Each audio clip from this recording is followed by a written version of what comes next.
a powerful name. Happy Sunday. Happy Sunday. I hope you all went to church. I hope church was good. We had a great time today. And we were sent off with such a beautiful song. And I was like, you know what? Let me start with this. But let me know if you guys can hear me. We got a packed show today.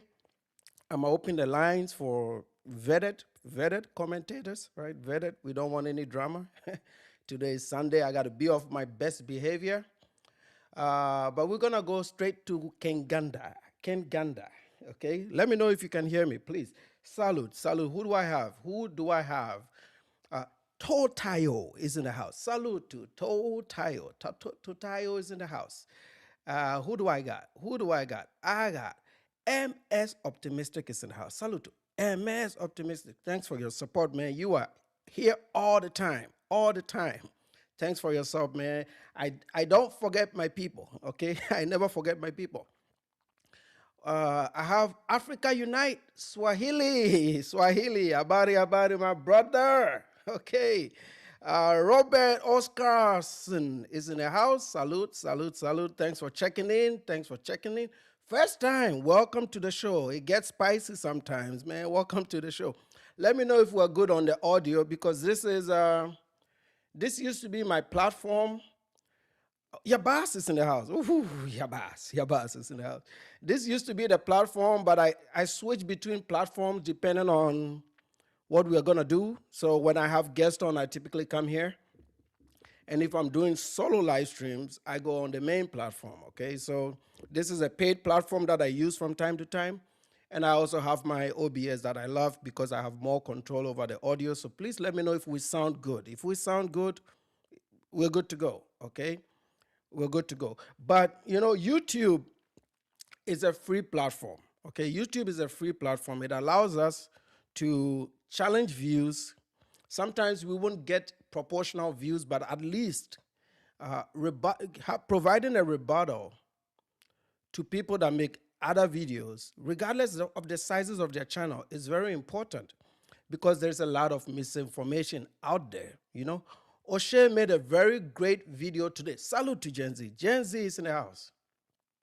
You know, Oshay made a very, very beautiful video today. The graphics, the optics, it's a perfect video in the sense of entertainment, but it's also widely deceiving.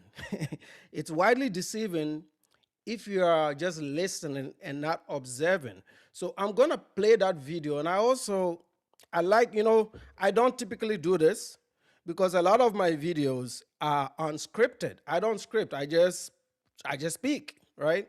But when we have videos like what Oshay has done, which is scripted but full of falsehoods, then I take out my notebook. Okay, so once I take out my notebook, then I have to occasionally look at my notebook and provide a rebuttal to the video that Oshay Duke Jackson has made. And I want to underline a few things, okay? Because Oshay is still running with it and making this sound like we want to harm him. I think you guys have heard me openly say that. So if it means that I have to say this in every video that I make, I will say it, and I mean this seriously. Me or Sheku or any of the guys that are providing critical critique or rebuttals to Oshay's video or to Tariq's videos, we don't mean any harm to them. This is just commentary. He can make a video and criticize us. And then I can also take that same video and provide some answers to some of the things he talked about. You know, that is what it should be. It should be informational, it should be educational. And this is how I operate. If you move it away from commentary and conversation to insults, then I have to insult you equally. It's just the same playbook. You know, like if you come at it with respect, we will come at it with respect too. You know, we're not saying that, wait, let me see. I'm supposed to be able to highlight your comments. Let me make sure that I got that fixed. Okay, so we are good. It works. Okay, I just wanted to make sure it works. Sorry, Robert, I didn't need to expose you like that. I didn't know you had a big profile picture, but I just wanted to check, make sure everything. Salute to traveling speducator. Okay, I know I'm a controversial person. okay? You don't need to tell me, all right? I say some wild stuff. But sometimes when it comes time to really provide right and correct information to our audiences, we have to do that. We have to do that. And me challenging O'Shea Duke Jackson doesn't mean I hate the dude. I mean, I've had conversations with him on live. So obviously, I don't hate him, right? I don't hate him because we've had live conversations. I disagree with his methodology. And it feels like he doesn't like to be criticized. And that is very wrong. Okay, they can roast me. They roast me all the time. I saw a dude with 100 subs roasting me today. It was funny. I left him a comment. I said, that's funny. Okay. I'm thick-skinned enough to take any shots that come at me. It's good. I'm not even going to fire back at him. I thought it was a very funny video. Okay. So, and that is a dude that used to rock with me, but he didn't like some of my FBA commentary. So, which is fine. I understand it. But we're going to get to the Oshay video. It's a very interesting video, but I had to make notes, okay? And we're gonna go frame by frame. When I'm done with that video, salute to you, Kobe. When I'm done with the video, I'm gonna bring you on the panel today. We're going back to what we used to do, and I want to hear your opinions on it. Respectfully, I want to hear your opinions on it because there's a lot of misinformation in this video that he just made. And before I get to that, I want O'Shea Duke Jackson. I'm gonna say it on the record again. None of us, not me or Sheku, is calling for anybody to harm O'Shea Duke Jackson. Please don't. If you see him in Kampala, buy him a meal. Give him a hug. He needs it. He comes from trauma. He needs the hug. Give him a hug. Buy him a meal. You're welcome. Stay. Stay till you die. No problem. Okay? I'll do you a solid. Even now, criticize us all you want. Say all the things you want to say about us. O'Shea, you're free to say anything you want about Africans. But we are also free to say anything we want to say about the black community in America. Let it be about that. You can say yours. We can say yours too. It's the same. When you stop, we will stop. Okay? We don't hate you guys. We don't. I really don't. Some of you guys have reached out to me. I don't even care where you come from. Okay? But we want to provide the correct information. Salute to you, Eddie Blacks from England, right? England. Oh, from the UK. Oh man, I used to work odd jobs in London, man, in a place called Peterborough. I don't know if you know the place. I'm sure you know the place. I worked in Norwich, Peterborough. I did a bit of work around Bury St. Edmunds. It's a small, tiny town. Love England, man. Love that place, man. Much love to my people in the Caribbean. Shout out to my Caribbean brothers, man. Shout out to the Caribbean, man. Love you guys, man. Shout out to Haiti. Salute to Haiti. Salute to my brothers in Haiti, man. My Canadian brothers, salute to you, man. How about them FBAs? Come on, man. We give you a bit of a hard time, but I don't hate you guys, man. That's just stupid. I'm just trying to remind you that you have problems. That's all it is, So let's get to that O'Shea video so I don't overly ramble. We're going to take it frame by frame. We're going to call out some of the misinformation because there's a lot of it. And salute to KF. Nigerian Foundation American is in the house. And we're going to correct a few things, okay? That's what we're about. So O'Shea, for the purposes of YouTube, Nana or Sheku, we are not asking you to be harmed or attacked in Uganda. We're not saying that, okay? We're not saying that. We're just asking for a little bit of respect when you talk about our people. That's all we are saying. You can say all the negatives about Africa. That's good information for somebody, right? Say it. I'm not asking you to give us the positives. Say all the negatives based on your personal experiences in Africa. That's great. That's good information, okay? But when you're mocking Africans, hairlines, putting them in sandals, telling them they're not wearing deodorant, that is not critical. You're not criticizing them. You're insulting them. When you're saying, I don't look no Nigerian, and you're saying all those things about these people, mocking them personally, you are not being critical of them. You are now insulting them. You are expressing some level of hatred towards them. That is the difference. And I think O'Shea doesn't understand this. I don't have a problem with anybody going to Africa and coming back and saying, Africa wasn't good. I didn't like the experience. Yeah, that's okay. No problem. Oh, I didn't like this about Africa. Oh, I didn't like this about, oh, no problem. Oh, man, these cities are dirty. That's true. Yeah, it sucks. That's absolutely no issues whatsoever. But what has that got to do with somebody wearing sandals and somebody not using deodorant and somebody's not having any soul because they're depressed because there's no money? Those are personal attacks. And when we are attacking back, you're making it sound like we have something against you. And that is not true. And this is what they've been allowed to run away with. What I'm doing on YouTube is to provide a rebuttal to some of the things that you're talking about because they're not true. Let's go ahead and get you guys an example of the things that I'm talking about, okay? So, this is the title of the video, okay? When criticizing Africa goes wrong for Black Americans, okay? That's already misinforming people. That's not true, okay? Nobody is against Black Americans criticizing anything or Africa. You can criticize us. You know, see, the, the way we learn as humans is when we are being provided real criticism and even when we are offered solutions. What has somebody's hairline got to do with criticizing Africa? No, you are demeaning the person.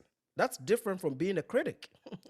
A critic is somebody that takes the issues like I do when I talk about education in the Black community, when I talk about crime and violence in the Black community. That is criticism. But when I call Black Americans Akata, that's disrespecting them. That's not being critical of them. That's me disparaging them. So I think Oshay doesn't understand the two difference between being a critic and disparaging people. And disparaging them while you're living there. And he thinks, okay, well, I'm living there because I pay for it. Well, we pay for it too here. My house is not free. Are you kidding me? My house is not free. Of course, I'm paying for it. Okay? And I'm paying a lot of money for it. And your rent in Uganda is not free. You're also paying for it. Nobody gives any immigrant anything for free in America. If that was the case, you won't have homeless people in America.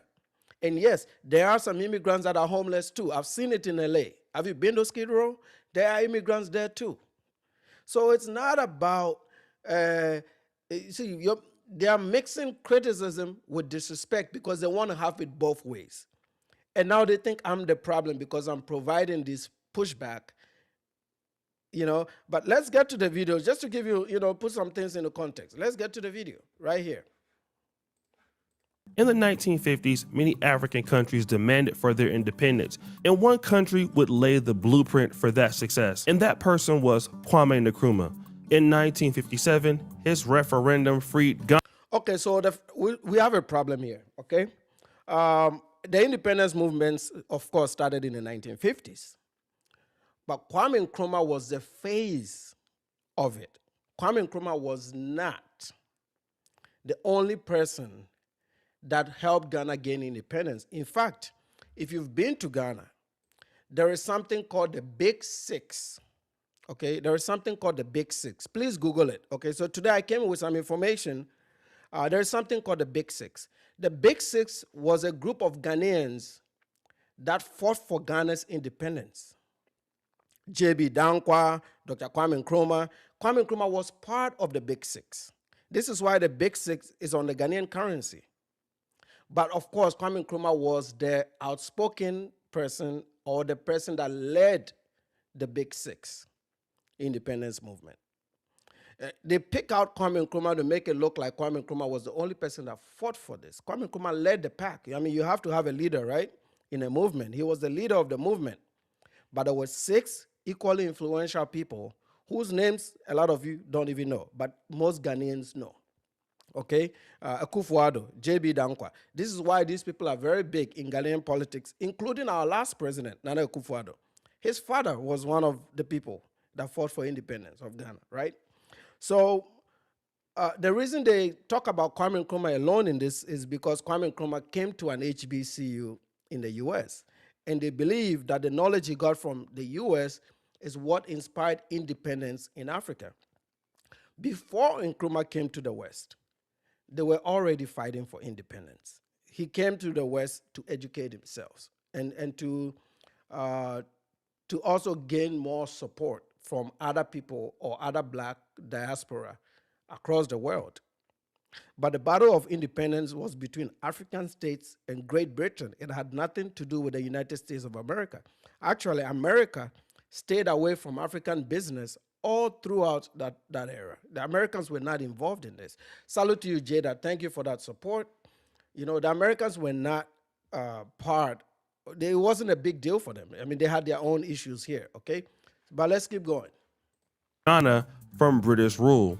And then you will see the same thing in 1960 with Balewa as the first prime minister, and then later Nnamdi Azikiwe becoming Nigeria's first president in 1963. Now, the correlation between Kwame Nkrumah and Nnamdi Azikiwe is that they both went to Lincoln University and HBCU in Pennsylvania, laying down the frame. So the reason Oshay, and this is very tactical for what he's trying to do. The reason Oshay brings up Nnamdi Azikiwe and Kwame Nkrumah in this video, the reason they are here, the reason you are hearing their names, is solely due to the fact that they went to Lincoln University, which is an HBCU. So what Oshay is trying to build up, because Oshay Duke Jackson likes to build up his videos, what he's trying to build up is, because these two went to an HBCU, it means that the idea to be independent came from Black America. That's what he's trying to imply, even though that is very, very false, okay? They were contributors to the independent movement, and they became leaders of the independent movement. This trend still continues to this very day. Most coup d'etats, okay, most military takeovers, most government reforms or referenda or any movement to remove governments in Africa have always come from the African diaspora till this very day, okay? Most of the times, this is why a lot of us, not me in particular, but a lot of Africans sometimes go into exile. They go into exile because they usually have the money and the exposure to put pressure or to fund movements on the ground. This is why the people that came to school overseas, they presented a bit of a challenge to the political elite in Africa. Okay, this is still true till this very day. The guys that come to school here can fundraise, they can fund movements in Africa, and that threatens some of the political establishments in Africa till this very day. Oshay is trying to make it sound like our independence had something to do with Black America, and that is absolutely not true. Our independence movement and our independence fight was not physical. We're not shooting the British for independence. we pushed it diplomatically through the British Parliament. Okay, Big Ben. We pushed it through the British Parliament. It was not, hey, we're fighting. No. It was a sustained pressure through policy to get them to allow us to govern ourselves. So it's not the knowledge they got from Lincoln that gave us independence. That is not true. Let's keep going. Framework for pro-Black thought on the African continent, and other countries would take notice. In 1962, Uganda would also get its referendum approved to break away, and Kenya would do so in 1963. But the problems that African countries would face would be more difficult than they expected. And here's why. Most African countries would lose the stabilization that helped them develop in the first place, at least in a Western front. Great universities like Makerere University in Uganda or the University of Lagos was started and planted by the British, but that would no longer be the case with them leaving. Once these countries became independent, the British would give Africans an ultimatum. They could give up their British citizenship and then become Ugandan, Kenyan, or Nigerian, or they can keep their British citizenship and go to the UK. And many of these people did this, and I believe this was the same case in certain Francophone countries. Just remember, Britain had educated these Africans, and the new states, Uganda, Kenya, would not be able to benefit from these Africans because they would now be a part of the British crown. So that put a lot of the African countries on notice. How are they going to be able to run these new countries without a high educated class. Because remember, a lot of the administration work was being done by the British or the French. And then, So that this is also partly untrue. Okay, my high school was built in 1927 by Governor Gagisbek. Okay, I can double check it. I could be wrong, but around 19, I think 1927. Let me look it up real quick. I want to be sure because I don't want to have any misinformation here. Achimota School founded. Okay, I want to make sure that I'm aware of it. So my high school was founded in 1924. January 28, 1924 is when it was founded. And then it was opened in 27 under Governor Sir Frederick Gagisbek, so under a colonial governor, right? Um, it was founded by Gagisbek, Fraser, and Agri, who Agri was a Ghanaian. Agri was the only Ghanaian that was part of that group that founded the school.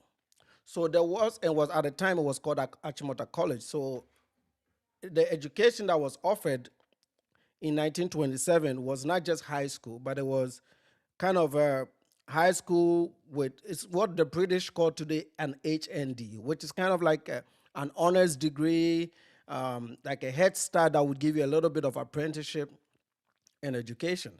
So colonial K through 12 education was established in Ghana. And there were many, many schools like that, right? If you use the Ghanaian example. So we were not just being rude and not being educated. No, we did the, colonization looked different for different countries. But the Ghanaian example, we had nurses, we had teachers that were Ghanaians, right? In the 20s, I'm talking about 1920s now. We had nurses, we had teachers. The only difference is that we were not the administrative heads of these countries. That was done through the Queen in Britain and the governor that was appointed at the castles in Accra at the time, or Cape Coast, whichever one it was. So it was the governance that was done by the British.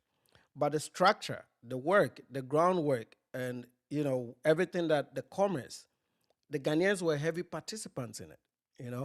My mom was born in 1953, before independence. So the Africans were gaining, a University of Ghana was established then. So they were still earning an education. They were not just illiterates, but this video make it sound like they were just, everything was being done by the British and they had no participation in colonial Africa. That is really, really not true. we got this solution. African countries would solve this problem by sending their students over to America. One example of this program was the Nigerian American Scholarship Program. In Nigeria at this point was still selling a lot of oil. This program was set up with Ivy League universities sending its first cohort of 25 government-sponsored students to the United States in the fall of 1960. In 1959, Kenyan nationalist leader Tom Mboya came to America and asked Dr. Martin Luther King to help raise money, start the African American Students Foundation. Now, this is important to understand. Okay, so this is a lie. Okay, so this is some misinformation. If you've looked at how Oshay has built this story up, first it was some colonial educational struggles. Then these Africans needed to fill this educational void because they didn't have this, or they couldn't govern. So then the US came to the rescue. And then in Kenya's example, Mboya goes and meets with Martin Luther King.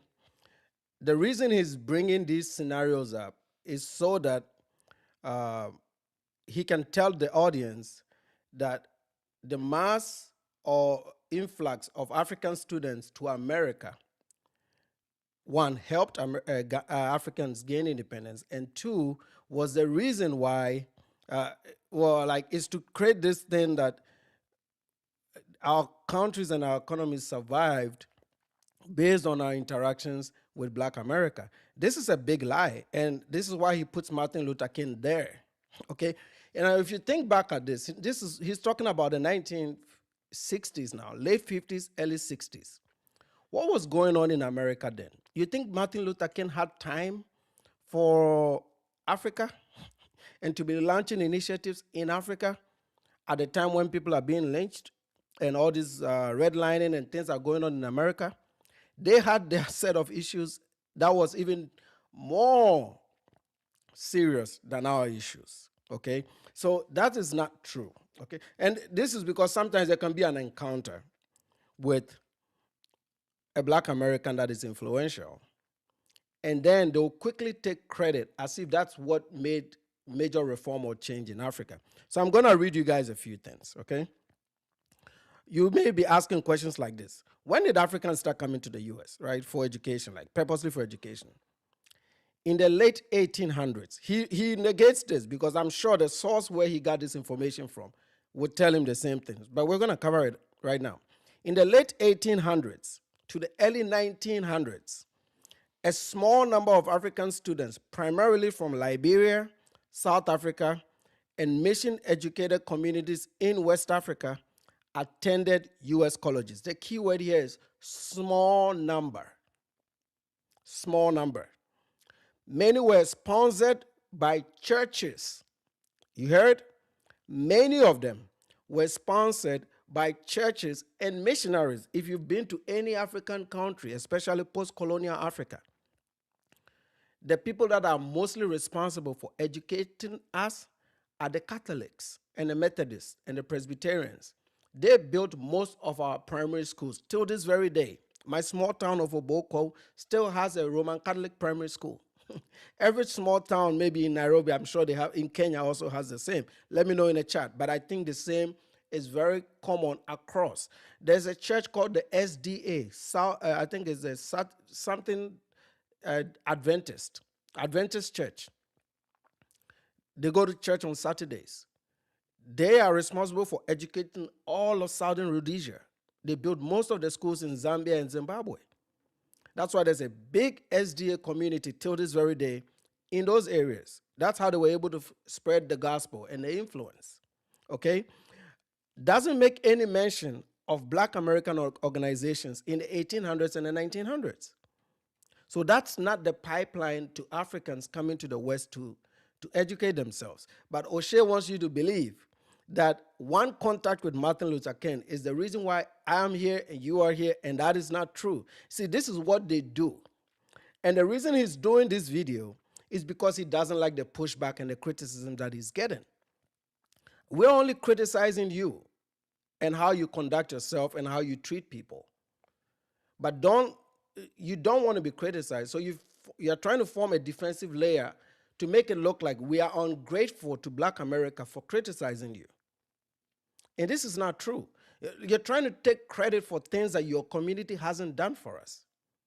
And we're expected to take it and sit back. You're contributing to the same problems that got us here, that got us to these diaspora wars and to Tariq Nasheed. The only difference now is that I have a channel and I can push back. No, I don't care how small it is, but at least I can push back. And I'm relentless in my willingness to push back.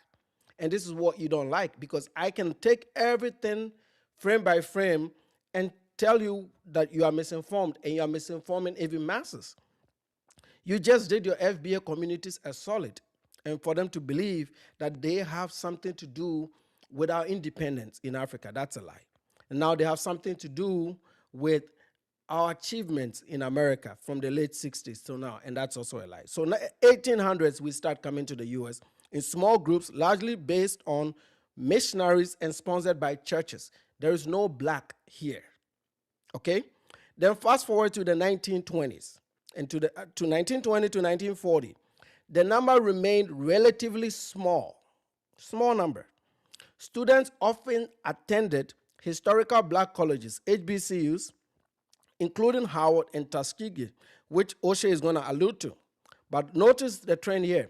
Even to 20 to 40s, it was a very small number of Africans that went to HBCUs, like Howard and Tuskegee. Very small.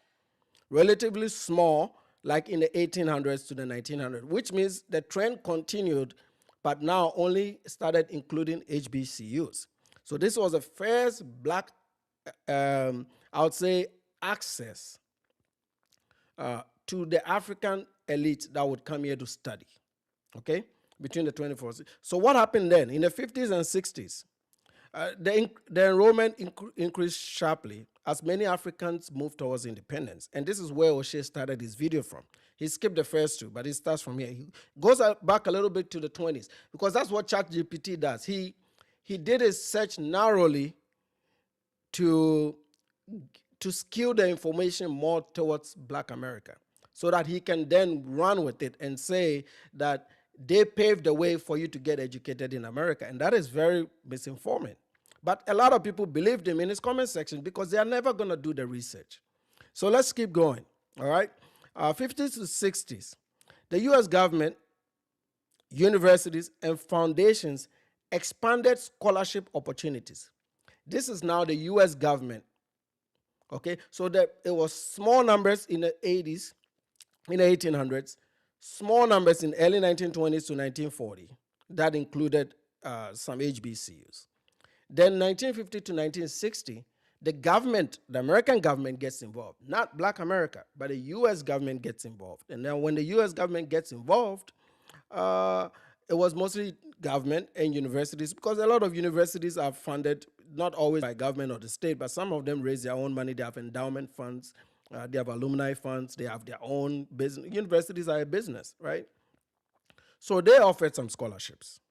And Oshay, we're going to move forward into Oshay's video where he's going to start mentioning one of the biggest ones called the 1960 African Airlift. Let's see how he characterizes that particular part. Claims credit as if it was their initiative, but that's also misleading. Let's go. Because remember, Kenya did not get its independence till 1960. And the UK did not want to help Kenyan students get more educated because they wanted to keep them underneath the crown. So Tom Mboya went and asked Dr. King That is a lie, okay? Remember, the phrase here is that Tom Mboya went to ask Dr. King. Don't forget this part. Mboya went to ask Dr. King, okay? influential people, such as Jackie Robinson and Harry Belafonte. Would they be interested in what is now known as the airlifts? And this will start to send Kenyan students. Okay, so he says the 1960 African airlift. So this sounds intellectually good if you're just watching the video. Oh my God, we did this. Oshay is saying that the 1960 African airlift, which brought hundreds of East African students that became leaders to American universities, started when Mboya met and discussed this with Dr. Martin Luther King, okay? So now you're asking, Nana, so what is this African airlift, 1960 African airlift? Let's read through it. Let's see how it started, okay? The 1960 African airlift, and you can Google this. This is very easy, accessible information, right? The 1960 African airlift, also called the Kennedy airlift. You know why they called it Kennedy? Because of President Kennedy, right? Was a privately organized educational initiative that brought hundreds of East African students to colleges and universities in the United States shortly before East African countries gained independence. Okay? Why it happened, and I think he got this part a little bit right. In the 50s, there were very few opportunities for higher education in British East Africa. So that's today's Kenya, Uganda, and Tanzania. Many qualified students could not attend university because there were too few places available. It's not because the British didn't want them to go there, but they just didn't have enough capacity to host all of them. So a few hundred students were sent to the United States. We're not talking about thousands of people. These were hundreds, okay? Hundreds. So Tom Mboya was a Kenyan labor leader and independence activist, and is believed educating future leaders abroad would help prepare East Africa for self-government and economic development. Okay, so, and this is how it worked. In 1959 and 1960, Tom Mboya organized charter flights. He organized charter flights to transport East African students to the US. The scholarships for this privately organized program that Tom Mboya initiated, a Kenyan, right? But you see, Oshay makes it sound like it was something that Martin Luther King did. But that's not the case. That's not true. Tom Mboya initiated this. Okay? And I'll give you the mechanics of how it worked. He did it through negotiating scholarships with universities and colleges and looking for donors. So there could be a case of Martin Luther King donating. It doesn't mean that meeting Martin Luther King is what made the program happen. There's nowhere that it says that he did, but let's assume he did. If he did, then Martin Luther King may have just been a donor, maybe through his own private thing, or maybe through some Black Baptist churches, right? People donate. It's like a GoFundMe, right? There's no literature to suggest that they did, but let's assume that the Black community did. Oshay is making this look like this is something they created for us. This is one of also the most layers of conflict between Black America and Africans.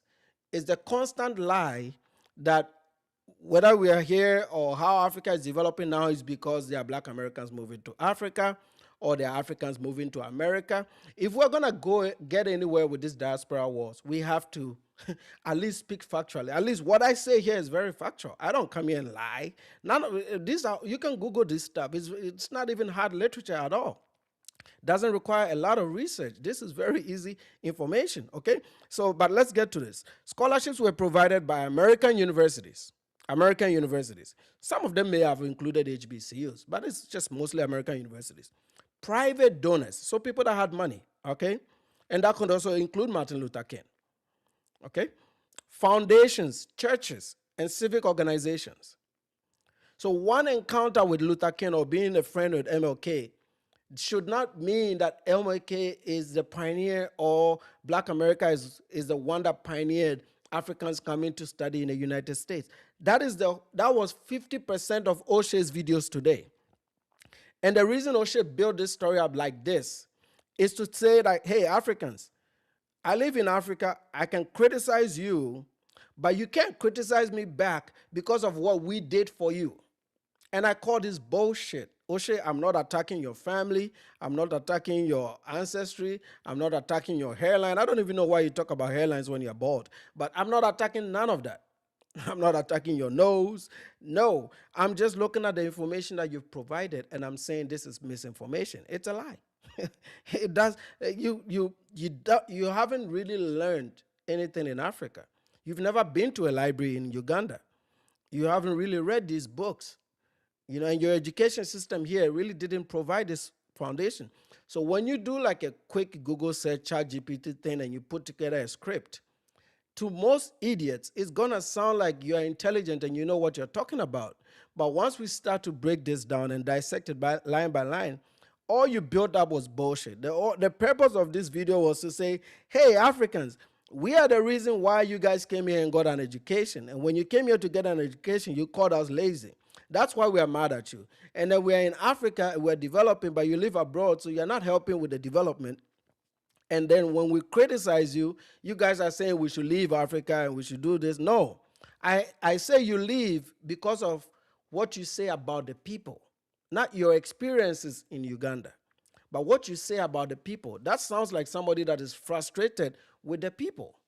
Like if I felt like this in Uganda, I would never be there. I'd be so far gone. That's all we are suggesting. If you want to stay, stay. We know you're never going to leave. What are you going to come here to do? You're stuck there because it's in your favor to live there. So go ahead and stay. I've said this on the record. Go ahead and stay. We're going to make these arguments about the information that you put out. That's it. My job here is to just look at the information now. I'm never even going to go after you personally because I noticed that you don't really have a lot of knowledge. So we're just going to do this knowledge-based. You guys are the ones threatening me. You guys are the ones calling my job. You guys are the ones for providing information. You're calling my job just because I have free speech and I'm providing information. You don't like what I'm saying.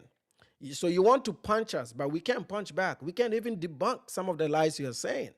You're too thin-skinned to be engaging like this. If you're going to engage like this, be willing to take everything that comes to you.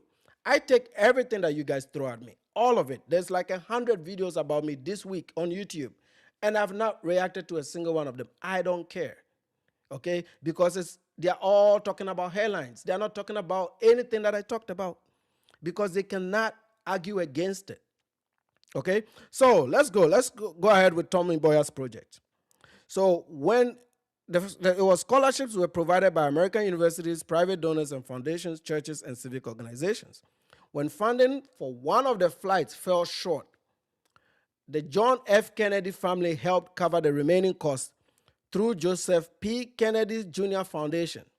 Because of this support, the 1960 flight became widely known as the Kennedy Airlift. This is why they called it the Kennedy Airlift, because Kennedy's family came to the rescue. How many people benefited from this? This is why sometimes this is very important. When Oshay makes it, Oshay is making it look like all the black immigrants that right now are succeeding in U.S. universities and colleges is as a result of them. And that is a lie. Only 800 students benefited from this. Nigeria alone today, privately, like the people that come here on their own dime, there are more than 800 Nigerians alone, just Nigerians, that come to U.S. universities paying hard dollars. It's called international student fees, out of pocket. Had nothing to do with Tommy Boyer. These people come here and they pay out of pocket, okay? And this was across 3 countries. So less than 300 a pop. Less than 300 Kenyans, Ugandans, and Tanzanians came here under this program. It wasn't a lot of stuff. It had nothing to do with Martin Luther King. These people went on to become diplomats, business leaders, engineers, doctors, university professors, and government ministers. And most of them, and one of the most notable people that you guys know is Barack Obama's father. Most of them moved back home. That has nothing to do with today's immigration. So there was no black American involvement in these programs. And if there was, it was very, very little, because they had their own set of issues they were dealing with here. They were fighting for integration at the time here. So you didn't have the dollars. You didn't have the economic capacity to be able to be given to these other Africans that were also trying to be independent. Everybody fought their own battles individually. But whenever there was a national stage, the Africans who protest the things that were happening to black Americans, and the black Americans who protest the things that were happening in Southern Rhodesia and in South Africa. They're in apartheid. That's what happened. Because you're looking at another black man go through some stuff and you felt you had to do something about it. But it was mostly through protest and advocacy. And maybe some churches and civil societies maybe did little things. But that contribution, I don't want to overlook people's contributions, because it's like church. If you give me $20 or even $1, let's say for YouTube, you gave me $1 super chat, I don't see it any less than somebody that gave me $5. I rate it the same, because it's money that came out of your pocket, and it equally contributes to the production of the content. So that is the same mindset. That whether it's small or very little, taking full credit for these things is very troubling, and it's misinformation, because what you're trying to say is that the FBAs can say everything they want about Africans, but the Africans should never say anything back. The Africans should never push back. That is very, very wrong. This is also part of the disrespect that we're talking about. Of course, we're going to push back. I'll take your comments here in a bit. So that was the program. Okay, the airlift had nothing to do with Black America. Okay, it was just scholarship provided by U.S. universities, and it was often led by Africans. It was organized and led by Africans. It was a Tommy Boyer project. Had nothing to do with Martin Luther King, but Oshay makes it look like it has something to do with Martin Luther King. And that is wrong. Let me take your comments and we'll get back into the video. Let's see. Salute to you, 5-point star. Thanks for being here.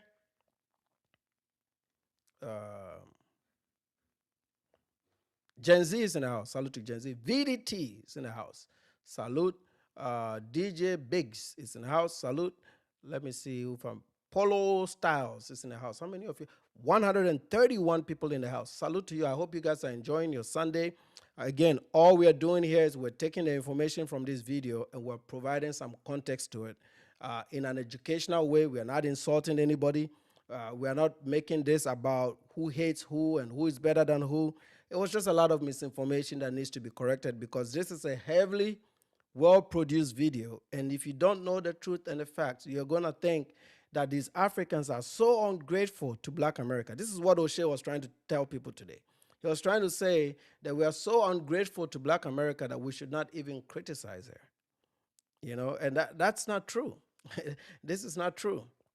Let me see, am I missing any comments? Go down, down. I want to make sure that I'm reading everybody's comments that are.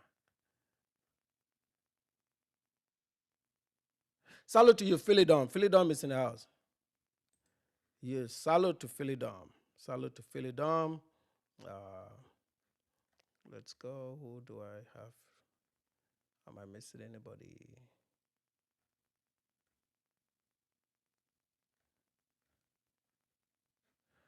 Okay, yeah, I did miss Jada's super chat. Salute to you, Jada. Thanks for the support. I want to know FBA's current claim to fame. Even the only Black president America has ever had was technically from the African continent. How have FBA's improved America since the 1960s? Very good question. And I mean, sometimes Obama is seen as one of them, and we can't take that away from them. He gained overwhelming support, from the Black community. I mean, he wouldn't be president if he didn't gain a lot of Black American support. But the current wave of disrespect that Africans are facing only, I believe, started around 2019, 2020. This is what COVID did to Black America. COVID, there was a lot of idle hands, there was a lot of boredom. So a lot of people spent so much time on the internet to the point where they got so heavily influenced.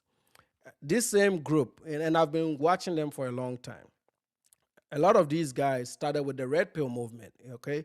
They were dissatisfied with relationships. And then that anger from relationships fueled the monetization of the misery that men were facing in the West. And then a lot of them became passport bros and started traveling overseas to date foreign women. And what is ironic about this is that the guys that are fleeing America to date foreign women are using racial slurs against these same foreign women that they are dating. I'm like, why are you, like, normally people that travel overseas open their eyes a little bit. They are more tolerant. They learn cultures. So they are able to relate better to foreigners, including Africa. You have these guys even traveling to Africa, taking the same trauma that they had in the US to African societies. This is why Oshay is only doing this because of how he grew up. He doesn't fit Africa. He's frustrated there, but he also doesn't want to come back to the US because he knows his community. Okay? His community will kill him. He's talking about Africans doing voodoo. If Oshay Duke Jackson came to America, the Americans will kill him. He can't go to Del Paso Heights and be talking this crap that he talks about his people. Somebody will yank him. He knows Africa is too safe for him. He's not going to give it up. Okay? So him making this about nobody's threatening Oshay Duke Jackson. I have no interest in threatening him. I would rather do what I'm doing now, taking the video and saying, buddy, what you're saying is just not true. So he built this story up to make it look like we can't criticize them due to the fact that they did all this for Africa and that Africans cannot criticize them. That's not true. They may have played a little bit of a role, like a $1 super chat, but they want to claim credit for a program that a Kenyan man started to educate 800 people. Only 800 students. That's crazy, but let's keep going. To America, and Black Baptist churches in the Black community said that, hey, we would fund some of the money and get some of these students over there and house them. Now, before Tom Mbuya went to the United States government to do this, but what happened? No avail. So he was on the right trajectory there, and I think he cut the script because it doesn't favor his argument. He said Tom Mbuya went to the United States government to do this. No. This program did not involve the United States government. Again, I'm going to go back and read it again so you can hear it. It did not involve the United States government. It was mostly funded by American universities, private donors, foundations, churches, and civic societies and civic organizations. Had nothing to do with the U.S. government. The only time Kennedy's had a role to play in this is when the Kennedy Foundation helped with the last charter flights of only 800 students. That's very little compared to the size of of the African population. I mean, we're talking about billions of people now. Even at the time, millions of people, 600 million people in the 50s in Africa. 800 was enough to change the face of education in Africa. That's not true. Just tiny bit. I mean, we are graduating more students in one state in America today on private students than any time in history. Has nothing. See, another thing that makes me push back a lot. One thing, and this is one of my biggest beefs with Black America, they never give people individual credit for their achievements. Okay? So why are you taking credit for me going to Illinois State and studying math? I took the courses. I sat in the classes. Do you know how it feels for somebody to take credit for your research paper, for your publications, for the contributions that I did to mathematics? Like, I spent years in the trenches, 6 years of my life studying. Then somebody just wants to take credit because I'm an African in America, so they want to take credit for my work. And the person that is trying to take credit for my work can't even go to work, can't wake up for shit. And I'm supposed to lay down and take it. Let me say something to Black America here. These things, we're not going to go away. You know, like, you're not going to own and take over the internet and spew this misinformation out there and hope that we're going to just sit down and take it and just nod our heads. You know, sometimes you have occasionally some Africans that are misinformed go in your comment section because they also put you on a pedestal. And they will, oh, I'm an African. As an African living in America, I agree with you. Most of them don't even live here. They'll just say it, right? Oh, as a Ugandan living here, oh, I agree with you. What are they agreeing with? They haven't even checked if whatever Oshay said was true or not. Everything he said so far, how long have we been in the video? Almost 4 minutes into his video is just a bunch of nonsense. It's 4 minutes of saying, hey guys, the Black Africans, you guys in the US, you are here because of us. That is not true. You know, and I said this openly, that I have had direct help from white America than I've done from Black America. None. I don't make any money off of the blacks. None. $0. So why should they take credit for me? I didn't go to an HBCU. Okay, so why are you taking credit for my hard work? And I'm supposed to take it. Nothing has been given to me in this country. I pay rent. I pay a mortgage. I pay my car note. I pay for my own insurance. And he's going to make an assertion that we don't give anything back to the Black community. We pay taxes. And if you are the heaviest dependent on EBT and benefits, then you are taking something from us.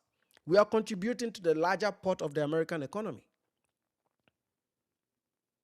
You know, if I go to a grocery store and I buy something based on the money that I earned, not money that is given to me, not benefits, but money that I earned, in a consumer-based economy like America, I am contributing to America. What the hell are you talking about? My wife does 3 pro bono cases a year. And some of them sometimes are people in the Black community who she saves from foreclosures. Should we come out and list all the individual work that we've done in your community? My uncle, who passed away in Maryland for like 30 years, taught in Laurel, Maryland, that had that wasn't predominantly Black, but also had some Black students. The numero uno critic of the Black community now, you know, maybe Myron Gaines has a notch on me because he has a bigger audience. I taught some of your students at Illinois State University. They were not the greatest students, by the way. They were horrible. That really, really traumatized me. But I went above and beyond to help them because they were Black people. So what do you guys talk about? If you're making it look like we have to march into your communities and effect certain changes, we can't do that until those communities are safe. They are not safe. I've never been to the hood. If you want to give me a hood tour, send me an email. I'll come to your city. Send me through the hood. I hope that I make it alive though. We can't get into those hoods because you haven't made it safe enough. So we're not staying away from you because you have a black skin. We're staying away because we don't want to pick up those vices that creates these thugs. If we showed up to America and you were just like regular folks, like regular people, and maybe you committed very little crime, like occasionally you find one or two people, like you find maybe a Nigerian guy do some money laundering or whatever, right? Maybe 0.02% of that population doing that. If you can get the crime numbers reduced to even 5%, if you get it reduced to 5%, people are gonna look at you differently. This image that you've created is not propaganda. I saw this guy with a small channel today talking about, oh, I'm over here spewing propaganda. No, it's not propaganda. Have you watched the news? Have you heard of teen takeovers? It's not propaganda. It's happening right now. So you can't invite us into your communities if your communities are not safe enough. It's like suicidal for me to go over there right now. Even being on the internet, I'm being threatened all the time. Have you ever heard an African threaten Tariq Nasheed? No, we haven't. Even when he went to Senegal, we just laughed at him. We laugh at this stuff. Nobody's taking this thing. We're not impulsive like that. Nobody's taking this thing to violence. It's just on the internet. You talk your shit, we talk our shit. Period, man. You have 100 channels that are insulting us all the time. This dude that made this funny video today, he had me wearing sandals, made a mockery of me without addressing the issues. And then he's talking about, oh, I thought black folk was this folk and that folk. No, black folk is not any folk, because you're still doing the same things that make me do the videos I do. But at least I'm being respectful by talking about the issues. I talk about the issues with data, with information. That's not what you guys are doing. You guys are looking at people's faces and, oh, he's ugly. Oh, I learned this. Oh, musty. Oh, not wearing deodorants. The things that if white America says about you guys will burn down this city. But you want to be allowed to say that, and we cannot say anything back. We're supposed to lay down and take it. Those days are over, dude. No, those days are over. We're going to match the energy. And I know it's going to offend some people, but we don't care. We've been offended many times. And Oshay in this same video is going to make it sound like we started this bullshit. No, we didn't. No, we didn't. We see all your videos. And I'm going to prove to you in the same live stream, I'm going to prove to you, let's do another about 20 to 30 minutes and I'll bring the panel on. But let's go. Going with Dr. King, they would raise a whopping $39,000 at that particular time. That money, I believe, would go up to $200,000. Then he would ask then Senator John F. Kennedy for a $100,000 grant from the John F. Kennedy Foundation, and he would get it. Now, that's not true. You see, Oshay says that Dr. Martin Luther King asked John Kennedy for a grant through the foundation for that to happen. That is not true. When funding, and I'm reading this, when funding for one of the flights, just one of the flights, fell short, it's the John F. Kennedy family, because they're a foundation, that's what they do. They had access to information. It had nothing to do with Martin Luther King. Martin Luther King was fighting for his civil rights. It had nothing to do with Martin Luther King. All these numbers is not verified. It's a lie. What 100,000? It was a John F. Kennedy family that covered the remaining costs through the Joseph P. Kennedy Jr. Foundation. And because of this support, they named this the Kennedy Airlift. This was white America. Why are you making this about Martin Luther King? None of the literature, I've looked at about 3 sources here to see if this is true. That's not true. It's not reported anywhere. Prove it. Do another video and prove it. That Martin Luther King sourced $100,000 from the Kennedy Foundation. No. The Kennedy Foundation knew about the program. When they were short one flight, it had it became national news. So white people in America, through the Kennedy Foundation, provided support for the what became the Kennedy airlift. But Oshay is lying to 100,000 audience that Black America through Martin Luther King is how even Kennedy came into play. So if you've noticed the trend, all he's built up so far is connecting Martin Luther King, Lincoln University, HBCUs, the smallest impact to make this sound like Black America had something to do with this. Actually, they were not even in this at all. None of the literature even says Martin Luther King was involved. The guy may have had a photo op with him. Maybe a few Baptist church gave a few dollars of offerings to help with the cause. It wasn't a desperate cry. It only included 800 students. 800 students at the time. I mean, what was most flights in the transatlantic flights covering? That's relatively about 150 people per flight at the time. So we're talking about 6 chartered flights from East Africa to Washington, D.C. And the Kennedy Foundation took care of one of them. Had nothing to do with Martin Luther King. But these blacks will insert that in there because he's trying to build this up to make it sound like we are ungrateful people and that we can't criticize him. Nobody is asking him to leave. He's not going to leave. I mean, it would be nice if he left or at least go to South Africa, right? Why wouldn't he go to South Africa? They love him over there. He's not going to leave. He knows what he gets out of Africa. That's all I'm saying. I'm like, if you don't like it like that, just leave. That's all I said. If you don't like it, leave. Like, I'm not going to be in a Black community. I'll never go there. I don't think I'll even go there to have a meal. So if I'm critical of it, it makes sense. That's why I don't criticize America, because I don't have issues with America. Is America perfect? No, it's not perfect. But you never hear me sit here and even do a single critical video of America as it is. I'm very pro-American in a lot of my commentary and the things that I talk about.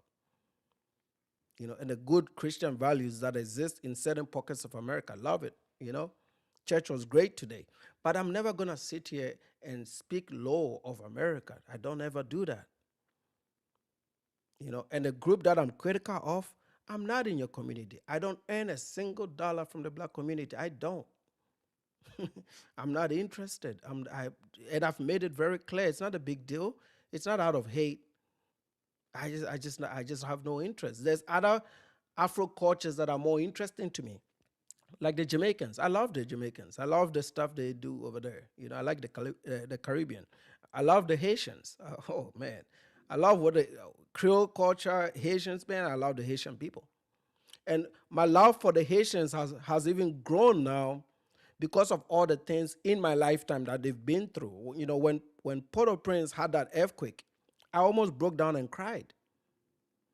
And with the thing, when President Moise died in Haiti, that sparked a new round of unrest. It really, really hurt my soul. I've always rooted for Haiti. I love the Haitian people. I worked with a dude called Masna that was Asian. That was my first encounter with Haitians, and I made him a promise. I said, I will visit that island one day. I will go there one day. So I hope people like Barbecue and all these guys that are conflicting can sit down as one people in Haiti and find a lasting, peaceful solution. I know there's going to be Western meddling and all that stuff, but I hope that one day Haiti can get it together and get around. I'm not going to sit here in the West and celebrate that their TPS has been terminated, knowing that my brothers are going to go into Haiti. In certain parts, Cap-Haitien is okay, but they might go to Port-au-Prince where they are from and be entangled in this violence because it's not safe for them. But I'll never use that to mock the Haitians because I know a lot about them. I know why they got there. I know the struggles of the Haitian people. So I'm never going to say, oh, we Africans, we're better than the Haitians. Oh, man, this Haiti part, oh, Port-au-Prince is dirty. I'll never say that about them. Even if I see that it's dirty, I won't say it. Because I understand what they have to go through for this to happen to them. I'm very much aware of Haiti since that earthquake. I know exactly how everything tumbled from that point. and the meddling and the things that go on. This is why I'm very, very much in love with the people from Haiti, man. I love those people. And I hope that one day it gets better. And if they do, I'll be the first to rejoice it, man. I'll go on marathon streams talking about how they've been able to turn it around because I really believe they can. I mean, if you've seen their ability in South Beach in Miami, you know that as soon as that place stabilizes, they can turn it around. I know for a fact they can turn it around. And that is partly because of how much love people have for the Haitian people. But if you black people in America, you want to hate them, you want to demean them because you have more than them, you want to call them names because you have more than them, that's up to you, man. I'm not here to judge what's in your heart. I mean, most of the times I think it's very dark. But if that's what you want to do to them, fine. They got friends in Africa. We will champion their causes. We will pray for them. We will hope that they turn it around, and we will believe that they will be able to turn it around to at least to a safe spot. Because they've done that in Cap-Haitien, so they can do that in Port-au-Prince. And whenever they do that in Port-au-Prince, a lot of us will go on a vacation with our Haitian brothers and sisters. I know it's coming. I know it's going to happen. But no, you guys that are money and you're much closer to Haiti, what have you done to them? You're mocking them, you're laughing at them, you're demeaning them. They have the same shared history as you. They were transported there as slaves. So I thought you'd be a little bit more passionate when it came to their issues, but that's not what you've done. But anyway, back to the Oshay videos. If I get to Haiti, I can go on and on. Now, Richard Nixon, who would become president later, but he would eventually lose in the 1960 election, decided that as current vice president, the United States should do something about it. And they gave an additional $100,000 in loan funding to these Kenyan students. And many of these students would attend HBCUs, most notably schools such as Tuskegee University.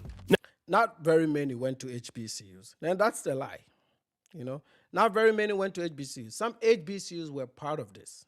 Majority did not go to HBCUs. Out of those 800 students, I would say maybe 50 went to HBCUs. And I'm going to find you the correct exact number of the airlift that went to HBCUs. But let's keep listening while I look for that. Now, this political leverage formed by Tom and Mbuya would lead to other scholarship programs, such as the African Scholarship Program of American Universities, which is also known as AFSPAL, and the AFGRAD program, which would send thousands of African students to universities all over America. Now, Nigeria and its oil boom will continue to do so, as well as Liberia with its great relationship with the United States. But something very terrible happened. But I bet you can't see the terrible thing that happened next.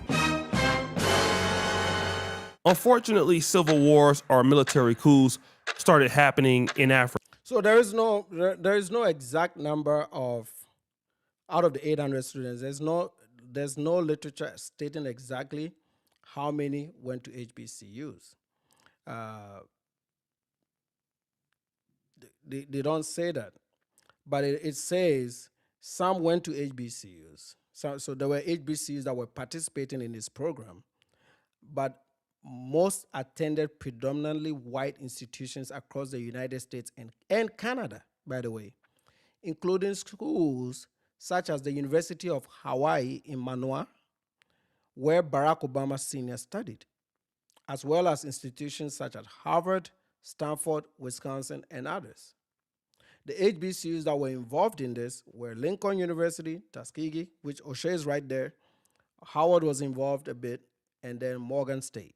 So this is widely not true. And again, the reason Oshay is trying to make these connections, even though a lot of these are also individual separate events, is he's trying to make it look like they engineered and mastered this program, and that Africans should not criticize Black Americans while they can't criticize Africans. So they are at will to criticize us. They are at will to say things about us. I don't mind criticism, man. If you see something that is bad in Africa and you make a video about it, I don't care. As long as you are reporting factually that you saw something that is not right, that's not a big deal at all. But Oshay is a horrible person. He's joined Tariq Nasheed's faction. He he mixes up words like delineation with separation. Us separating from y'all here and you guys separating from us, it's not a big deal. That's just cultural separation. We're different people. But delineation means that none of your lineage extends into Africa. And this is why I ask him this question. If none of your lineage extends into Africa, then why are you demanding change in Africa if you have nothing connected to the continent? And you're demanding that change in a part of Africa where you have completely no ancestral connections to. They were not part of the slave trade. Okay? His criticism of Africa is to give the FBA faction enough negativity to use in their videos and to spread more falsehoods and negativity about the Africans so that they can feel, these are feel good people, right? They can feel at parity with the Africans because they are getting they are getting their works given to them by these black immigrants in America. They want to say that your success stories here has something to do with these 800 students that came from East Africa. And that is not true. When you enroll at a university or college in America, it's because you took your SATs and you passed. You maybe look for some scholarships. You're an athlete or wherever scholarship you're able to find, or an academic scholarship. And when you got into the school, you took that opportunity, you worked hard, and you were focused to graduate. HBCUs still turn out some of the lowest graduation rates in America to this very day. It's become a money hog. You're always asking for funding, yet your students are twerking. They are not graduating. What has that got to do with Africans? Your lack of motivation has nothing to do with us. I have a video that is going to load on the main channel at 8 p.m. tonight that explains some of the classroom interactions that goes on in Black American schools. This has nothing to do with us as Africans or Caribbean people or the black immigrants. Sorry, my throat is dry. Let me pop some water. The diaspora wars or the diaspora discourse is a competition of we are all at the bottom, but who is really, really at the bottom? That's what this competition is about. So Oshay is giving the guys in America juice because he's on the ground in Africa. Well, we are giving the guys in the world juice because we're also on the ground in America. We're doing the same things, Oshay. I'm not threatening you. You're not threatening me. Just let's keep this at informational level. If I investigate how you grew up and why you process things like this or why you're doing this, that is me showing my people that the mindset of an Oshay or Auston Holleman comes from somewhere. It just didn't start out of nowhere. That they think like this because of how they grew up. That they've never sought therapy. This is no different than a Muslim that has been radicalized to bomb a school. Most of them are normal people when you ever hear their stories, right? It's called radicalization. Oshay is being radicalized on the internet. The Passport Bros have been radicalized on the internet. Auston Holleman has been radicalized on YouTube. If it's not radicalization, why would you even leave the most advanced country in your 20s to go overseas to pay for prostitutes? It's because somebody else was doing it and making content about it, and he normalized that thing for you to do it. It came from something like an abusive background that you grow up confused, you don't seek therapy, you're in the world looking for answers, then you jump on something on the internet, you can get radicalized. And these guys are radicalized, they are being radicalized by Tariq Nasheed. That is exactly what is going on. It's radicalization. It's not different from a Muslim terrorist. The only difference is that these people are not, doing violence yet, okay? And the only reason why they are not being violent yet is because the white man is in control in America. This same radicalization happened in South Africa by a woman called Jacinta. Built 1 million followers to radicalize young South Africans against other Africans. Their cries were correct. Mass migration that is uncontrolled is a problem. Yes, it was correct. But they were physically beating people and attacking people and being violent to people, setting deadlines as if the country had no laws, like animals, which, you know, and that is because they don't want to be responsible for destroying South Africa. I have another video that will come out during this week where I show you what South Africa looked like at the handover when they was handed over to Nelson Mandela in the 90s. And look at the mess that they've done with it in the last 20 to 30 years. If Black America is in charge of America, they will do the same things that these Afro-South Africans are doing because they've already started with the radicalization. Even normal Black content creators are calling themselves FBA now. It's like, you're Black Americans. You don't need to call yourself any other names. You're the only Black Americans. I'm not Black American. I don't want to be. You're the only Black Americans. You don't need to add names and add more distinctions. How many times do you want your names to change? Negroes, then the the N-word, then what? African American, then Black American. How many times do you have to change your name? It sounds like you're lost. Pick one, man. The Jamaicans are not picking names every year. ADOS. There's a lot more that came in between. ADOS. And then now FBA, like normal, regular people.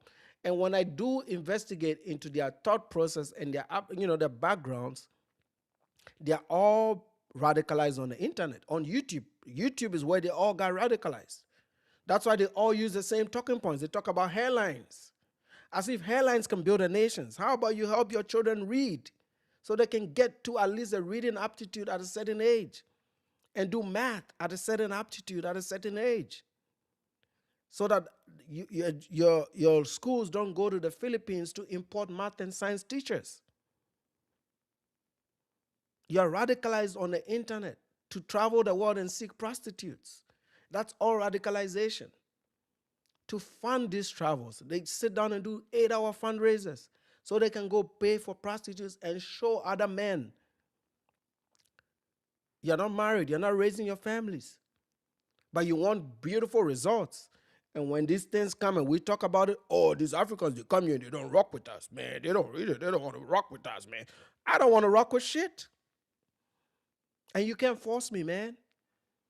So yes, you can spit the venom and the lies, and we're gonna spit the venom and the lies. It is what it is, buddy. Until you stop, we're not gonna stop. You know, I I I I I'm upgrading my equipment. I'm about to paint the studio. I'm gonna make this into a real studio. And we're gonna go to Apple, we're gonna go to Spotify, we're gonna stream audio so that people can hear this side of the story too. You're not gonna get away with this easily and just say what the fuck you want and get away with it and make these heavily produced videos to make it look like the ChatGPT shit you looked about is so intelligent. You're reading off a script. I'm letting this rip. There is no script. Yeah, I did pick out the bullet points to debunk this stuff that you've talked about. But this is why he built this up. He built this up so that to make his people believe that they are responsible for your individual success. This is what anti-competitors do. This is, again, my really main problem with Black America. They don't like to compete, and I don't like people that don't want to compete. I'm a free market capitalist. I believe in competition.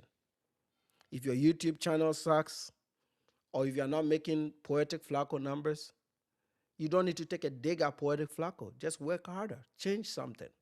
I always believe in that. Change something. Don't blame other people. Auston Holleman is blaming his YouTube channel on Kenya.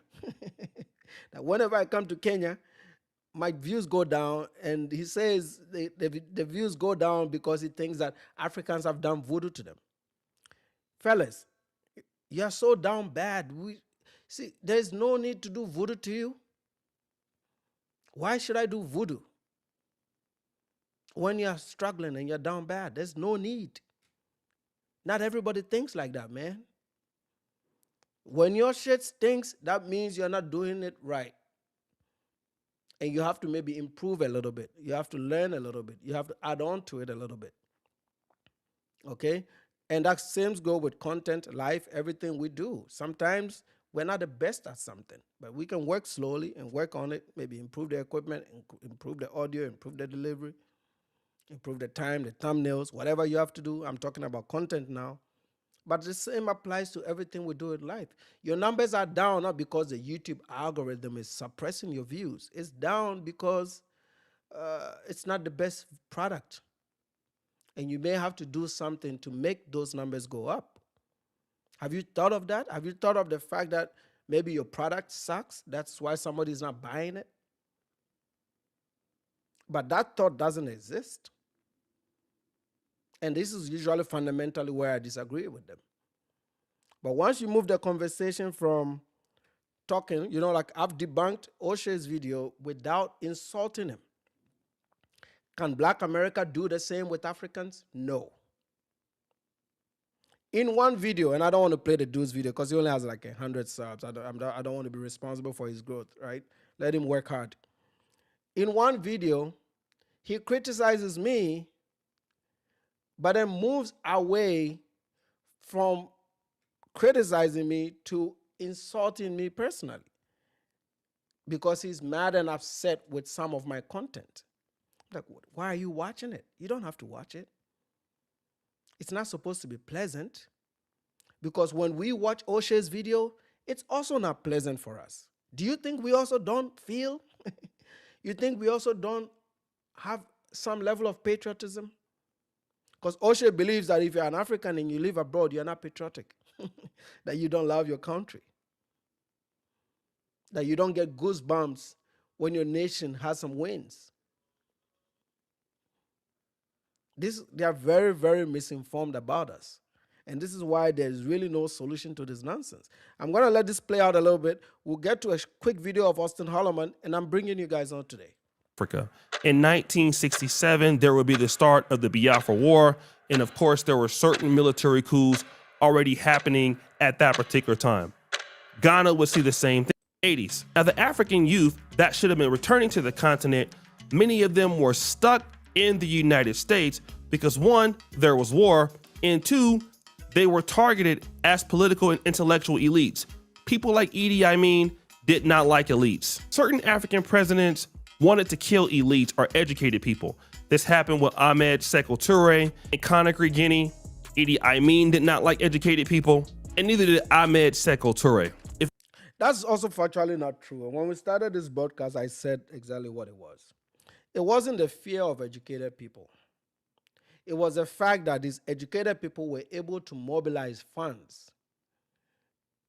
And most of those funds, most of the destabilization movements came from abroad. So people that would come to school here would raise funds to overthrow governments because they wanted to be presidents. Some of this was sometimes Western influence or Russian influence, but they wanted to be leaders by any means. And this is what caused a lot of the destabilization. So some of these leaders like Idi Amin that he mentioned, they usually became paranoid. In today's example, or I mean, even in Burkina Faso, Thomas Sankara was one of similar issues, right? It was either you were killed or you killed. So for the dictatorships that were brewing up in Africa, it was for survival. They were not particularly threatened by educated people. They were threatened by the ability of those educated people to overthrow them. It was their personal insecurities, power hungry to say. And again, most of the coups that happened between 64 and 70, because that's when it was really, really back and forth. With the exception of Zaire, most of that happened only in West Africa. That was not the case for most of the 54 countries on the continent. So that is not the reason why some 800 students did not return. Most of them actually returned. And in the 80s, that is talking about, let's talk about what happened in the 80s. Who were coming to the US in the 80s? Okay, let's visit that real quick. Okay. The growing number of students came from Nigeria, Ghana, Kenya, Ethiopia, and other countries to pursue undergraduate and graduate degrees, especially in engineering, medicine, business, and sciences. Most of these were funded by their individual governments, civic organizations, uh, international organizations, and private party. Like they paid for themselves. In the 2000s is when the enrollment skyrocketed. Most of the 2000s were international students in the US who were paying for themselves. And that is the trend that you're seeing to this very day. Most people that come to America for education are paying for themselves. If they are not paying for themselves, especially graduate school, they are doing something called a graduate assistantship. What is a graduate assistantship? I've explained this in one of my videos. A graduate assistantship is you you become a support or research assistant, a teaching assistant. So there are two paths. You become a research assistant or a teaching assistant. For a professor, which means you help your professor grade some notes, you take 20 hours off your professor's hourly load. You help reduce the load of your professor by grading papers and also by teaching a course or providing office time or office hours to some of your struggling students, right? That's all things that professors do, but sometimes they don't have too much time. It takes away their time to do and focus on research.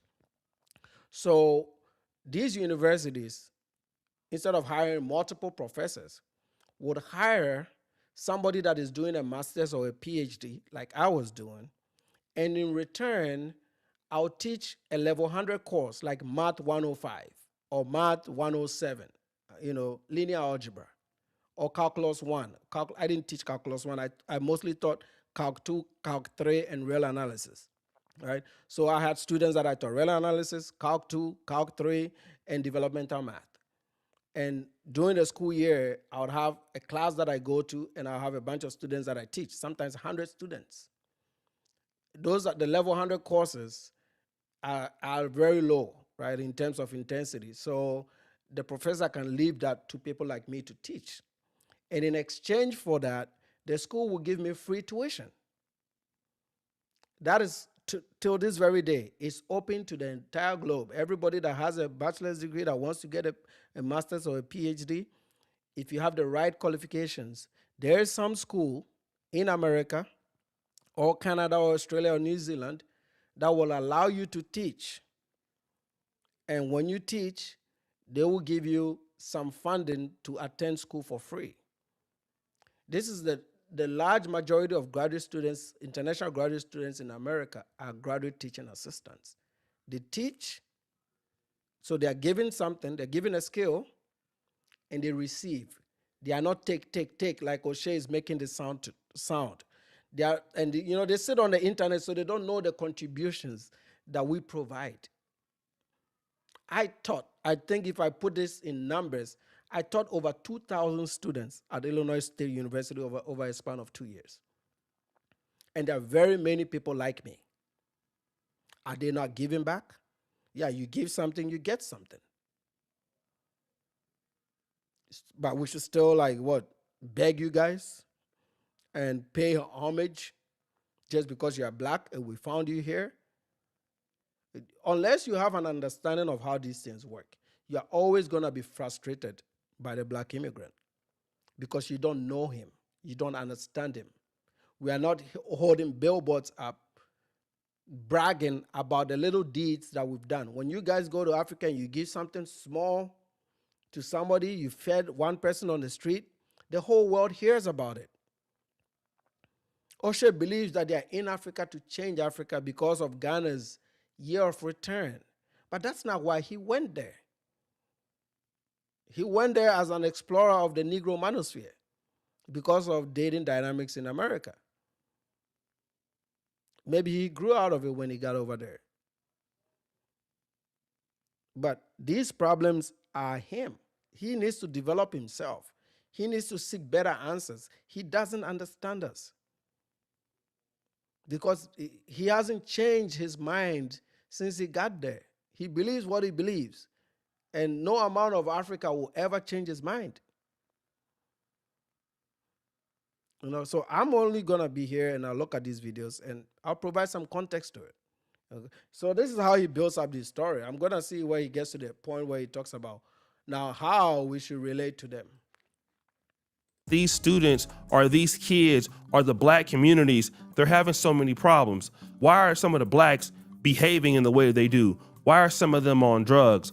Why do they have such a disrespectful or attitude towards Caucasians? Is that a lie? Yeah, can we not ask why? That's not a lie. We can ask why. These are the questions that they started to ask as they went and navigated the PWI systems and started to, marry themselves or started to go into corporate America. They started to understand they must differentiate themselves from Black Americans. Maybe not all, this was typically the common thing to do, as well as certain Caribbean students. No. So this is another misconception. When you are in corporate America, in a corporate structure, you're not thinking in the lens of race. It's productivity, effectiveness, and the environment that you find yourself in is reflective of what America is today. So if I'm making a middle income salary, mid-income, let's say $60,000, I'm going to rent an apartment in a middle income area. If there's not enough black people there, then that means I have no contact with the black people. It's not a deliberate thing. What these people are expecting is that, and they do the same too. Black Americans that are successful don't live in impoverished neighborhoods. Some of them have less contact with their own communities in their real lives. But when you do it as an immigrant, because they thought that you were supposed to be at the bottom, but you are not. So when you do that as an immigrant, they are insecure about themselves. So they make you think that what you're doing is wrong. What you're doing is not wrong. We live in a capitalist society. We are all looking for the best for ourselves and our children. And what is America today? Where you live determines where your children go to school. So if I'm a middle-class person, why am I going to go live in a neighborhood that has horrible schools? That's your first step to being a bad parent. You want to give your children access to the best education that you can do. And no immigrant should be guilty for that just because you are black. Oh, when they come, they are not in our hoods. What am I doing over there? Does LeBron James live in a hood? Okay, so then why should I? What are you people talking about? Are you crazy? Are you an idiot? Wake up, mother. Anyway, I don't want to swear today. Wake up, man. Are you an idiot?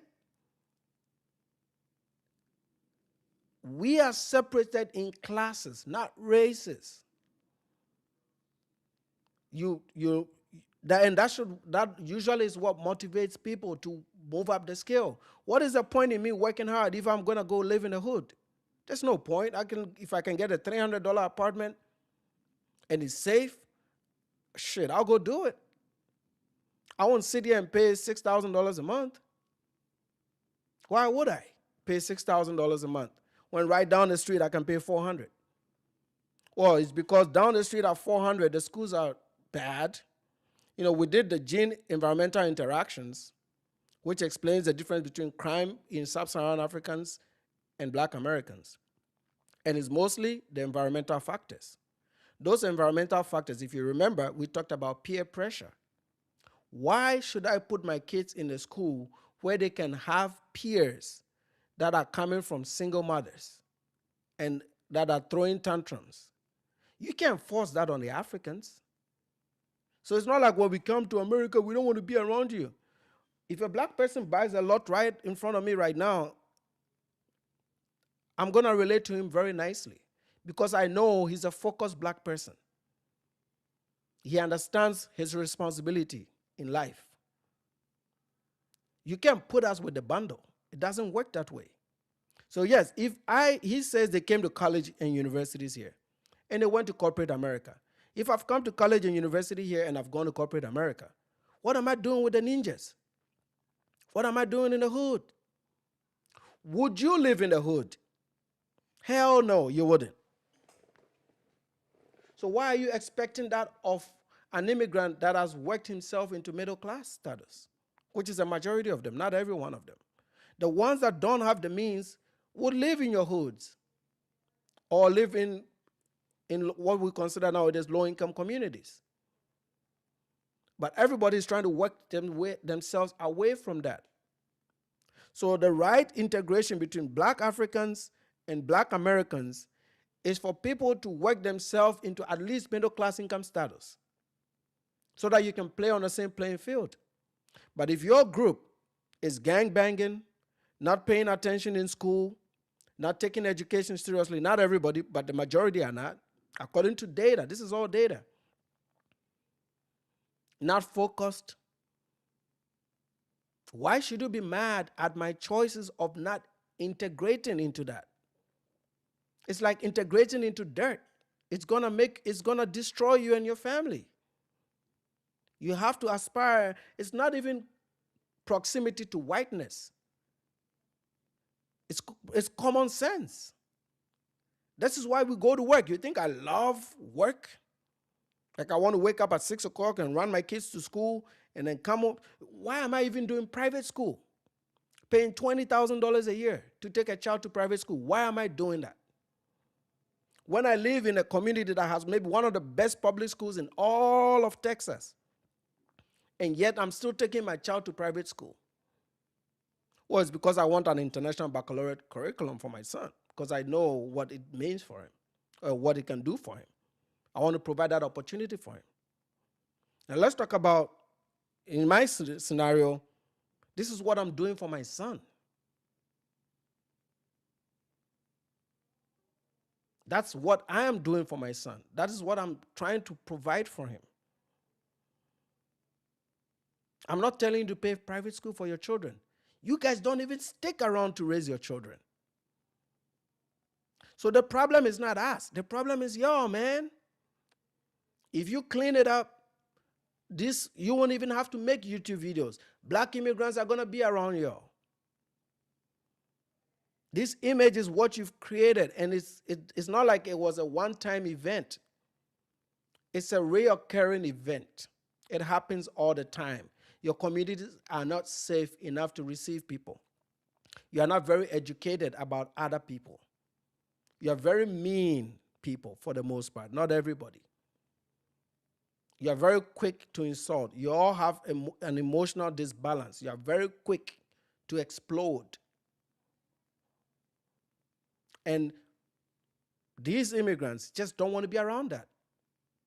And I don't see anything wrong with it. And you can't force that to happen. You know, they think they can use these diaspora wars to force the Africans into capitulation to do what they did with their women during their gender wars. It's not going to happen, fool. It's not going to happen.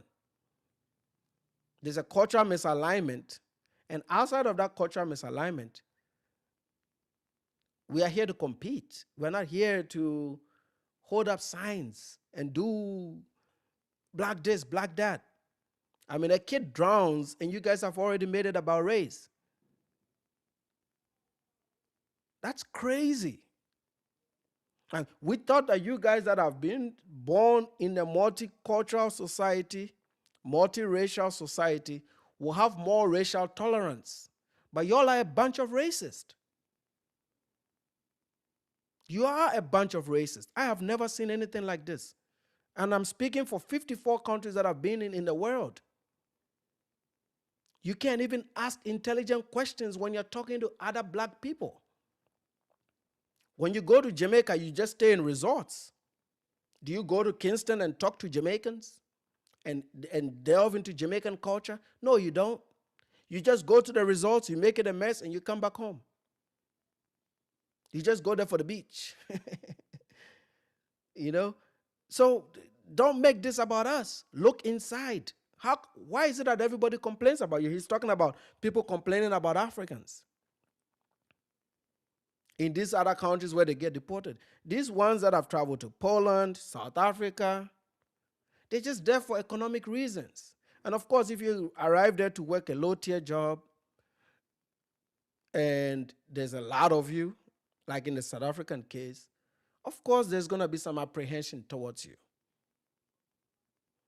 And that is okay. I can accept that.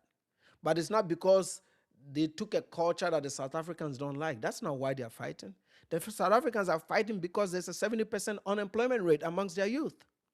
They don't have jobs. So, of course, with that anger and there's internet radicalization that is going on, a lot of them have picked their easiest target, which is the Africans. The Africans have always been victims in this. We've been victims in your rhetoric. And what is poisonous is that you're doing it on the ground and you understand what you're doing. Oshay is not an idiot. He knows that his version is going to be accepted because he lives in Africa. Even if it's a lie, and we've just proved it, that everything he just talked about was a lie. He just circles around it because who is going to break it down? So imagine, think about this. The people that say, oh, we got to get Nana's channel, we got to get him off the space. If I don't provide these rebuttals, who is going to do it? They're going to run with it, and these have bigger audiences. They're going to run with it. So we have to do it. This is why we do it. Nobody is threatening him to leave. I've come to understand that he will never leave. So let him go ahead and do it. But we are going to go ahead and do ours too. And there's nothing wrong with that. Do it, man. Do your thing, bro. Say all the negatives you want. Actually, you know what? Say that we don't bath, we smell. Make it, because he's not even talking about issues now. He's gone into these personal attacks about Africans and our cultures and all of that. Let him go ahead and do it. We are good with it, okay? I'm going to speed through this because I think I'm holding you up too much. Let's go 1.25. Let's see if you can get. Also, what we had then was African students in the United States that were becoming critical of not only other black students at the universities at certain points, but black America as a whole. And what you would start to hear from these African students as they gain more college degrees and more leverage in either academia or the private sector, their voices would start to be heard. You would start to hear terms targeting black Americans from the Nigerian community, such as Akata. You would also see African students delineating themselves from being called Black American or Negro at the time, because the term African American didn't come until the 80s. And so now this particular drift between the African. I think Oshay doesn't understand what delineation means. I think he's trying to say they were separating themselves. Delineation is saying that you can't say Africans in the US are delineating themselves from Black Americans. You're a subgroup of the African people. So we are separating ourselves. Because typically most people separate themselves within class. Some do it by race, some of us do it by class. So we're separating ourselves. And that's just typically what the infrastructure is. We separate ourselves. They are not delineating. You guys took it to that level that your lineage stops here. So that's what I'm saying. When you've learned everything on the internet and you're an idiot, you're just always going to say shit. Delineation is D and lineage together. English. The only language. It's about lineage, your family tree. You say your family tree stops in America. That's delineation. The Africans were not saying that your family tree stops in America, they stop in Africa, so they are separate from you. That's not what happened. They were separating from the bullshit that they came to see. Who wouldn't separate from this bullshit? Even you guys separate from this bullshit. That's why LeBron is not living in Akron. Okay? God damn. African community and the black community was starting to occur. But from the black community's perspective, they didn't understand where this was coming from. Because number one, I just talked to you about the fact that the black community gave its own money up to send students from East Africa to college. Nnamdi Azikiwe and Kwame Nkrumah were both educated. You see, this is why Oshay started a video like this. He started a video like this to say that we can't be critical of them. We didn't, it's like a crybaby. Oh, they didn't come to us. They didn't hug us. Oh my God. We did this for them. They didn't do this for us. When they came here, they separated themselves. And then, but we gave you scholarships to come here and you didn't do this and you didn't do that. So now he's mad at us. This is the purpose of this entire video. He's mad at us because Some of us came to the West and didn't want to be part of this bullshit. And he says that we went online and we were saying things. Who are you saying things to if we're not, if we are already separated from your group? Nana Kwaku channel has only been up for a year. This is when we are starting to say something because it's gotten out of control. And now that you got a little bit of pushback, what are you people doing? You're calling employers, you're threatening people, you're trying to get people to lose their livelihoods, you're trying to restrict my free speech with your bullshit because you can't take any criticism, but we are supposed to take your bullshit. I mean, this entitlement and this ignorance that proliferates among your community is bonkers, man. It's not gonna be a comfortable ride. It really is not going to be a comfortable ride. Okay? You have a bigger channel. Praise be to God. But we are rising. Okay? We are rising. And as long as I remain alive, this is what this channel is going to be. It's not going anywhere. This is why I moved the live streams here separately. It's not going anywhere. And this information is traveling and traveling wild amongst my people. And they need to know this now. And obviously, you guys are troubled by it. That's why you are reacting the way you are reacting. Let's see how you react when it's at 10,000 and 20,000 and 30,000 and 40,000, or even the channel size as you have. That's when this is going to be very, very impactful. This is only the start. Remember, Oshay, when you used to come here, there was only 20 of us listening, 10 people, 5 people. This is only the start because we don't stop. We're going to fight to our very last breath, man. And we're going to look at all the information you put out and we'll tell people the truth. That's all we're doing. Okay? But remember, you guys still have to share this space with all the other groups. And the more we amplify and teach people about you, that image is going to be irreparable. Whatever you say about Africans, what is it going to do to us? Nothing. We still operate our nations. We can tell people who can come in and who cannot. And I don't want your people in Africa. You guys know that. I've been on record for saying that. So what Oshay is doing is only going to help me and my cause because I don't want you all over there. So the more negativity you spread about my people would deter people from coming to Africa, which is exactly what I'm trying to do. Because I've come to understand that Black Americans that are 45 years and under should not be in Africa. I don't care if they are Pan-Africans or not. I have come to understand 45 and under should not be in Africa because they've lost all the training that they were supposed to have about their people. They are confused. They are too radicalized. This radicalization is not something that can be repaired. So African society not even getting to know y'all is going to be a good thing for us long term. And this information is spreading like wildfire, man. I look at my analytics.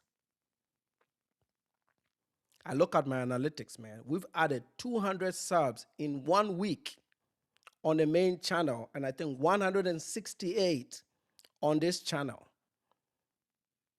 That's almost 400 people that have joined the 2 channels in 1 week. So obviously the message is going out there and it's not going to stop. That's every person that has heard this is one individual. It's going to grow and you can't stop that. And you have to cover ground and you have to cover territory. You don't know the mind of an educated African. You're about to experience one. And this is what I'm saying, man. You can be critical of us. We are not thin-skinned people, man. Go ahead. But to insult people's features, tell that just because somebody's from Uganda, they smell, that because somebody's from Kenya, in Austin's word, he's not intelligent. Those days are over. Those days are over. Okay. Next week, I'll take PTO just because of you. Okay. At the 6 minute mark, he said something. I think I skipped over it, but let's see if I can find it. I think it's at 6:36. University of Pennsylvania. Then you have the HBCU sector, Lincoln, Howard, Tuskegee, most notably, and Tuskegee was very, very popular with Nigerians. And then you also have the Midwestern law grant institutions that really helped out. So you have like Michigan State, University of Wisconsin-Madison, Indiana University, and the Ohio State University. Because of the problems going on in Africa, they would lose 50 to 60% of their investment in students in the United States forever. And when these students started to deal with African Americans, they started to ask certain questions. Number one, why are some of these students, in our opinion, not taking the opportunities like we are? How is it that we come from Africa and we're here in America, but yet these students or these kids or the black communities, they're having so many problems? Why are some of the blacks behaving in the way they do? Why are some of them on drugs? Why do they have such a disrespectful or attitude towards Caucasians?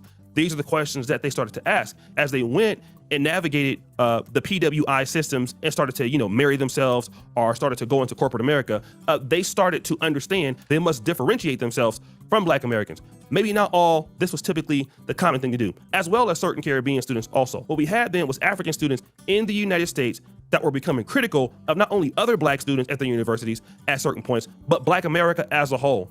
And what you would start to hear from these African students as they gain more college degrees and more leverage in either academia or the private sector, their voices would start to be heard. You would start to hear terms targeting Black Americans from the Nigerian community, such as Akata. You would also see African students delineating themselves from being called Black American or Negro at the time, because the term African American didn't come until the 80s. And so now this particular drift between the African community and the Black community was starting to occur. But from the Black community's perspective, they didn't understand where this was coming from. Because number one, I just talked to you about the fact that the Black community gave its own money up to send students from East Africa to college. Nnamdi Azikiwe and Kwame Nkrumah were both educated at Lincoln University. Nkrumah is the first prime minister of Ghana, and Azikiwe is the first president of Nigeria. The Black community played a big role in the development of these countries and their ability to come not only study, but the Civil Rights Bill of 1964. So where is this energy coming from? Fast forward. The year is 2019, and Ghana has an offer called the Year of Return. This call to action takes off. And the reason why Ghana has the Year of Return, because you guessed it, Black Americans living in Ghana propose this to the government, and it takes off. Not only does it get Black Americans interested in the continent, it gets other people, most notably the Black Caribbeans, interested in the continent. And there's a reason for this, because between the time of the 1970s and 2019, many Africans who were in the States or in Canada or in the UK had given up on returning back to Africa. They did not trust the ecosystems in Africa. They did not trust African leadership, most notably for all of the failed states that they had witnessed throughout times. Many of these students had been a part of wars, or they had seen wars or rumors of wars, so they didn't come back. But Black Americans had no ties to the system, and they had never really been let down by African government. And so now you see the rise of Black American influencers, Black Americans coming to the continent, Black Americans investing in the continent starting to see Black Americans leverage, giving people passports. We saw that with Sierra Leone, with Ghana, and now Benin. And then you get somebody like Oshay Duke Jackson coming to the continent. And then when I come to the continent, largely because Africa's top people decide that they don't want to deal with it, guess what? We start to see problems here in Africa. Now remember, the Africans in America for half a decade were calling Black Americans, not all of them at least, lazy. They didn't want to work. They were ghetto, all kinds of things that the Black community took from African students. Then when Oshay Duke Jackson and other Black Americans come back to the continent of Africa, and we never really come online and call Africans stupid. We don't come online and say Africans stink or Africans have 3 legs. Is that true? Does Oshay doesn't come online and say that? You see what I'm saying? I mean, I don't want to make this too long, but back there was a lot of misinformation and making it sound that says that we don't go back home because we are scared of the ecosystem. Most of Africans return after education in the West. Some stay depending on what jobs or careers they're doing, but most return. I mean, I went to grad school with a bunch of Ghanaians that went back to Ghana and are doing very well in Ghana, like really, really well. You can Google Richard Ahiamba, who was my roommate. Roommate is now the communications director of the MPP party. Like, they got real good jobs. Mukhtar, one of my friends, a multimillionaire, went straight in 2010. He went back to Ghana and started building real estate in Ada and selling homes to a lot of blacks from the diaspora, selling multi-million-dollar homes on the beach of Ghana. So most return, you know, most return. It's not like they are scared of the ecosystem. Most return. You this like why why would I be scared if I'm going to that place? I go there every year, like 3 or 4 times a year. If I'm so scared of the place, why am I investing there? This notion that if you live here, you don't invest in the place. If I'm so scared of the place, why would I even invest there? Why would I put a lot of money into that place? Lots and lots of money in that place. And most Africans, I mean, these remittances, Nigerians are selling billions. You know, you talked about the year of return. The year of return was an initiative from the Ghanaian government. It wasn't from black Americans that were living in Ghana. This is the nonsense that Oshay Duke Jackson is doing. Everything he said so far in this video, he's giving credit to black Americans, even though black Americans had nothing to do with it. The year of return is based on the ideology of Dr. Kwame Nkrumah, that Africans are Africans wherever they are. And that most of us in Ghana, we grew up with that idea that every black person from the world has some trace to us. And we should build some tolerance and acceptance to these groups that live in other countries. That's how almost every Ghanaian grew up. This is why Ghana, my Ghana, as small as it is, became a pioneer in bringing people to the continent. It was a Ghanaian initiative by then President Akufo-Addo. It had nothing. The black Americans in Ghana are not influential. I don't even know one of them. They are never played on our news. They have no influence. We gave them passports to make their lives easier. It was a charitable cause. Even though some Ghanaians, like myself, are opposed to it. Why come no other African country is doing that? It's just part of the Ghanaian spirit. It's what Ghanaians are. That's why Nigeria is not giving you passports. That's why Liberia is not giving you passports. Ghana led, and then Sierra Leone and Benin followed. It's just an initiative of the Ghanaians. Had nothing to do with black Americans living in Ghana. There's not a lot of you over there. And most of you, according to our immigration data, the average black American can live 6 months in Ghana, and they return home.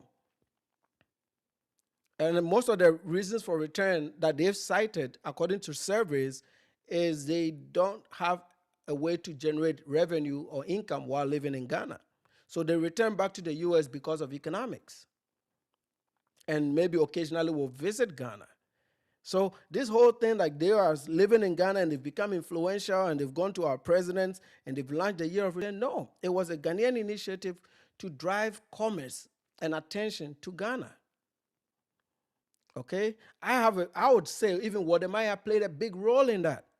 But it seems like Oshay is trying to have a go at Wodemaya nowadays. As if Wodemaya is nothing. Wodemaya is 5 times bigger than you. And at least he's used this platform to promote something positive and has changed a lot of real lives. Okay? You came to Africa because of sex, really. It's not because of our year of return. You came there because of sex.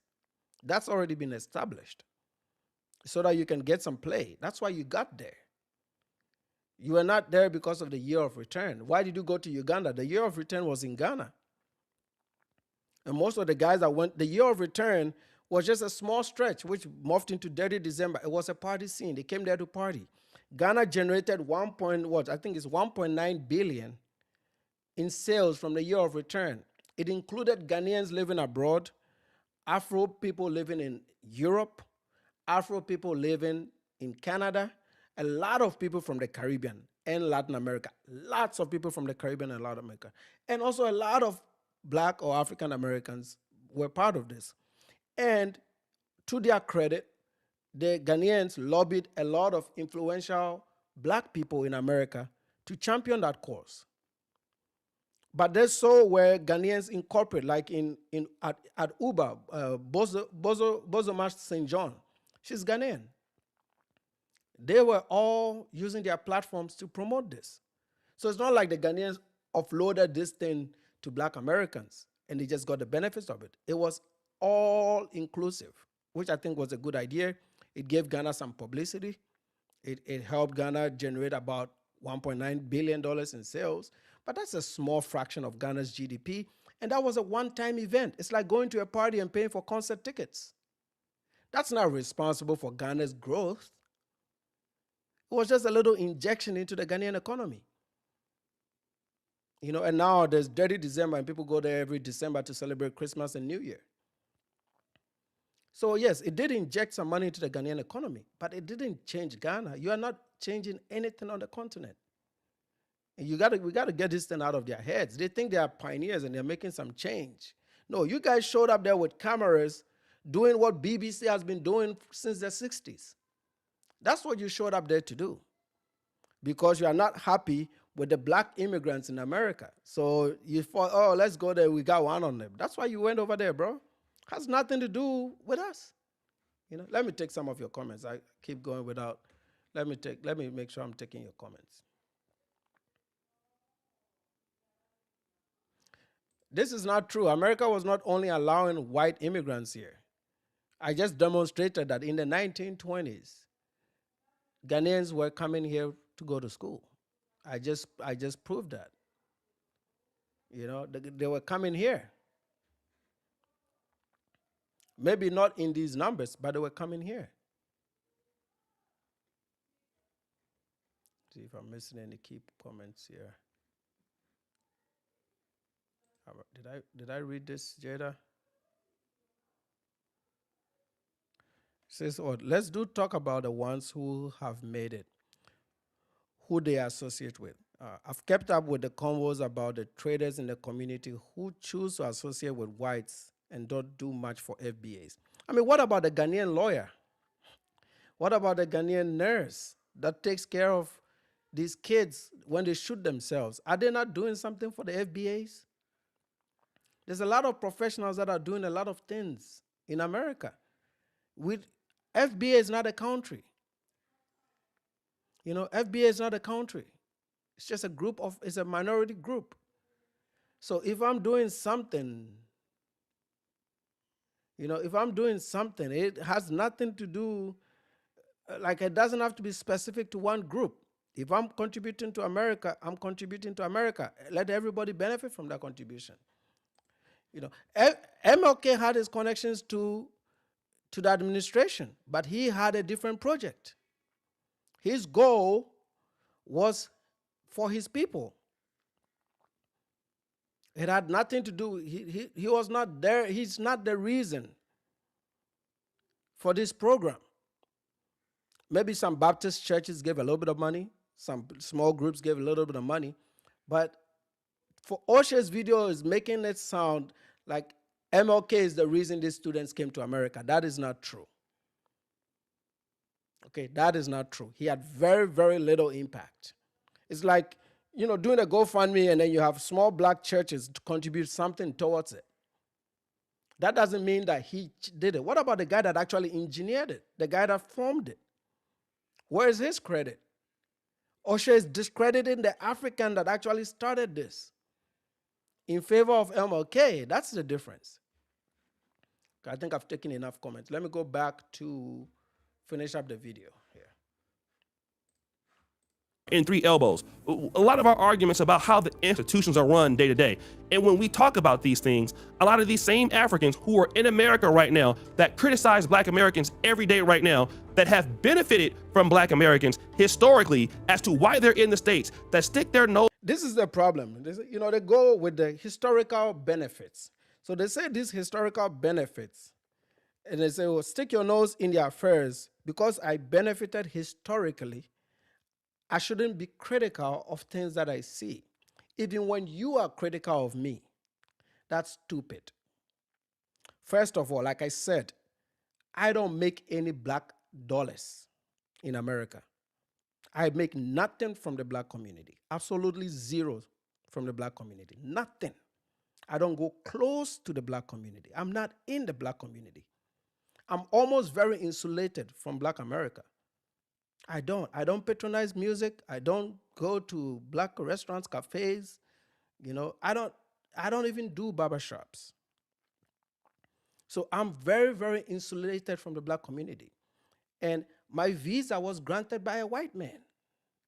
My college application was approved by a white man.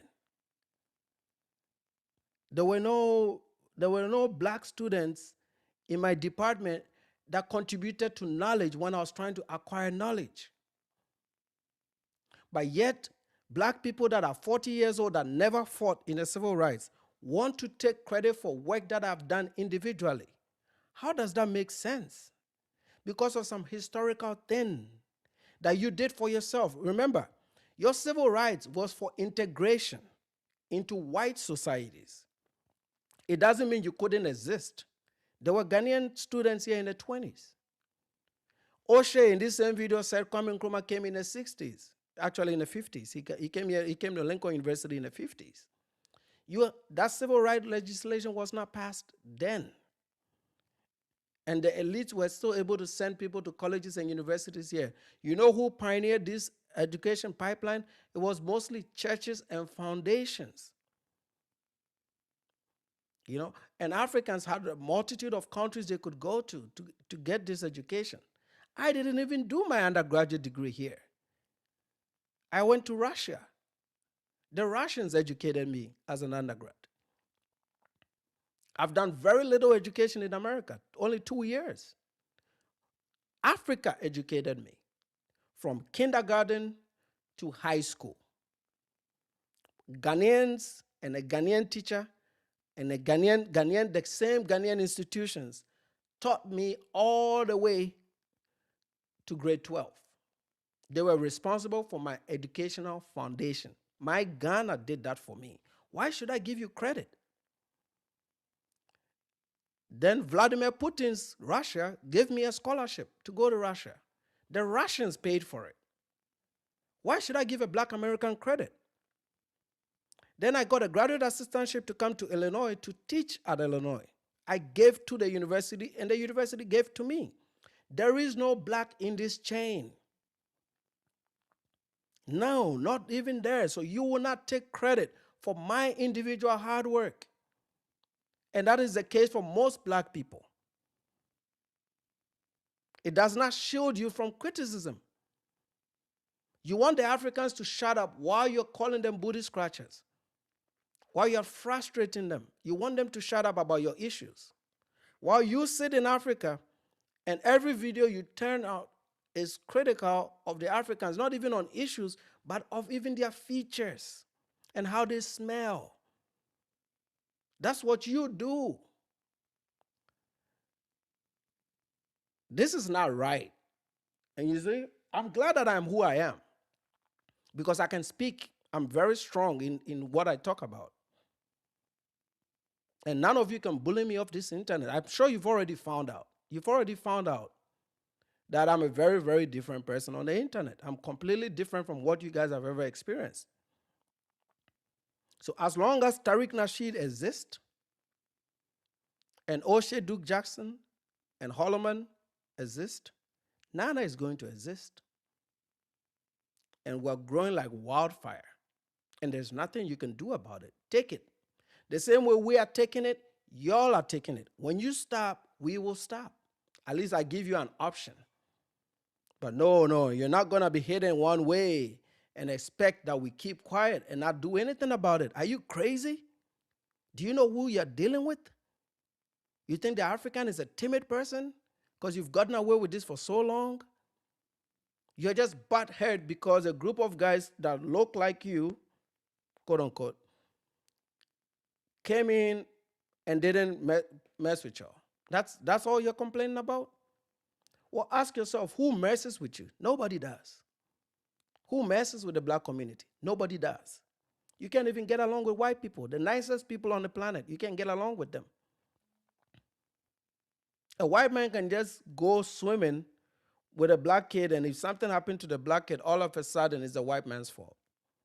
And we are supposed to buy into that ideology and support that bullshit. That's not going to happen, fellas. Jeez. Up at black Americans want certain people like me to be deported. But for years, they have been doing this. Oshay, nobody is calling for you to be deported. I may have said it maybe a year ago when we were going back and forth, but ever since I had a one-on-one conversation with you, I just said, if you don't like it, leave. That's all I say. I don't like it in Black America, so I don't go to Black America. I don't. Some of your few creators that I used to watch thinking that they had some substance, soon as they started throwing derogatory words into their commentary, I stopped watching them. I watch white folks. They are more entertaining nowadays because they stick to the script. They are not um, they are not doing this out of trauma. You guys are all yabbing out of trauma. You're traumatized. Your backgrounds don't allow you to sit down and process stuff. And you're unleashing this trauma on the Africans. You're just looking for somebody to target, but you don't want to be hit back. You just want us to take it. You don't want none back. You just want it, hey, one way. Call them booty scratchers. Call them every name in the book. Call them tethers. Make funny descriptions about their hairlines and their facial features. Say all the nonsense and the most bigoted things you can ever say to demean a human being.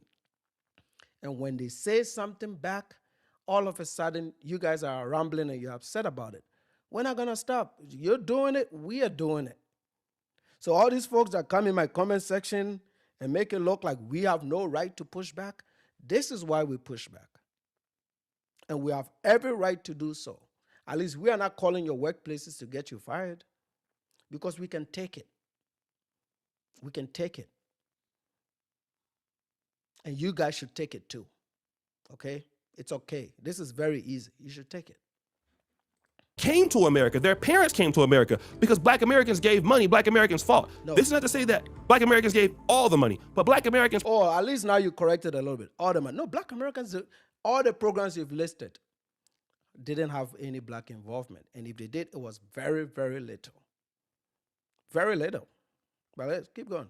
Played a role for Africans to be in the United States. It's documented. You can go and look it up. It's the truth. But when Black Americans talk about the issues that face not only themselves here, but the African youth, now all of a sudden, we are the wrong ones. We are the problematic people. But are you guys not problematic when you criticize Black Americans in the United States? Are you not problematic when you go to the UK, as you were doing in the 80s and 90s, criticizing Caribbeans? Were you not the same people that did the same thing when you were in Canada? Were you not the same people who did the same thing in Australia when you migrated there? Are you not the same people that do the same thing when you go to South Africa and call them lazy? You see, the one thing that we can see with the Africans wherever they go is once they come into somebody's homeland, there's accusations or allegations of those same Africans who are becoming guests in somebody's land because somebody let them in there or somebody fought for them to be there, calling somebody names in a country that they did not help build or help fight for. Yet when somebody else comes to that continent, largely because you refuse to come back, and we talk about the issues of this, and of course, sometimes it can be complaining or looked at as complaining, you want to get that person deported, or you want that person to get beat up, or you want that person to be hurt, or you hope that person gets slapped. But what about the Africans who have been criticizing Black Americans? This is something Oshay has been throwing in his videos lately. Nana has never said that Oshay needs to be slapped. I've never added violence talking about these Oshay issues, but yet he keeps repeating it. I've even looked in the camera and I've said explicitly, let this back and forth be about ideas. You don't want to get deported. I'm not asking you to be deported. Stay. Live there all your life, and I really mean it. Live there till you die. Live there, enjoy Africa all your life. Say you have the freedom and the passport, because that's what Oshay Duke Jackson wants. He wants the passport to criticize without being criticized. But here's the thing. No violence, no attacks on you, none of that. You have the right to be critical of us. Do whatever you want. Good for you. Do whatever you want. Even call them musty. Call them all the names. Sandals, no deodorant. All the things that you say about them, go ahead and do it. But we are going to do the same here too. And what I expect from your community is that they don't be putting my address on the internet and doxing me as if they're going to come here and do something. Okay? Your kind is not here. It's a gated community. They can't be here. And threatening my life. And threatening my livelihood. Let this just be about commentary. Can your community handle it in this sense? No, they cannot. I've been threatened. You haven't. Nobody has threatened Oshay Duke Jackson. Nobody has threatened Tariq Nasheed. This is a banter that exists on the internet. Let it remain on the internet. Don't make this about threats. I'm not threatening nobody.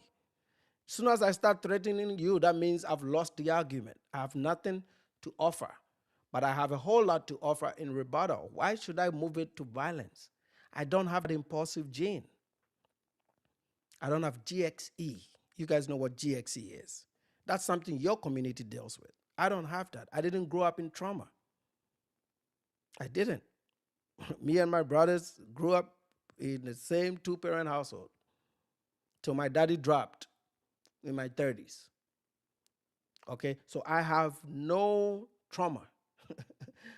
I was raised right, and I've done things right. So I'm not gonna be here doing these violent things that you guys talk about. Nobody's trying to be violent here. Nobody's threatening you, Oshay. Walk around Kampala all you want.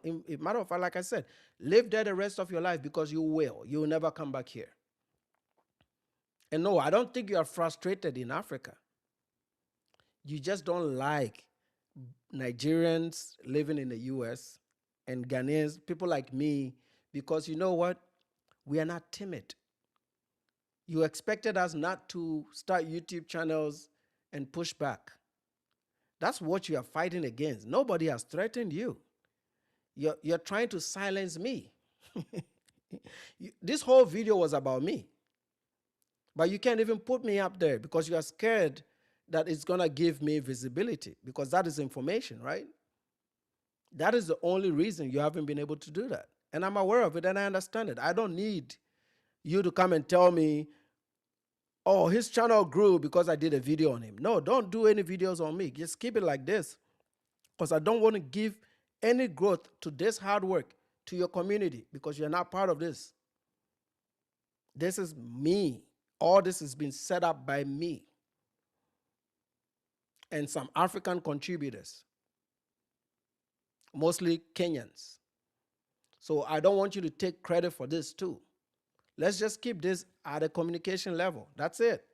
Make your videos and I'll make my videos. I hope your community can stick to it. I don't think they can.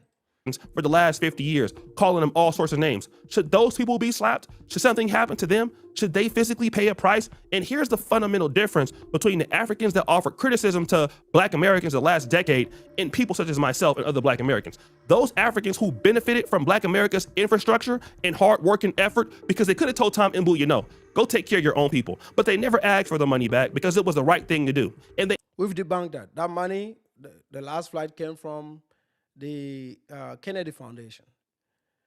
Mbowe did this by himself. He may have gotten a little bit of help, but it has nothing to do with Black America. So that's the difference. The latest round of migration to the US has nothing to do with Black America. It has no black dollars in it at all. So why should you take credit for it? Why? If white America needed our intelligence and our labor, they would have found a way to do it, because they did so in the 20s and in the 30s and in the 40s. There were Christian charities that were going to Africa and bringing people to get an education. White America has been mostly good to Africans. It has nothing to do with the little maybe Baptist church that did some collections to help Ghanaians. You shouldn't want to take, because of those, even if you did that, let's give you that. Let's say you did that. Why should I keep praising you even though you maltreat me and you say shit about me? I should praise you? Man, you're out of your fucking mind, bro. You have lost it. And to this day, we have never as a group threw it in Kenya's face like Nigeria has thrown it in South Africa's face for the money they gave during apartheid. All Black Americans have largely asked for is a certain level of respect. Now, of course, we're not perfect and we do things. All they've asked for is a certain level of respect. No, you have to earn that respect. But he's going to continue the phrase here. He said, all we've asked for is a certain level of respect. That's all you're asking for? But don't you have to respect us for us to respect you? Or because we are the lower blacks, we should just respect y'all? This is where all this mindset goes to. This is what we're also pushing back against. Why should I respect you just because you're black and you're in America and maybe your ancestors did something Your civil rights movement was about integration. It wasn't about existence. If your group was so powerful and you were kings, you could have leveled segregation to grow Black America into its own para economy. You didn't. You knew you were not capable of doing that. So you asked for integration with white America. That integration is what you are trying to claim credit for, because now that you're able to go to white institutions and now immigrants were coming in and they were also now able to go to white institutions, all of a sudden our success is based on that integration that you fought for. You did that for today's 50 million Americans who are Black, not us. The pipeline, this is why when we go to school, on the admissions page, there's international students. White America always made provisions for their guests. And they would have made those provisions with or without the civil rights movement. But you want to discount the good and the things that white folks did for Africans, which is a lot more than a small little tiny pockets that you're trying to claim credit for. Very, very menial, tiny.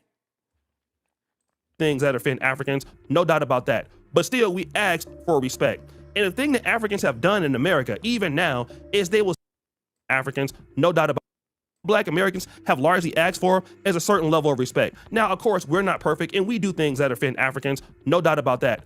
Okay, so he says this and he brushes it off.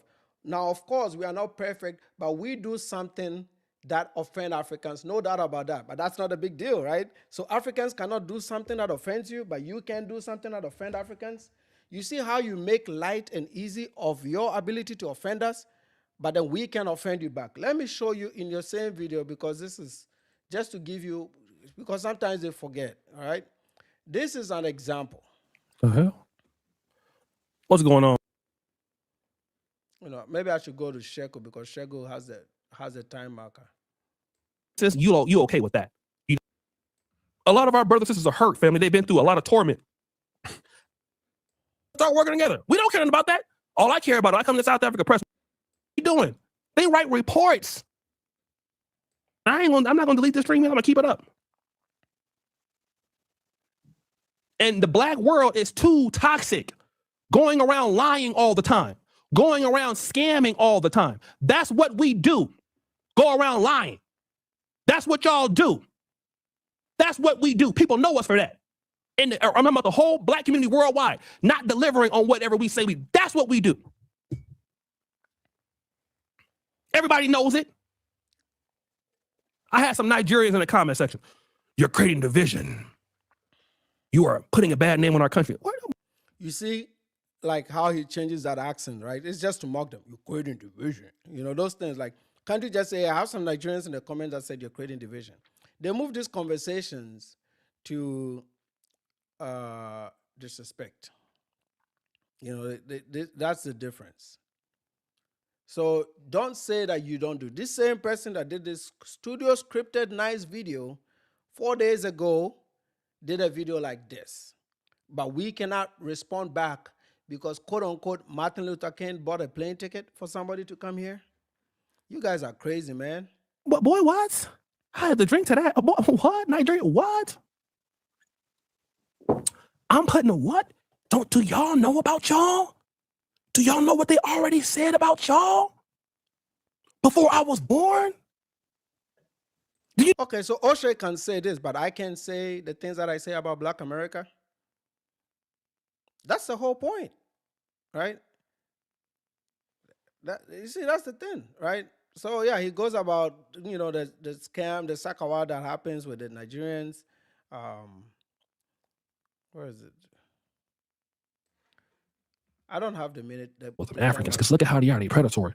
The ecosystems made them predatory. And then once you go over to Rwanda, you go over to Kenya, you go over there. Look at Zimbabwe right now. Look at all these places. They taking passports more. Botswana. They closing down their security because they don't want them problems. But y'all don't want to mention it. But you want to talk about Africa is rising. Africa is not rising. Africa is on a decline. Yeah. See, that's the thing. Even though every data and every metric suggests that this is a lie, but that's what he says. So I can say that Black America is on the decline and provide some data and statistics to back that that Black America is on the decline. What difference is what he's doing from me? Why am I the problem? I didn't provoke this. I didn't start this. So for those that come and don't understand, I think this gives you a little bit of a background. I'm gonna cut to Sheku real quick because Sheku has it broken down nicely, so that I don't have to look for it. I don't have to look for it. So I'm just gonna go to Sheku's channel and pick this up. I don't know, was this a video or a live stream? Let's see. Sheku's been turning out quite a videos. He's live now. Damn, I went live at the wrong time. I like to catch his lives. Um, which one is it? I think this was a video. Do you know I'm saying? Do you know like how that hurt? Like y'all don't even know. That's a crying thing. To be completely honest, just tell you I don't really care. So I'm trying to Chat GPT know it. Many, listed something. Hold on, Somalis, come on now. Are you serious? Like I'm the first person that said something about y'all. Boy, you be here all day and tomorrow until Jesus get off the cross. They've been talking about y'all for years. What are you talking about? Y'all better get real. The whole world know about what y'all be doing. They write reports. The World Bank writes reports. The IMF writes reports. What y'all do is wildly documented. Surely, it has left a bit of taste on many Africans out there. Drink to that. What? Nigeria? What? I'm putting a what? Do y'all know about y'all? Do y'all know what they already said about y'all? Went live on his channel, and I don't subscribe to his channel. The thing just come up recommendation randomly, and it was like, oh, live. It doesn't normally go live, honestly, right? But I don't really watch his channel. So this was the first time watching him live. I was really hoping to go into the live stream. I wanted to learn why Black Americans should support South Africans. I think we all know now, it's a hot topic, really. As an African myself, you understand, I'm very proud of the continent. I have mingled with South Africans. I know South Africans up close. I have dated 3 South Africans.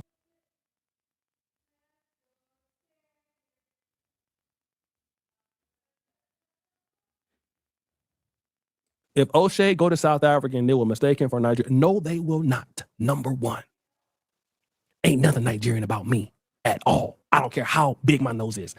Jigga, I ain't no Nigerian ever been. Oshay. So yeah, you hear things like this, and then the same community will come around and act like they'll be in Oshay's chats praising him, right? Because he's their hero. And then they'll turn around and make it sound like we are the problem. And their only defense is that, oh, maybe their ancestors did something. Maybe. It's not even proven, right? Maybe. Even if they did very little. They didn't do it for us. They did it for their own integration. They're going to look back and say that we can't criticize them because they paved the way. That's what they say. They paved the way. So we can't criticize you because you paved the way. Okay. But then you can say all these things about us, and we're still supposed to take it. Good luck. I think you're about to experience a different group of Africans, because now at least this is online, this is on the internet. We're not going to relent. And we're going to push our own, it's not even propaganda. We're just going to put our own data twist to all the issues that goes on in America, with a particular focus on Black America. And you have to just take it. I didn't call for this, but I have to do it. Okay, I have to do it to hold my community together. I have to do it to protect my community against what I consider is a traumatized and a violent group. And some will like it and some wouldn't like it. On that note, we're gonna look at the Auston Holleman video here, which is gonna be short. Hopefully get through this in 5 minutes, and then I'll bring on my panel. Okay, I'm gonna be very selective on who I bring on as a panelist. If it's not somebody that I've worked with, I don't think I'll bring you on. It's gonna be people that I may have worked with in the past that I know, because we keep it civil here, right? We keep it civil here. I don't want people that are emotional, raised by single moms, coming here and just going all over the damn place. I need people that want to provide. Uh, Not, you don't have to agree with us, but even if you're gonna disagree, I'm not looking for an emotional commentator. I'm looking for somebody that can provide some context to what we've discussed today. Okay. All right. And that'll be at my discretion. Okay. So if I don't think you're gonna provide that, I will not bring you on. And if I mistakenly bring you on, I'll kick you off. Okay. Um, this guy is.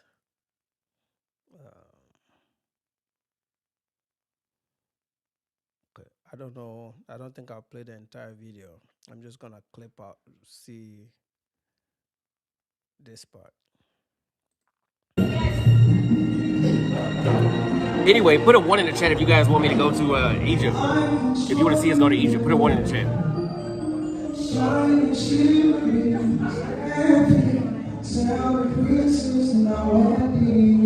Just let your heart decide. I can open your eyes. Take the word about word. But yeah, like another reason, if you wanna, can somebody put my Cash App in the comments really quick? If y'all want to see us go to Egypt, we will go next week. We will go next week. The Cash App is $$ Auston Holleman. I'll show you how to video. So he's asking for $1,000 to go to Egypt. They're all begging for money, asking for $1,000 to go to Egypt. You're always begging on the internet. These are the influencers that Oshay thinks they've brought to Africa. That they are there to develop Africa. He said it in this stupid video that he just did. That they are there that they started coming to Africa with their cameras and they are reporting stuff. No. You came there to beg and to fundraise. I mean, Oshay doesn't do that, but all these guys he's trying to protect is because these are his boys. They are all from the manosphere bullshit. So he feels an obligation to fight with them. But that doesn't change the fact the majority of these guys are young, inexperienced, they have nothing, they are begging for money on the internet to be able to travel. And when they travel, they take their stinky Western attitudes to the locals, don't show them any respect, only because they don't want to pay fair price in the US. It's cheaper for them to live over there. The development that you're crying for, if Africa develops, you think it's going to be that cheap for you to be able to sit there? No, it's not. The few developed cities are expensive, as you can see. So that's what comes with development. We're just doing it at our own pace. So with this guy, Auston Holleman, going there to Africa, it's not a net positive for us. It's more beneficial to him. Because even to travel to Egypt from Nairobi, he needs a donation. Can he ever pay for anything? Can you create content without having to let people fund your lifestyle? This is sad. And then we can't complain about this. So like, Oshay wants us not to say anything when these idiots show up there and they behave like this. They want us to totally forget. And that's horrible. Let me know if you're in the chat, KF. I'm gonna send you the link. Where is KF?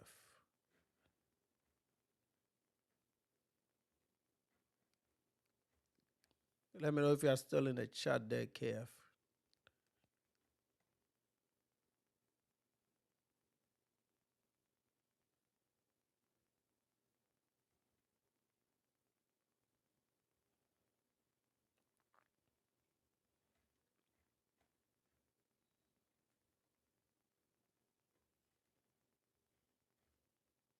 Deuces in the house. Salute to you, bro.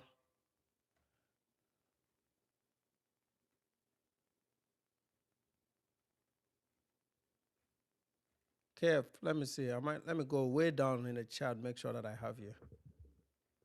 Salah is now. Salute to you, Salah. Let's see. Where is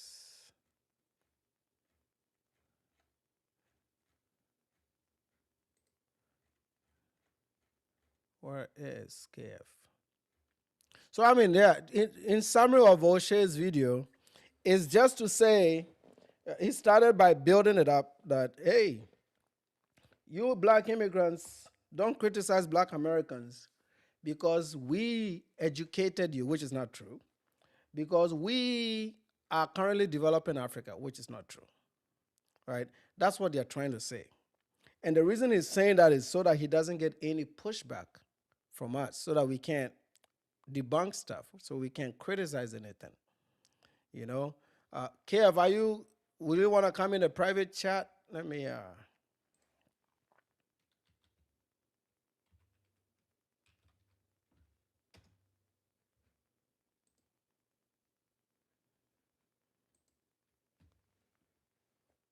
Kev, if you are in a comment, send me, Kobe or Kev, if any of you is in there, send a private chat.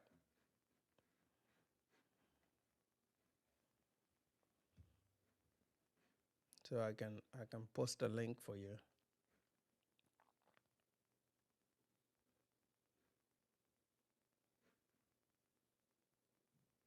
Okay, there you go.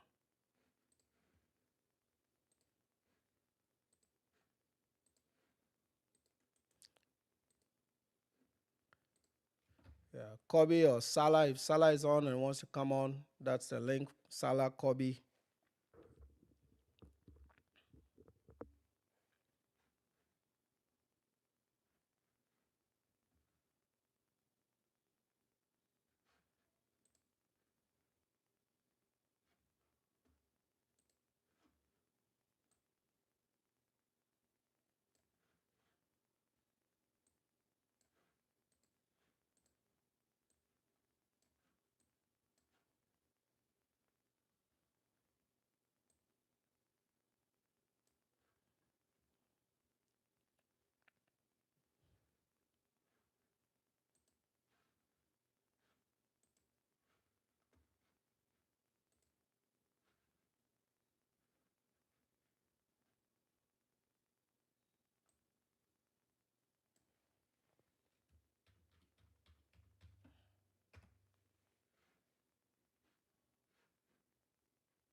Okay.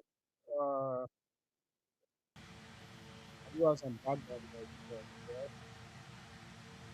Can you hear me? there you go. You got a little bit of background noise.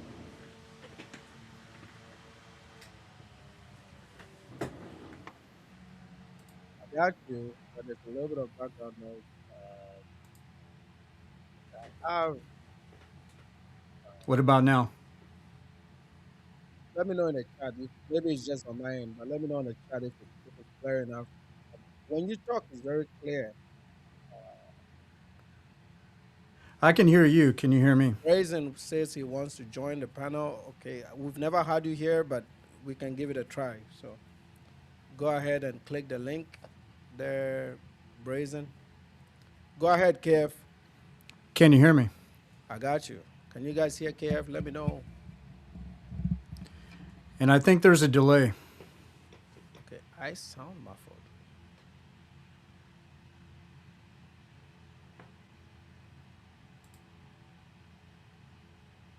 Okay, EV Max, they've been dropping the ball. But go ahead. Yeah, they said it's a delay. You want to kick it out and come back in? Are you on the phone or Bluetooth? Who, me? Yeah. Oh, okay. It's no delay. I was watching the YouTube show page, so I'm on EVMux. I can see that we're in sync right now. Okay. All right. All right. Okay, so you saw the Oshay video, right? Yes, I saw just the parts that Sheiko was reacting to. Okay. This one that we just broke down, right? Sheku is working on it right now. That I don't know if he's working on it right now. I'm talking about the one that you played back. That's the one I saw. Okay. No, I'm talking about the video where he talks about the amount of work that they did for Africa and why we shouldn't criticize them. Like you got to ask the question, what work is that? What did they do for Africa? To be honest with you, if we want to look at the quote unquote white community, what has the white community done for Africa? And not really much of anything. Now, if you want to talk like government bodies of certain nations doing certain things that are positive, net positive, then we can talk. But when we're talking about like individual communities, what has anybody really done for Africa? Other than Africans investing in Africa? I mean, I don't see it. He also makes the claim that we started, technically, we started these diaspora wars, and that it started from the fact that we come here and we don't give them any credit. Like we criticize them. Right. And it goes back to what have they done for Africa? What have they done for Africans coming to America? They haven't done anything. The only reason why this is coming up is because whatever it was, I would say in the last 15 years, not 20 years, but I'd say 15 years, is that Africans in the United States have become more popular than they were further back than 15 years ago. See, if anybody knew an African, further back than 15 years ago, it was usually somebody that you met at work. It was usually somebody that you met at school. You know what I'm saying? It could have been a teacher like you at one point, right? Could have been somebody that was married to an African from here.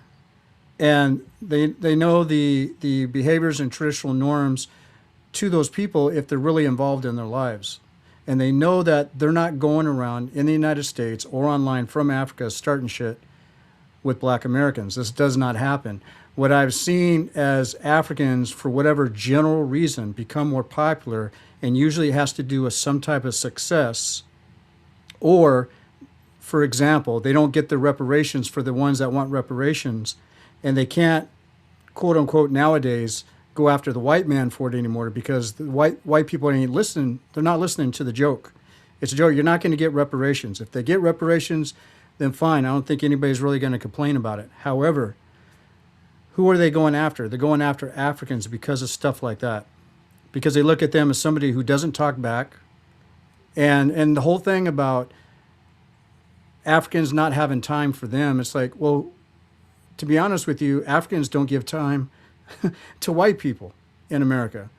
It's all about their times for themselves. It's like when I go out and I register at a community college, that's for me. That's not somebody for Africa. That's not somebody from Africa. If I'm gonna help anybody at a community college to register so they could get admitted into a community college, it'd have to be somebody that's living with me, like my wife, if she wants to go to college. That's the only person I'm gonna do it for, pretty much. So this whole thing about, they don't give us clout, they don't give us, like a heads up and all this other stuff. They're looking for somebody to blame. They're looking for the easy target. And it all also comes down to, and you've said it before, others have said it before, they're not on code. So Africans are not on with their code. Well, were they supposed to know about the code before they even left Africa? No, hell no. And when they get to America, are they supposed to instantly know what the code is? And majority of the time, they're, like you said, they're not moving into the black communities. If they're refugee status, let's just put it that way, they're going to be placed by a government body or nonprofit organization to be placed in a certain area in a certain city, right? That's just the way it is. But the majority of people that come over, they're coming for work, they're coming for school, and usually it's an invite. And when that invite comes over, they already have some place to stay. Whether if they bring their own money and they rent an apartment, or they're usually staying with somebody that's hosting them for a while till they get on their own feet. So how are they supposed to know what this code is? And when they get established here 1 or 2 years, again, how are they supposed to know what this code is if they're never communicating with you? And if they are communicating with you and you start bringing up stuff like white people this, white people that, white people that, white people this, do you know who Oshay is? It's not going to register. And then they're going to figure out, within a year or two after that, those types of interactions, which happens to be a lot, by the way, and not everybody, but it happens to be a lot, by the way.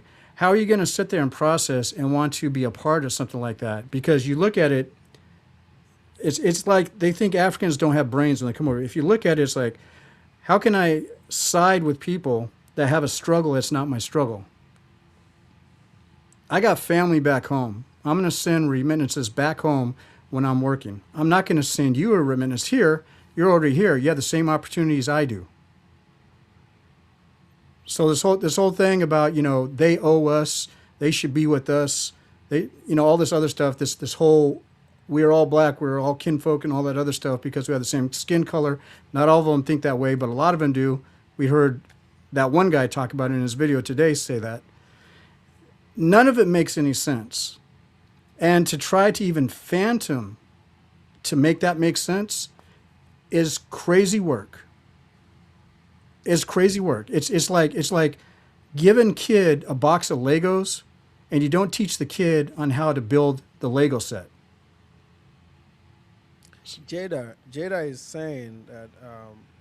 Okay, so I think I had missed that comment, but it says, she wants me to comment on the fact that all the Black American leaders. I mean, I think she's talking about the '60s and the early '50s, late '50s. Like, where is it? I missed it again. Where is it? Like Malcolm X and MLK, they went to Africa to study the anti-colonial movement. Because remember, we gained independence before the Civil Rights Act was passed, right? Independence with Ghana started in '57. Actually, the movement started in '52, but we gained independence in '57, and most of Africa in '60, and then a few other countries between '61 and '64. So, I mean, we didn't gain our independence because of what Black America was doing in America. It was our fight at the time was with the British. It had nothing to do with the United States. The United States was a neutral player, right? So why are they trying to claim even our colonial success, post-colonial success, now? Like, what is the point in trying to claim that? Man, to be honest with you, I don't think anybody knows. I think somebody just got a hair growing out of their butt and they pulled it and they said, this is a new idea. This is a new idea that I want to exploit. And I got a bunch of dummies in my community that are going to ride along with me because it's a feel-good moment. And you got to remember, at the end of the day, these people who are speaking the loudest are the race hustlers, or the, I guess you can say, immigrant hustlers now, because they're going after immigrants and stuff, right? Instead of going after immigrants, the ones that are here illegal, doing illegal things, like Truly, they're going after all the immigrants.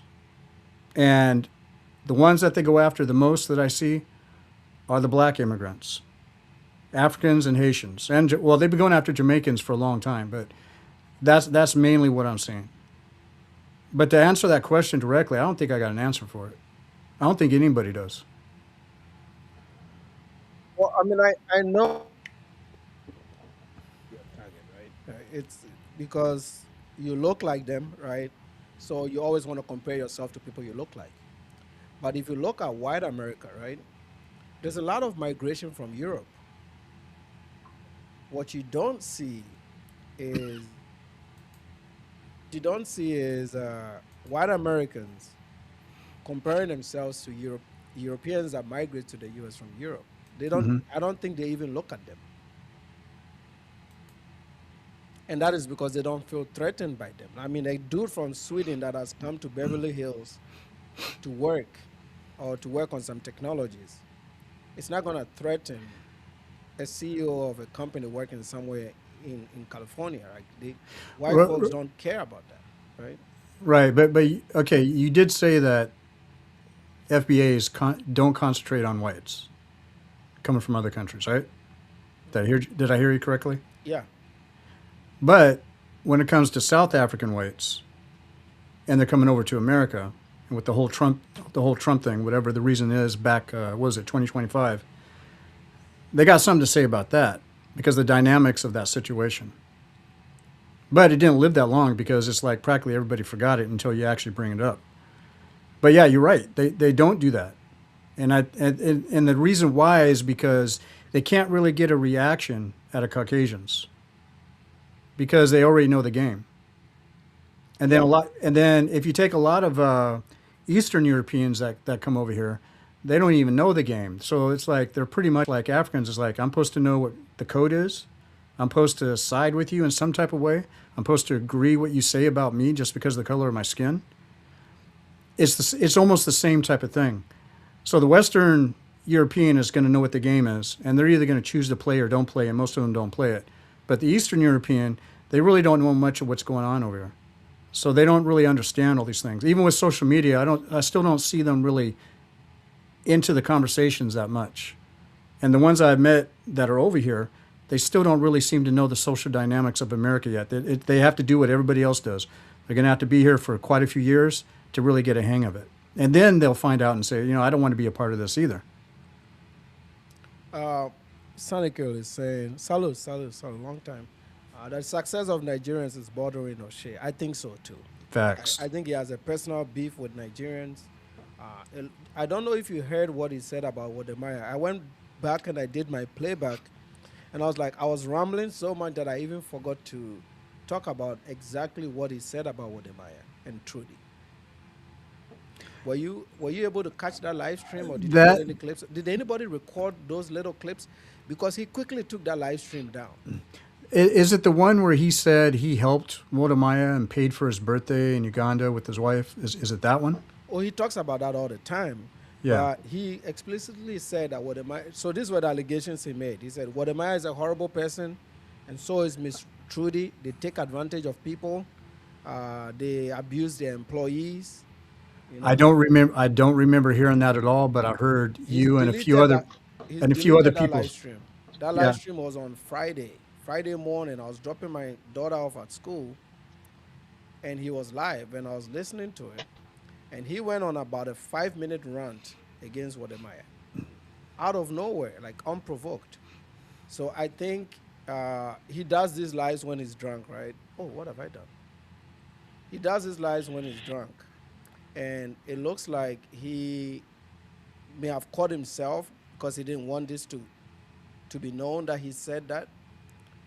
And I hate myself for not recording, because I didn't think he would chicken out and delete it the way Auston Holleman does.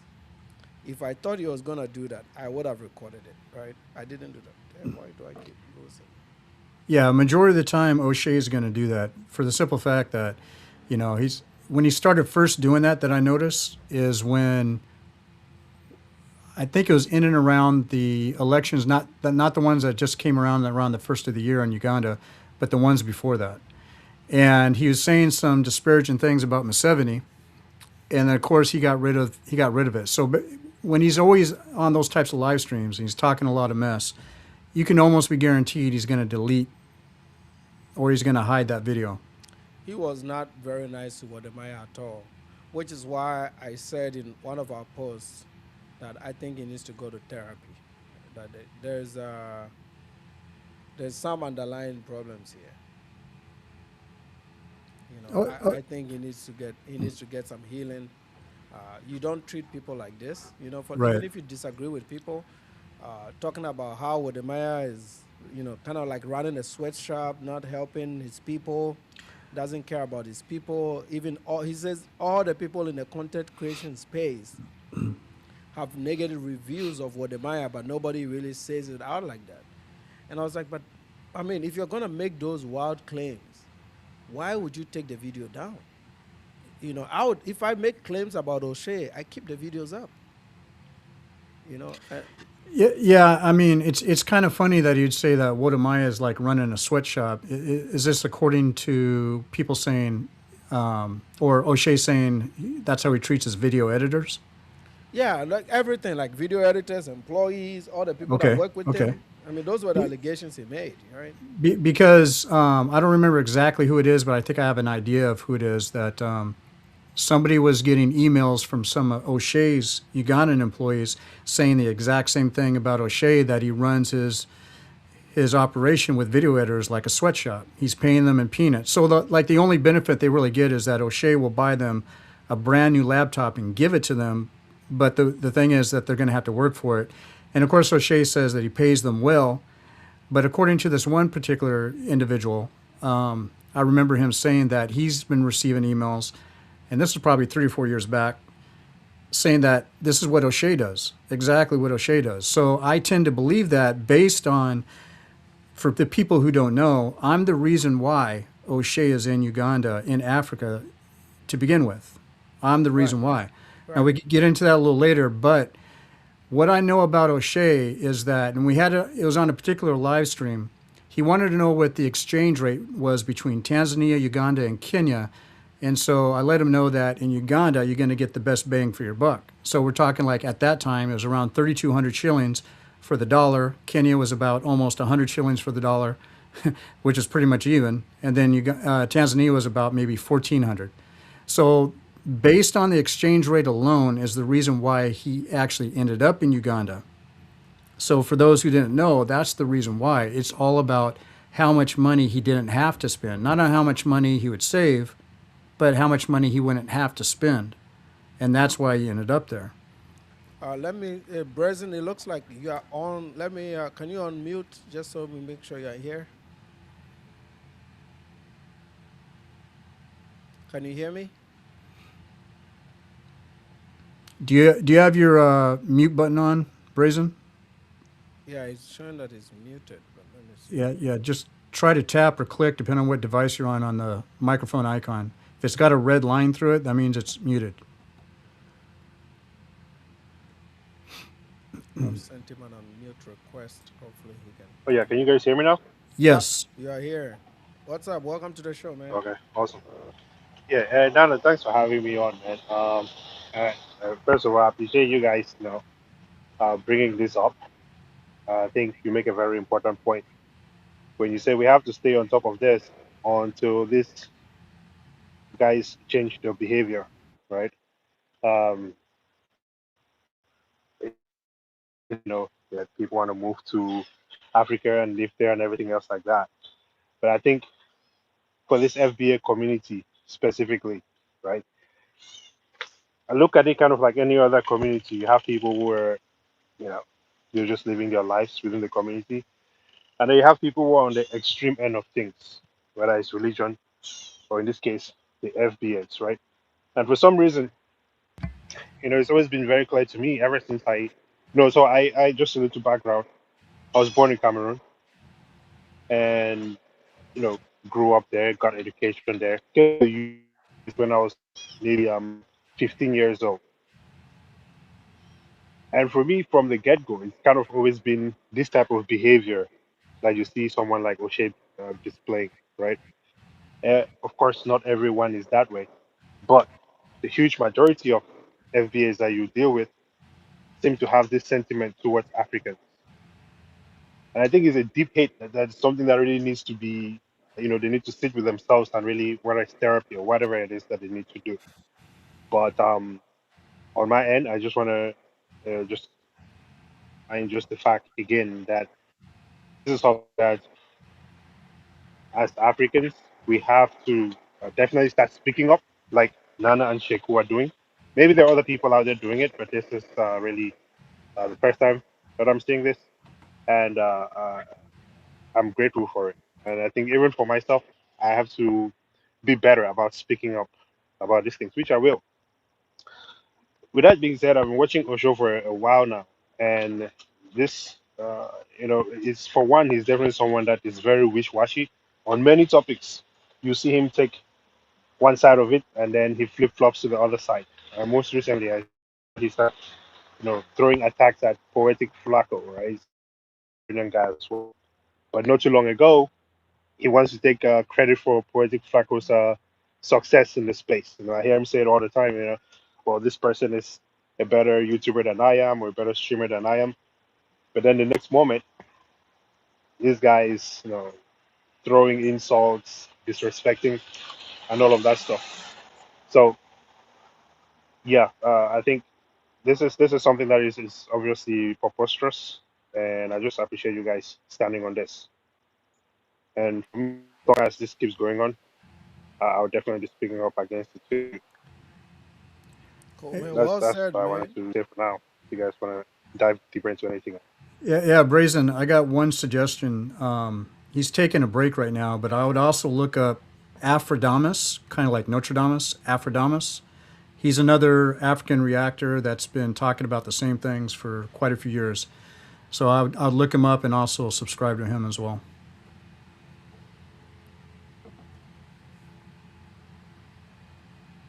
We'll do that. All right. I have his number. I'm gonna reach out to Afridamos. So yeah, Brazen. It looks like Afridamos is actually the pioneer. He started this. I was a late comer to it, but Afridamos has been talking about this for a while now. And yeah, he's taking a break from YouTube, but I know he's gonna be back. I'm gonna try to reach out to him and have an idea when he's coming back. But I mean, for a while he held the line, right? He held the line, but you know, like I said, Oshay is a big platform, and he's monetized this conflict for a long time. He's made a lot of money mocking Somalis and Congolese and Haitians. They have problems with everybody. You know, like that's what I've come to understand. Is like it's not just us Africans. They have problems with every human being that walks the United States. They got problems with you somehow. Today they are boycotting Asians. Tomorrow they are boycotting, you know, all these other groups. And I'm like, I mean, at some point you gotta, you know, you have to look at this and say, no, you guys are the problem. It's not all these other people, right? You know. Yeah. What do you think, KF? No, it's true.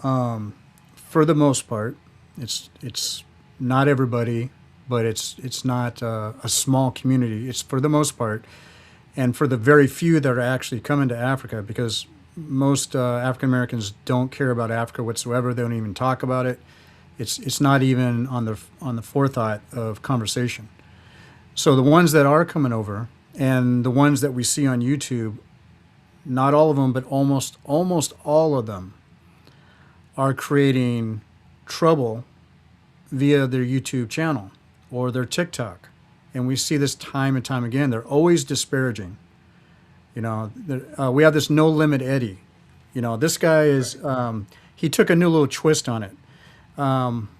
Why it was a mistake for me to move to Africa. Why you should not move to Uganda. Dating in Africa is really bad. So all of the negative keywords that a lot of Black Americans are interested in, he knows how to trigger those. Just like Oshay knows how to trigger depending on what he's talking about, right? Just like Auston Holleman knows how to trigger people based on what he wants to talk about. So they use all these trigger words so they can get their audience, because it's the only audience, which is the FBA audience, that will actually listen to them and then pay them out money so they can support them through Cash Apps and stuff like that. And then, of course, the other way is going to be, you know, if you have like Oshay's channel, it's going to be through AdSense. But still, you look at his core audience, well over 99% are FBAs. And you can say, well, we got a lot of Ugandans and South Africans that watch us. Okay, you can bump up the percentage a little bit right there when you say that. But these are people who usually don't know anything about where he's coming from, what the dynamics of the social dynamics is in America, to be honest with you. And I know a lot of people say that FBAs and South Africans are alike. Well, they have a lot of, I guess you could say, similarities, but they're actually not alike, because FBAs, they don't like South Africans either. Right, they don't. I mean, right now they are leaning closer because like they all have a common enemy, right? Yeah, I don't think they like it. Yeah. There's Jada is asking what is my main channel. So my main channel it'll say at Nana K World. I'm gonna share it. It's in the chat, but here's it on the screen. We are approaching 9,000 subscribers. I think within the next 2 weeks, we're gonna be at 9,000 officially on the main channel. So if you are, for those of you, this is only for live streams. So most people that come here are people that like live streams. But if you're on the live side and you want to see some of the videos that we clip out and the ones that we do in studio, you can head over to the main channel and subscribe there as well. Most people came from the main channel here because we used to stream on the main channel, right? So you find that most people on the main channel are already here. But this has also been growing. So with this growing, there's a lot of people here that don't know that we actually have a main channel. So you can be on both sides. Go ahead there, KF. I interrupted you. No, actually, I landed that plane on that part. So Okay. So this Auston Holleman story, right? I mean, Austin and Oshay are two different people when it comes to their relationship with Africa. Austin, to his credit, doesn't do nearly what Oshay does, right? He doesn't.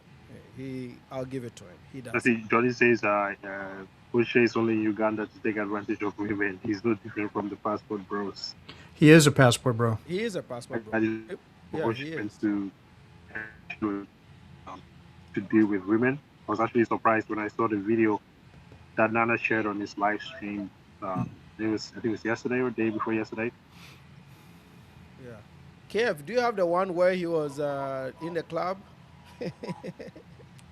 Well, which club? The one he was with his workers in the club? Oh, you talk about O'Shea? Yeah. Can you? Yeah, Yeah, could, Oshay. Yeah. Can yeah, you put it- I could pull that up, but give me a moment. You guys talk, Yeah, and while I'll we're go grab talking, it. pull it up, put it in a private chat, and then I'm gonna share it because I don't think a lot of people know All right. why he went there. He likes to hide that fact, right? He doesn't want people to know why he actually went there. We know why he went there, right? But he doesn't want other people to know that. And he thinks that we telling people about this is doxing. It's not doxing if I tell people why you went there, right? How is that doxing? Doxing is me just telling people where you live. Nothing I do here tells people where O'Shea lives. You know, I'm only talking about giving people some context as to why O'Shea Duke Jackson went over there. Right. We're not giving up. What is it? PII. Exactly. So And this is why they don't want any pushback. They want to be able to they want to be able to say whatever they want without any pushback. No, it's not. Those days are over, bro. This thing where you can say whatever you want about Africans and they're not gonna fight back. You know, and they want to make this about I agree with you there, Nigerians, right? They Timmy. want it to be about We have Nigerians to push because back more against this type of stuff. I think generally, most Africans generally don't like to engage, are not very confrontational to begin with, like how the FBAs are. So a lot of, yes, Africans will say what they discuss it amongst the community. Is to pick up on. They generally go about chastising people on the internet or in person and things like that. Time, I think it's what us to speak up about it. They don't have to behave like they do. They can just, which there is a lot of that about their wayward behaviors all over the internet. yeah, Jada is saying a few of them messed it up for all of them. It's not everybody, you know. Like I said, it's sad that it's come to this point. Okay, so we're gonna do it from KF screen. Do you have it? You have it in reverse. You may have to turn it around. no. Remember, he starts his live stream that way. He's gonna correct it. Okay. Everybody, the title of this live stream is called "Tricking Live in Uganda." And for those who are not in America, doesn't know the prostitution lingo, tricking means prostitutes actually came up with that name. Tricking is somebody who goes out and pays for sex. So tricking is spending that money. Women do it too, but that's what it is. So Tricking Live in Uganda, that's his title. He thought it was funny, but here we go. What up, yo? Rotate devices. Where the man Oh man, then let's go on play. Say hi, baby. And KF, can We ain't got you nobody live, add right? some context to what is going on? Okay, so in this video, he's at some type of restaurant, cafe, with about 5 of his employees, quote unquote, all female employees. Which, by the way, there's one in there that he dare not try to touch in this video. She ended up leaving with about 5 women that left with her because they couldn't stand the sexual advances from this man onto them.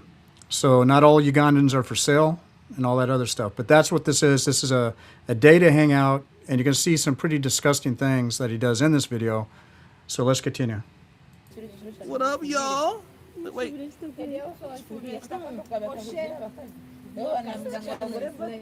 We're live. What is going on today?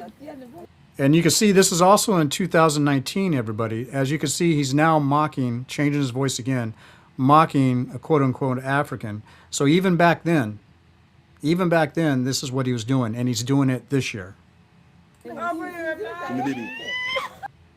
Let me go. Lick your elbows. Ah, ah, ah, ah. Let me lick your elbows today. Ah, ah, ah. Give me the elbows today.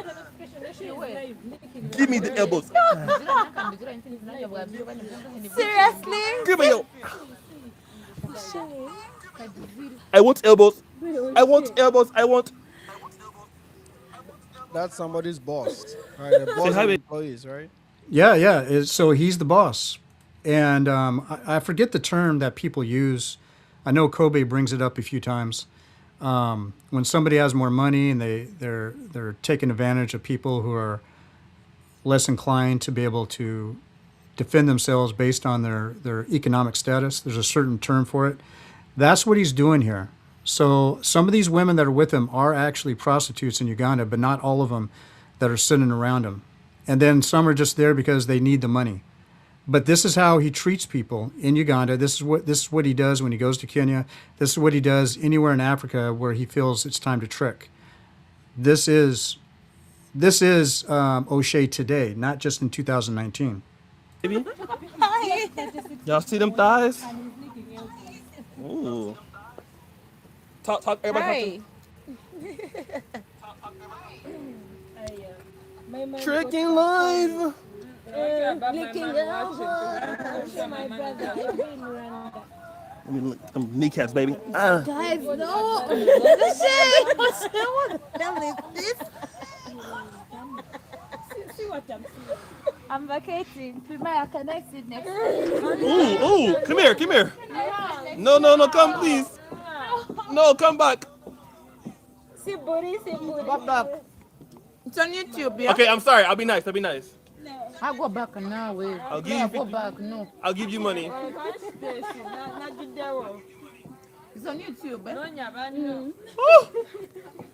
Which one? Turn around for the camera one time, please. Oh my God.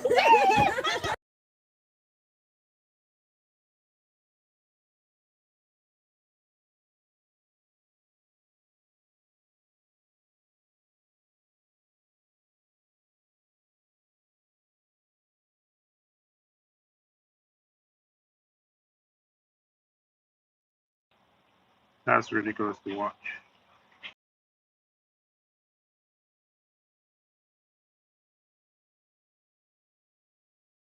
Are you okay there, KF?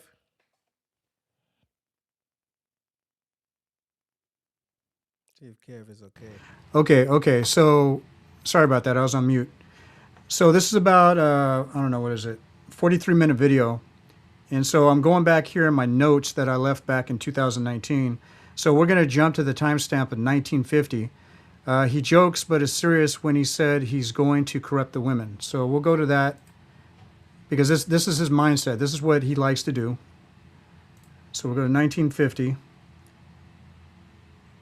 And by the way, he's had interviews with other people who says there's some things he said on YouTube that he wish he could take back. This is one of them. Like on your elbows one more time. You've been looking at them the whole time. One more time now.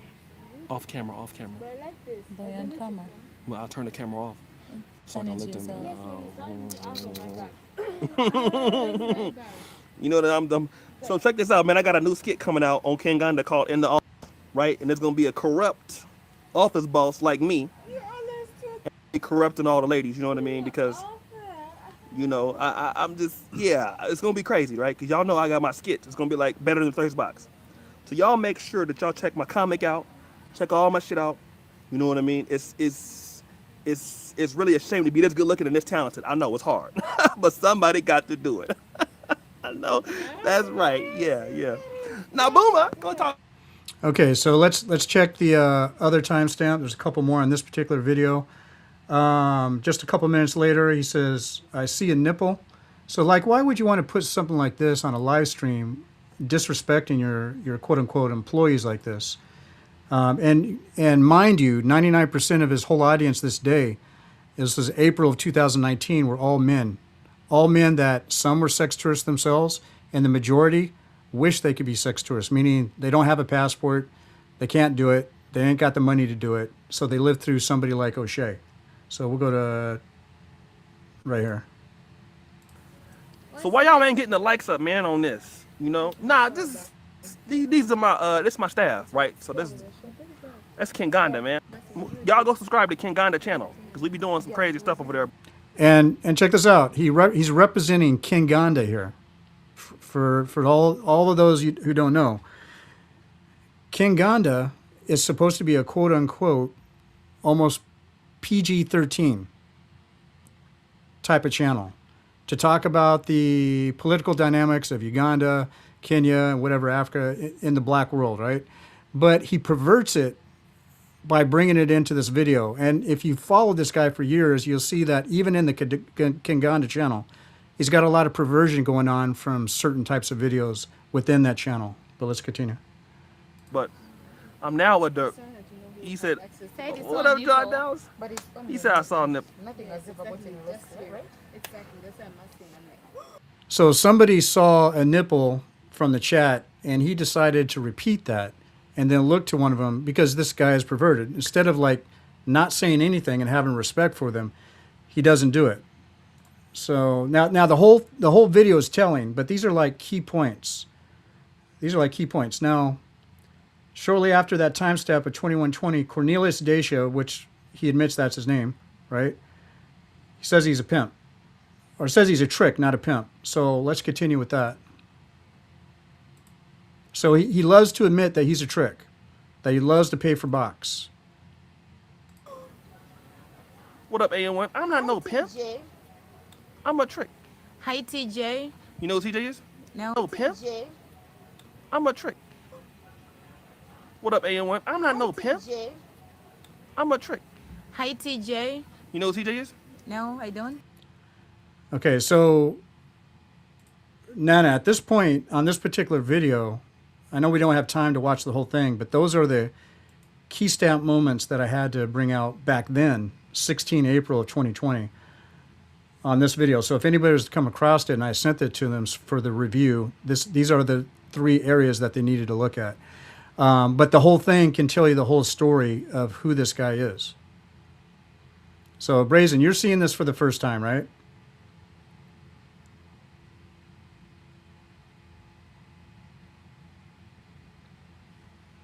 Hello? Brazen, you might be on mute again.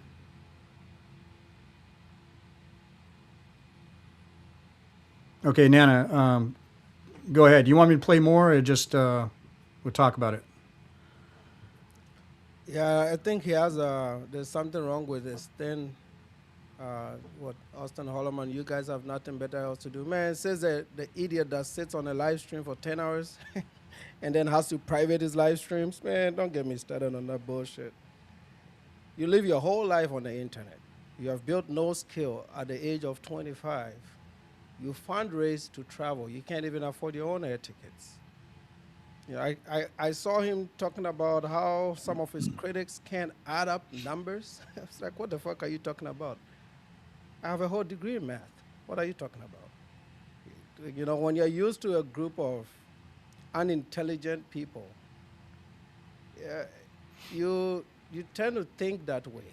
You know, you think that people around you are the same. You're the one that is coming your community, right? Yeah. Well, of course, that obsession comes from you daring us. I gave you an out. Take down the fundraiser or you're going to get it from us. It's not going to stop, right? You coming here and commenting doesn't change anything. It actually fuels me. Oshay, who you just replaced, because Oshay was the one that was getting a lot of this, right? He's taking some time off because we still have another month of you. And I have maybe about 6 or 7 different reactions that I'm about to do. So we're not stopping. I think, actually, for coming here, we're going to increase the videos. How about that? Okay, so we're going to increase the videos. Yeah, we're gonna increase the videos. No, I think it's him. He's using his other channels because these people are cowards. Man. But we're gonna increase the videos, whether troll or not, Salah. We're gonna increase the videos. He's gonna get 2 videos a day starting tomorrow.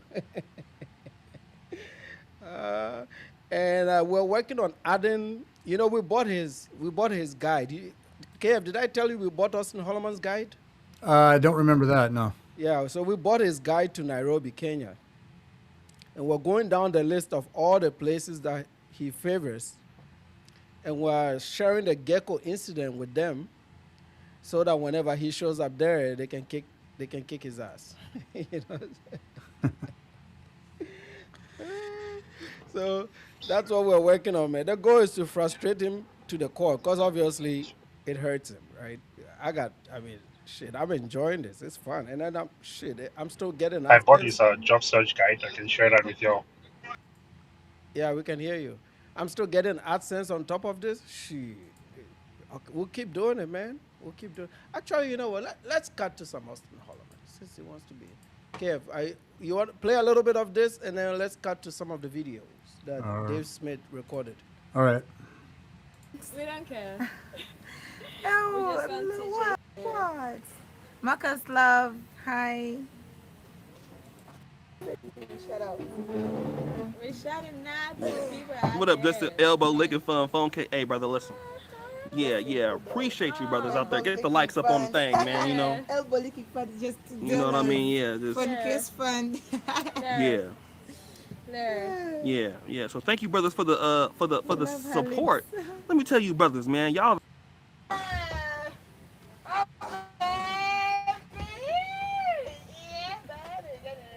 All right, come on. I'm ready for you. Come on. Yeah, I got you. She's getting paid for. I'm about to pay live on the stream. 5,000. I'll give you more later. I'll give you more later. All right. Okay. 15. Give my 5 back. Oh my God! Boom. There we go. Freaking live on the thing. Kada kakora fin, ichetan. I got baby PK.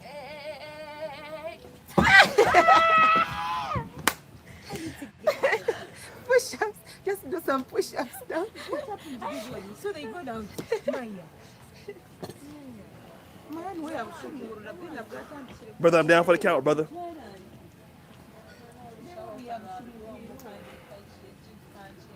Brother, I'm down for the count. I can't take it, brother. It's too much for me, brother. I can't handle it. I tried 4 times, brother. Brother, I can't. Brother, I tried. I gotta come back, brother, but another day.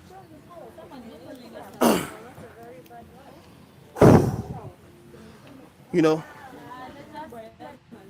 I want to thank my mom. My I tried to get behind it, but I couldn't get it, brother.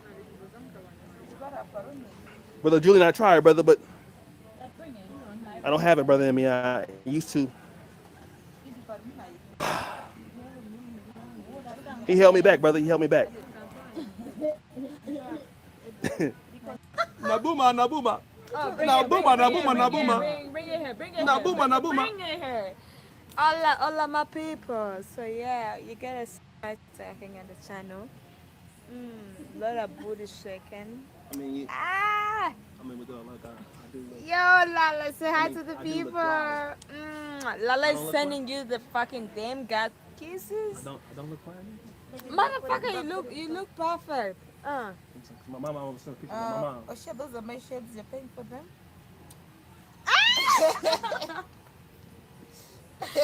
Alright. So why y'all ain't getting the likes up, man, on this? You know? Nah, these are my this my staff, right? So that's Kinganda, man. Y'all go subscribe to Kinganda channel. Again, he's bringing up Kinganda. I really don't want to play this one anymore, to be honest with you, but he's definitely disrespecting the ladies there. As you can see, the 2 ladies in that last one right there, those are a couple of the prostitutes. There's one that was barely shown in there, she's the one that was not a prostitute in that lineup of women that were around him, and she's the one that left with about 5 other women that came with her to get away from Oshay. But yeah, this is him. This is him then. This is him now. The only thing that's changed is that he's not showing you the stuff that I'm showing you right now, because these are the things that he wish he never said, never shown, because this stuff keeps coming up from time to time. This is the stuff that actually can get him deported.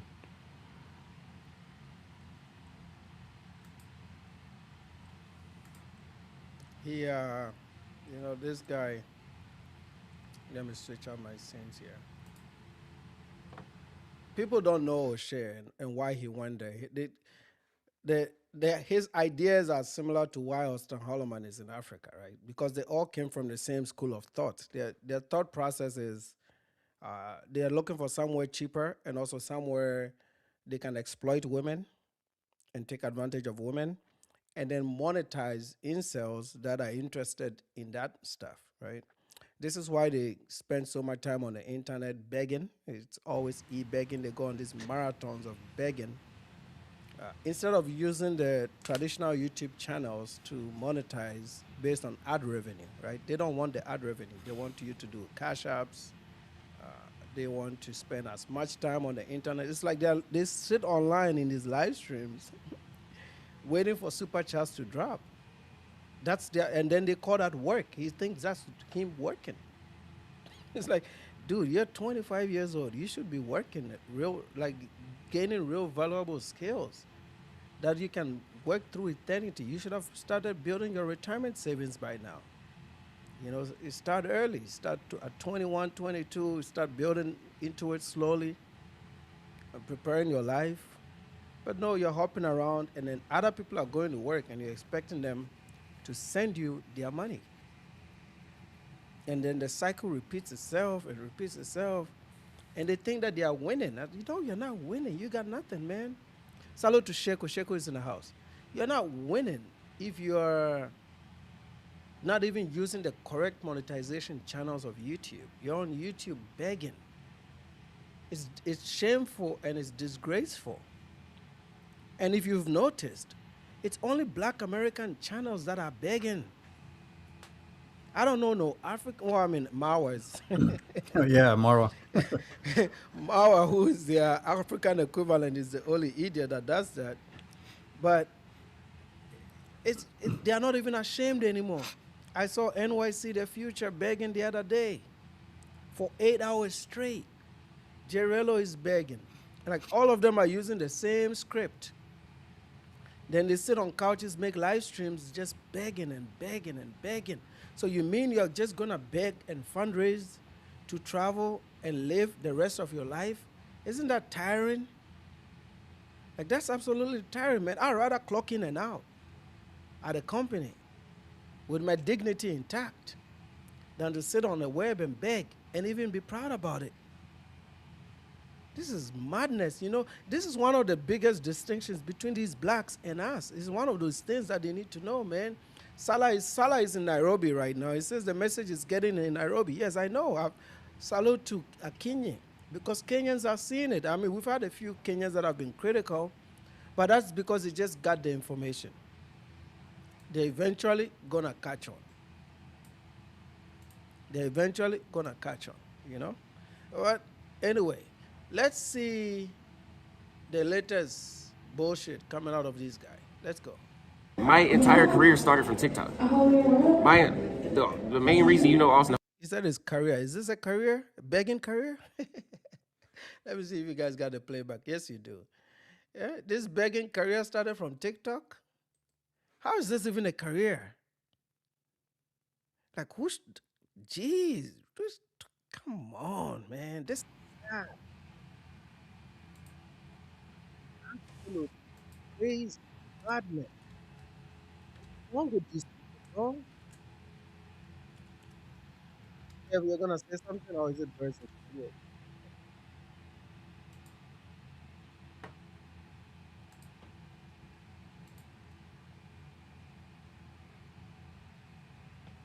Holleman was because Oshay was reviewing my TikTok videos.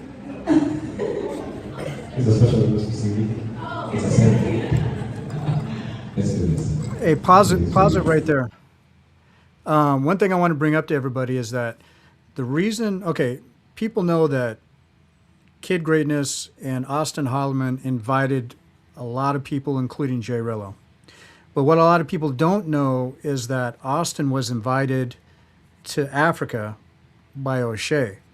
That's the connection. All right. Yeah, and that's why they feel the need to support each other, right? And the commonality in all of this is they expect the Africans to remain timid and not push back and take their bullshit.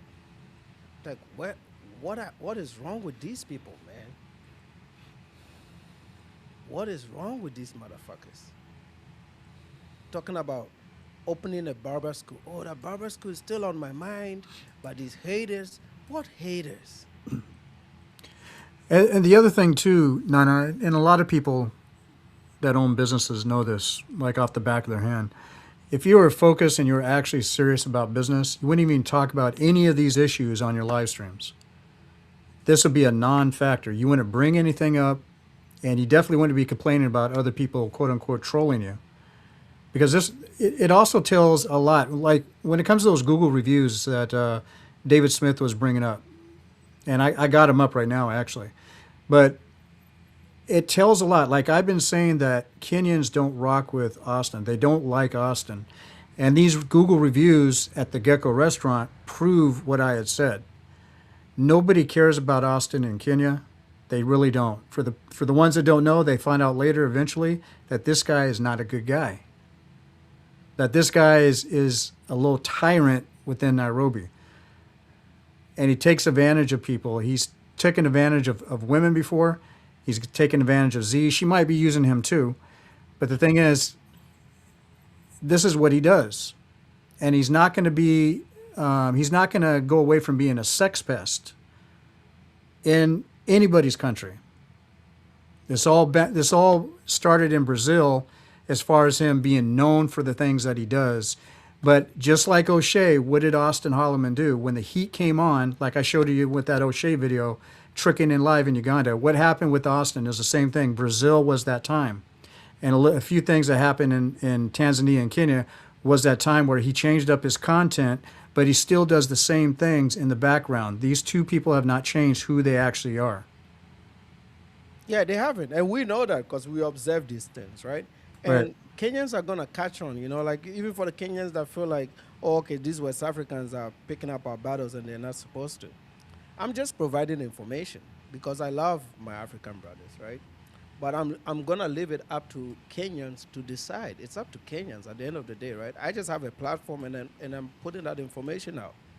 But of course, I have no power over Kenyans, right? I'm not going to overrule a Kenyan because that's their country. I believe in Africa's sovereignty, and every state is sovereign, and the Kenyan has the right to decide who they want there, who they don't. But if this guy comes on the internet and says that these colonized minds are dumb, and then he quickly takes down the video, or I have a clip of it, so it's up to me to share it with my Kenyan brothers and say, hey, this dude that you're hosting thinks that you guys are dumb because you didn't allow him somewhere. And this is why this is important, because I know these people. We live in America. I know how they think. I know how they process stuff. And these are no good for us as a society. Can't you see what they are doing here? What they're doing here is an indication that you want nothing to do with these people. So, yeah, and somebody said in the comments, like this one, African man is saying, these are the black Americans that I guess are building up Africa. Yes, Oshay said they are these content creators that went in there, they are building up Africa. They are not building up Africa. They are destroying Africa and Africa's cultures by putting this degenerate bullshit on video simply because they need money to survive there. And the craziness in all of this is they don't see anything wrong with it. They think that we are crazy. I'm like, what the hell? We are crazy? That we expose your scam? Why hasn't Auston Holleman made any video explaining how he's going to get the right permit to start that business. He's never done that. No, he's not going to do it. Like I said, if he ever does anything, it's going to be through a local. And so that if he has to go through a local at this point in time, that's going to be a total grift for his YouTube channel. For the simple fact, he's going to be bragging about, see how serious, this is what I'm doing. No, you're going through a local because you don't have the $100,000 investment. You don't have the what is it, like some more money on top of that you're going to need for certain licensings. You're not going to be able to go through all those different avenues of county governments, nation governments to get all the paperwork that you need. He's definitely not going to hire a lawyer to dot all those I's and cross all those T's to make sure he's doing everything right. It's not going to happen. He's going to go through a local if it ever happens, and it will be the local's business because it'll be under that person's name, but it's going to be a grift to say, see, this is what I'm doing in Nairobi. This is what I'm doing in Kenya. They needed this. Nobody needs it. If anybody can't see through that, you're a sucker. Yeah, you know, he's making this comment because this is something that is very typical with Black America. The notion that if you are not running your own business or if you're not self-employed and if you're an employee, then you're not doing well. Like, see that notion. I use clocking as an example because that's what majority of people that are employed do. Ninja, I do not clock in. I'm a master's degree holder in math and computer science. I work for a company that is top 20 on the Fortune 500 list. There is no clocking in with me. I've won in America. I've won in America. I have a 401k account that is over $600,000. So Just retirement alone, bro. And of course I have stocks and investments. Shit, in 2015, my trade volume was $2.6 million. I showed it to you guys on my YouTube channel. I have won in America. I live in Prosper. Since you're local to the Dallas area, you should know. So I've won at every level. If I don't work a single day in my life, I'm good, bro. And my wife is an attorney. She's been an attorney for 10 good years. So think about how much money they make. We are good, brother. So Nana, look at what Westna 269 said. I agree with Mr. Nice about this. He doesn't have the 100K. It is obvious that Auston can't get a Class G work permit. Remember, the Class G work permit is one of the many things I brought up, that other stream from over a week ago. It's like I never spoke to this person, Westna. I think I've seen him around, but this tells me that this is most likely a Kenyan. Yeah. A lot of Kenyans are saying this. You know, talking about you get out of America if I get out of Kenya. I'm an American citizen. You are not. You're not a citizen of any African country. I'm a U.S. citizen. I'm not walking around here. I have equal stake in this country. When I showed up to America, you were only 5 years old in a hood. Okay, so I'm here because I'm relevant. And what is funny is like, he has this stupid guide that he sells people. About remote jobs. I'm like, you people, the people that ChatGPT guide that you've made, you're sharing jobs that you have no idea about, like data analytics. What do you know about data analytics? Okay. So Westna just corrected me real quick. Yes, we talked before. I'm a white American. So, yeah. Okay. Thanks for the clarification. But sorry about that, Nana. Yeah. So yeah, that's what I'm saying. Like, if you think about this, I'm like, look at these guys and I'm like, what are you doing with your lives, man? You're crazy. Like, I've already won, bro. This is why I don't even take my YouTube AdSense revenue. I've never taken it. Can you even go a month without, heck, you can't even wait a week. You have to ask for cash apps. You know, you got to ask for cash apps to be able to make a living. Talking about, I run my own business. What business is this? There is no business here. The way you're doing YouTube is not a business. Maybe Poetic, Flacco, Oshay, that can be a business. You're a struggling YouTuber. And I think he caught himself, this guy watches us because sometimes I throw in some advice. And because I'm analytical, I observe his stuff. And I know that his channel is struggling. He has 161,000 subscribers. His streaming audience is people at the best. At best, 200 people. I stream to, on average, 140 people with 1700 subs. I have a nearly 10% conversion rate when I stream. And that is streaming on a small channel, not even on my main channel. And I just started doing this. And the reason is not because I'm covering your bullshit and exposing you. The reason is because I'm analytical. I went to college for this shit. I understand algorithms. I've written algorithms. I know how to program. I'm a fabulous Python programmer. So I know analytics. I know how this shit works. If I really, really wanted to monetize this YouTube, I would to the max. But that's not what I'm doing. I don't care, man. You know? So I look at even what I do, my contract jobs, like my little side contract jobs that I do, programming side jobs that I do in SAP migrations, those are $70 an hour gigs. And sometimes I multitask two of them at the same time. $140 an hour. And that's just beer money, bro. So yeah, that list he's provided, you know, that little list that he's done for remote work, I could have been giving people the right tools to earn remote jobs, which are really nowadays harder to get, but to build the right skill set to be able to live anywhere in the world. But no, I'm not gonna do that, because I know if I do that, ninjas would take that material and they'll flood Africa with their bullshit. So I won't do that. And the things that he has on his list, no, none of these black folks can do none of that shit because they don't even have the qualifications. What can those people do? Those people can only be YouTubers. And most of the times when they've tried, it's not working. They're all e-begging. So his guide is only to teach people to e-beg. There is no talent here. There is no talent here. You know, there is no talent here. I mean, yeah, you're doing a travel video, you go to Indonesia, and you get 2,000 Indonesians to subscribe. They don't come back and watch your video again. So most of travel content is like that. You know, there's a guy called David's Been Here. Big YouTuber, 1 million subs. I watched his last live stream in Miami. He was streaming to 50 people, bro. 1 million subs. That's because a lot of those audiences are in the countries that he's been to.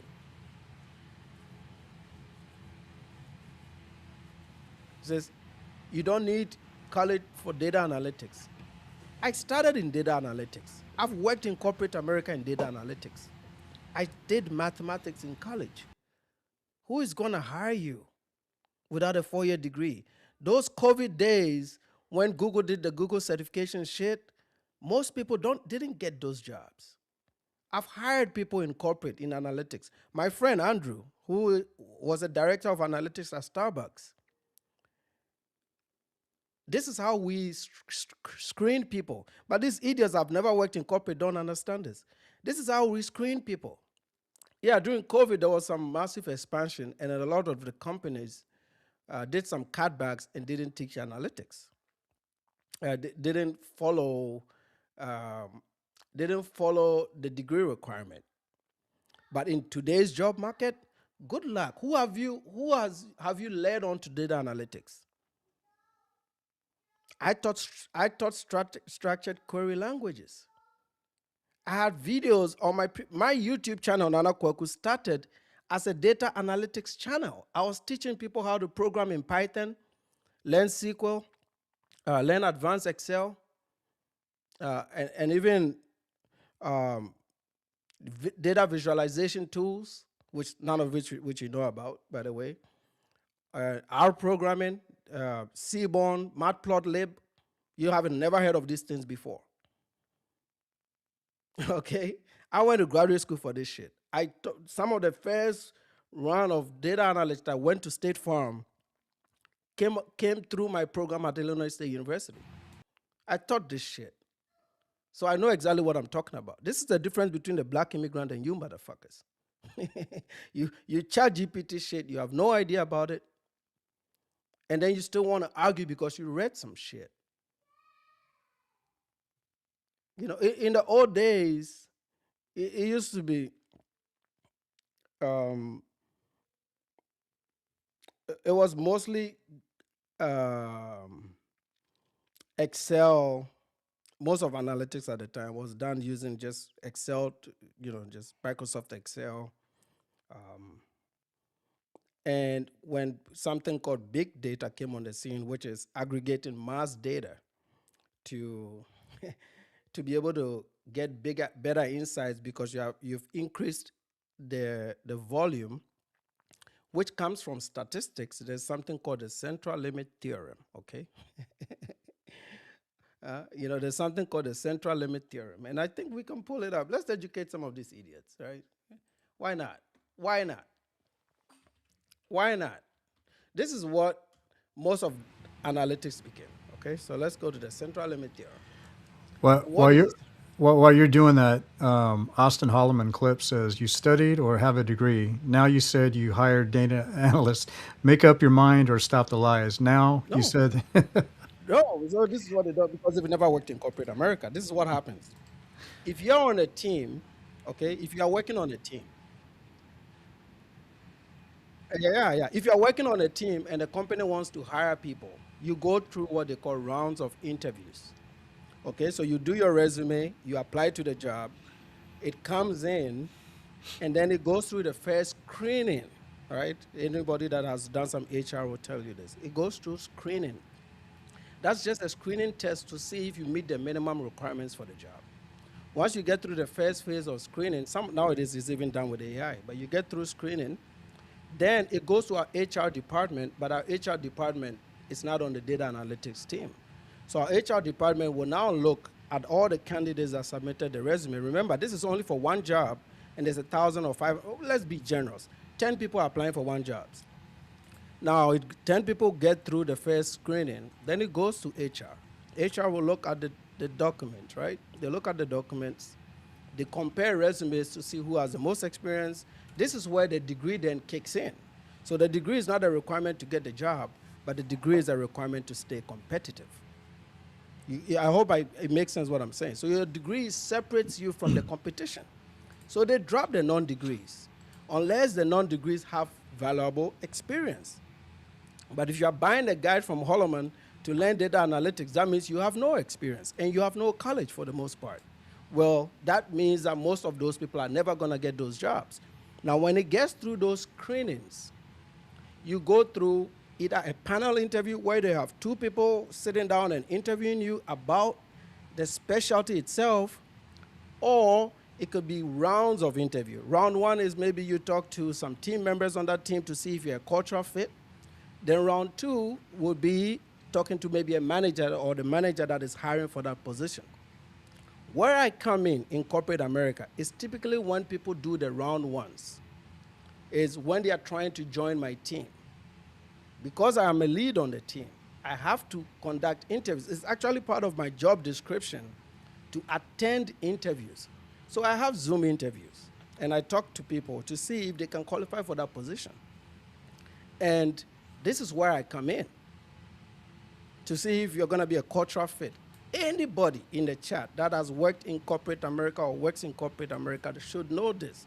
How is he going to know? He's never worked in corporate America. At least at the elite corporate level, he hasn't. He's uneducated in terms of college, right? High school diploma, got out of here, that's it. So they won't understand this. They've only read things on the internet. But anyway, I talked about central limit theorem. And what is the central limit theorem? Let me see if you guys can see the screen. I don't want to get too technical, but I just want to explain something, right? Because people don't understand this. So the central limit theorem, CLT, states that when you take sufficiently large samples of any population, the distribution of their sample means will be normally distributed. So that's a normal distribution in statistics, regardless of the population's original shape. So what this theorem is a fundamental for what became big data. And what it did is that you can take a set of data that is so skewed, so bad, so noisy. We call it noisy data because like it has so many other tangibles to it. And if you take small data, you may get an output, but the distribution will not be normalized. But the more data you take, if you increase the size of the data you take, right? Like poll numbers, for example, you're trying to win an election. Most US election polls are done by sampling 800 people. So they're able to predict who wins an election by taking only 800 people. Can you imagine that? The whole United States, they only interview 800 people to see who's going to win an election. And they usually get it within the margin of error. Well, the reason the population size they take is 800 is because, well, there's some formulas connected to that, but for the most part, it's because of cost, the cost of surveys. So, barring cost, you can, if you really want your poll data to be very accurate and reflective of the population, you can increase the size of the number of people you interview. And that will now force that distribution to normalize because now you have more data. This is the birth of data analytics in the era of big data. And now, if you get this much deeper, it starts as the foundation of machine learning and AI today. Okay, so it's the normalization theorem that is born from the central limit theorem. That mu over square root of n, which n is actually your sample size, is what gave birth to today's big data. Right now, you can't do big data with Excel. So that is when tools like Python programming came on board, and Python libraries like something called matplotlib. For example, this library, or my favorite library, Seaborn. What is Seaborn? Seaborn, okay? That's statistical data visualization. It's a Python library for data visualization based on matplotlib that I just talked about. I used to teach this thing. Okay, and Seaborn, what essentially did was, you can just write small lines of code, and it can give you data and visualize. Like it can visualize a big data set in seconds, like what you're getting out of AI outputs today. When you put a prompt in ChatGPT, for example, a small prompt and you get a big output. That's what Seaborn did. You take a small, you write a small line of code, which normally it's calling the library itself. You got to import the library. So you start on your coding platforms, import Seaborn, and then you put your parameters in, and Seaborn quickly, within seconds, will compute these distributions for you to see if there's a correlation effect, if there's a distribution variation. This is where data analytics has gone into today. And now there are some new tools that exist, like more modern tools that are more easier to do. This is not something these guys that are buying the guide can do. They put it, let me type Seaborn. I could have been teaching people how to get these jobs. I started by wanting to do that. And I said, no, I'm not, because who am I going to attract to get these remote jobs? I'm going to attract people that are going to Africa to exploit Africans. So that's why I never talked about it. My entire career started from TikTok. These idiots that have been living on YouTube, you think that when I come here and I talk, I don't know what I'm talking about. I have a whole master's degree in mathematics. I taught this stuff. And look, I'm saying all these things, and I haven't even taught a college class maybe in like 7, 8 years. I haven't taught a college class in 7 or 8 years, but I just know it. I can teach calculus 3 right now without ever reading a book. I can differentiate, integrate. I can do partial differential equations. I can teach it all just because I studied this thing 13, 14 years ago. And I haven't even have to research it. It comes natural.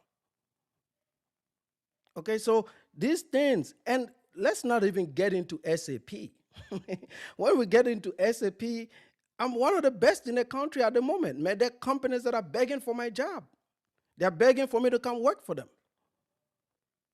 And I wanted to teach people these skills, but I was like, nah, I'm not going to do it, because the people that I'll teach are the same people that will go overseas and do bullshit with it.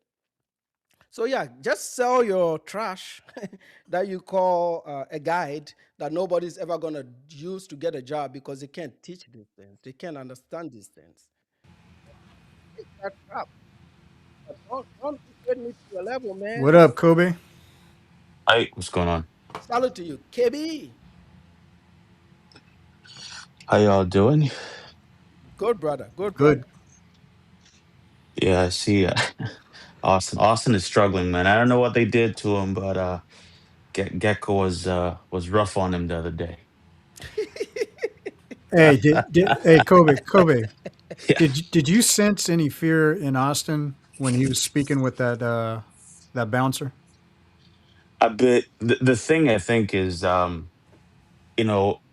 I said before, it's main character syndrome. Thinking that he, as an American, has power and say in Kenya. So he thinks just because he's a quote unquote YouTuber, everybody should kind of give him some grace. And nobody really cares about that. Right, right.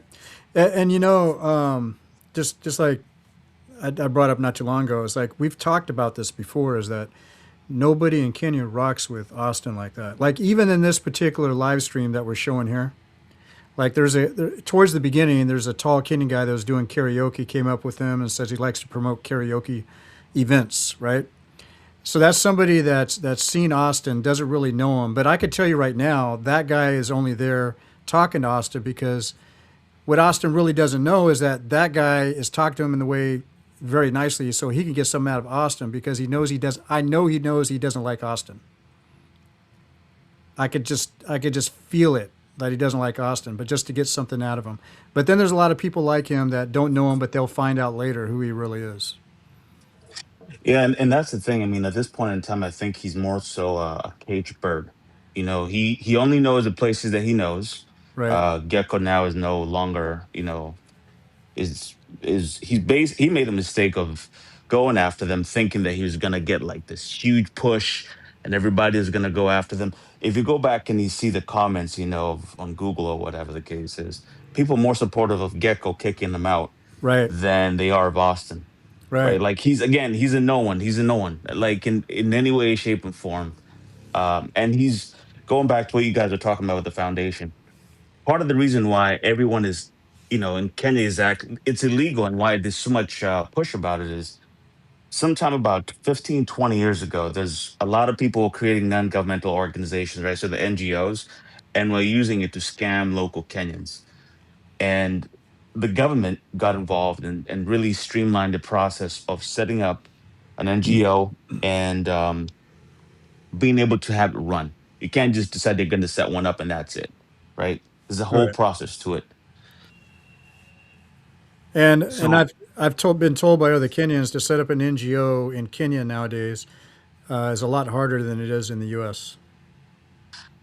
it is again because a lot of people come in, they scam, they create a thing saying, "Oh, the local Africans need." And second, like you guys have also said, Austin is on a tourist visa, and that's why he leaves every 90 days. Like this whole thing of, "Oh, I'm going to Egypt." It's because he has to leave. He has to leave. It's not because he wants to leave. He has Right, to leave. He right. doesn't have the money to get a 5-year visa, right? Even if he had the 5-year visa, as an American, you have to go through the whole process to start a business, like legally, right? An NGO is a business, nonprofit business. So he's scamming people. Whoever's donated the almost $1,000 or whatever the case is, they're gonna lose out. They're gonna lose out. Well, at this point, some of the donors are activists, right? Because they come here and we call them out. So they're like, oh, let's just go give him money. But I don't care because it's your money, right? Yeah, you're right. And some of those people who have been giving him money, it, I don't feel sorry for them because there's already enough evidence to show that between what he's done and the way he's gone about business, he needs the money personally. It's not saying like I'm independently wealthy, right? Because even when he talks about being like a barber, no one is going to pay him the kind of money he'd like to have to be able to cut hair. Because he just recently was talking about he renewed his license to be a barber. Like, bitch, nobody cares. No one cares about that in Kenya. Like, who are you going to charge 40 or 50, $60 to cut hair? You're not going to compete with a Kenyan barber for that. He's going to ask Mr. Sonko to be his client. Yeah, Oh man. it's not gonna, yeah, like. And that's the thing. People like that won't even go to him, Right. right? They won't even go to him because again, they have the person who they had for like a decade or two, and they want to go be able to sit, talk, and be amongst their people. Like Austin, again, he doesn't know anything about the local culture. He doesn't care to, and that's a problem also. Why Yeah. do they feel? I've always wanted to ask you this, Kobe.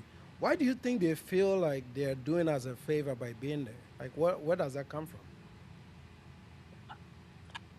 I call it it's like ethnocentric attitudes.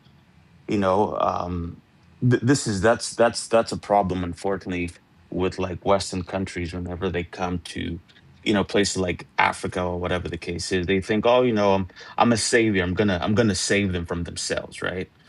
That goes back to like even like the days of colonialism. It's an attitude thinking that they are somehow better equipped to help us to survive our situations, our conditions, and the exposure to the West is made them superior. Which in this case he doesn't have anything to offer. Yeah, because O'Shea is doing the same too, right, KF?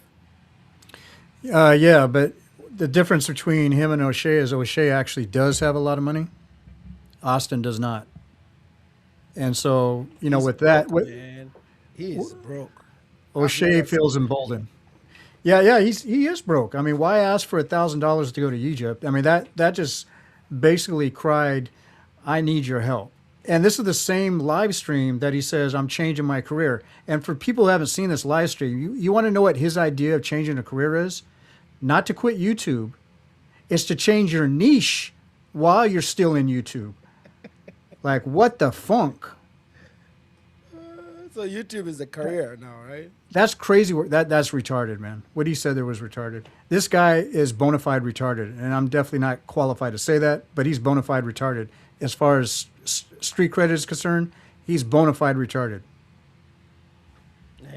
And I think, I was thinking through it. Like, I mean, I can easily search here, but I have a feeling that the ticket from Nairobi to Cairo is probably the cheapest because there's Egypt there in Kenya, right? If they're in Ghana, I assume they'll be in Kenya too. Yeah, they are, but Egypt is not cheap either. So I think he's ill informed to be thinking he's gonna go there and make a So difference. I'm looking at let's see, Who, hypothetically, if he leaves, for example, next Sunday, who was just in Egypt not too long ago? That was No uh, Limit Eddie. see, here's the thing. If he leaves to Egypt for 2 weeks, the tickets are $569. So that'll be two tickets that he's looking for, right? Because he has to take the girl with him. 530 is the cheapest that I've found so far. So that adds up. That's why he needs $1,000. I'm telling you, that boy's he's once he hits 30, he's gonna look like he's 70 because what he's doing right now without any you know, rhyme or reason, and people are following him. I think part of it is out of spite because they think he's a victim because he plays that part very well, right? But he's not doing anything to put any roots anywhere. He doesn't have a skill, um, and this whole scamming thing.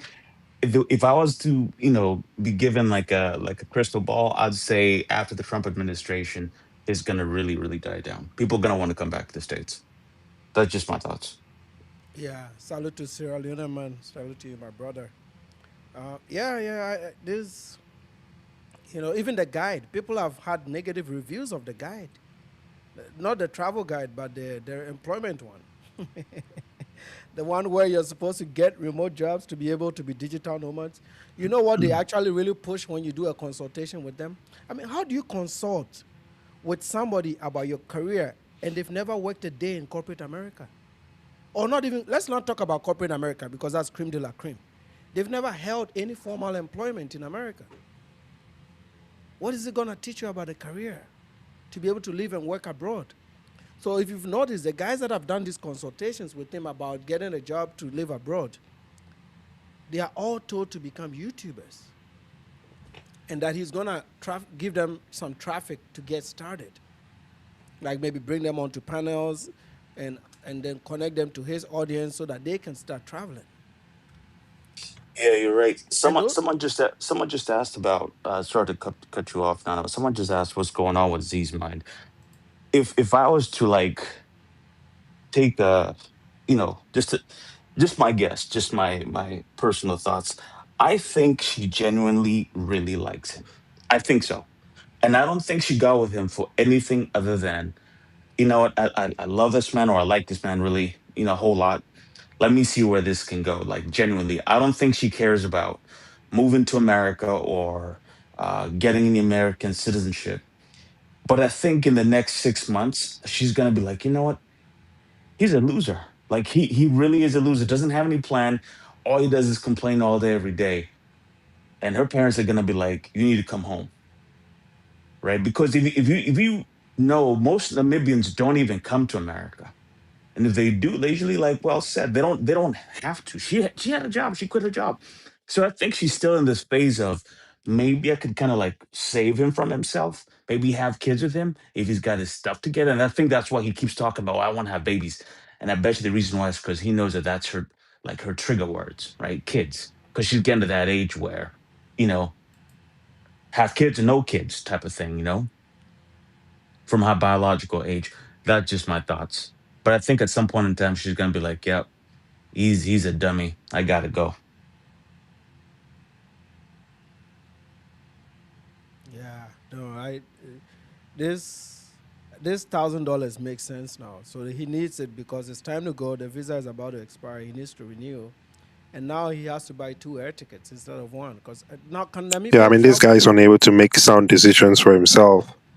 I doubt he's going to be making sound decisions for him and that lady. Man, you sound so much better now. Whatever you change is working. Brazen.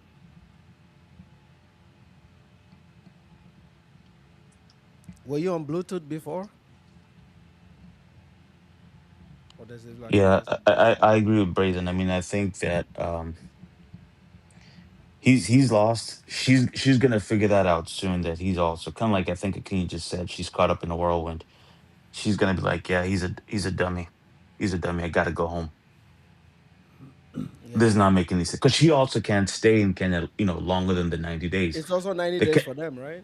Yeah, Kenya is serious about that. They don't like just random showing up, And if you're to talk about like the Somalis who strut across the border, it's easier for them because there's a Somali tribe in Kenya, and of course Somalia, right? It's easy for them to kind of get those kind of like fake documents or whatever. But I doubt that Z's gonna want to go down that path and go chasing someone to give her fake ID to stay in Kenya for an additional 6 months to a year. So I think she's gonna just phase out. Hey, there was an American guy who died in Mombasa, and O'Shea had him on a show a while back. I forget his name, but he was into karate. He was border hopping. Check this, Nana. He was border hopping for 20 years in and out of Kenya Damn.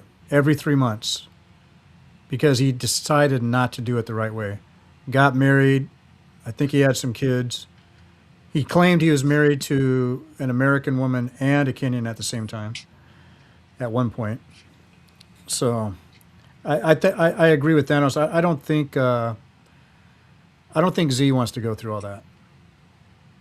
She'll figure it out. Like we are She Africans, she will she she will. will I figure think it out. she's already probably questioning herself, like, why don't they like this guy so much? Like between his complaining and all this nonsense, she's gonna be like, you know what?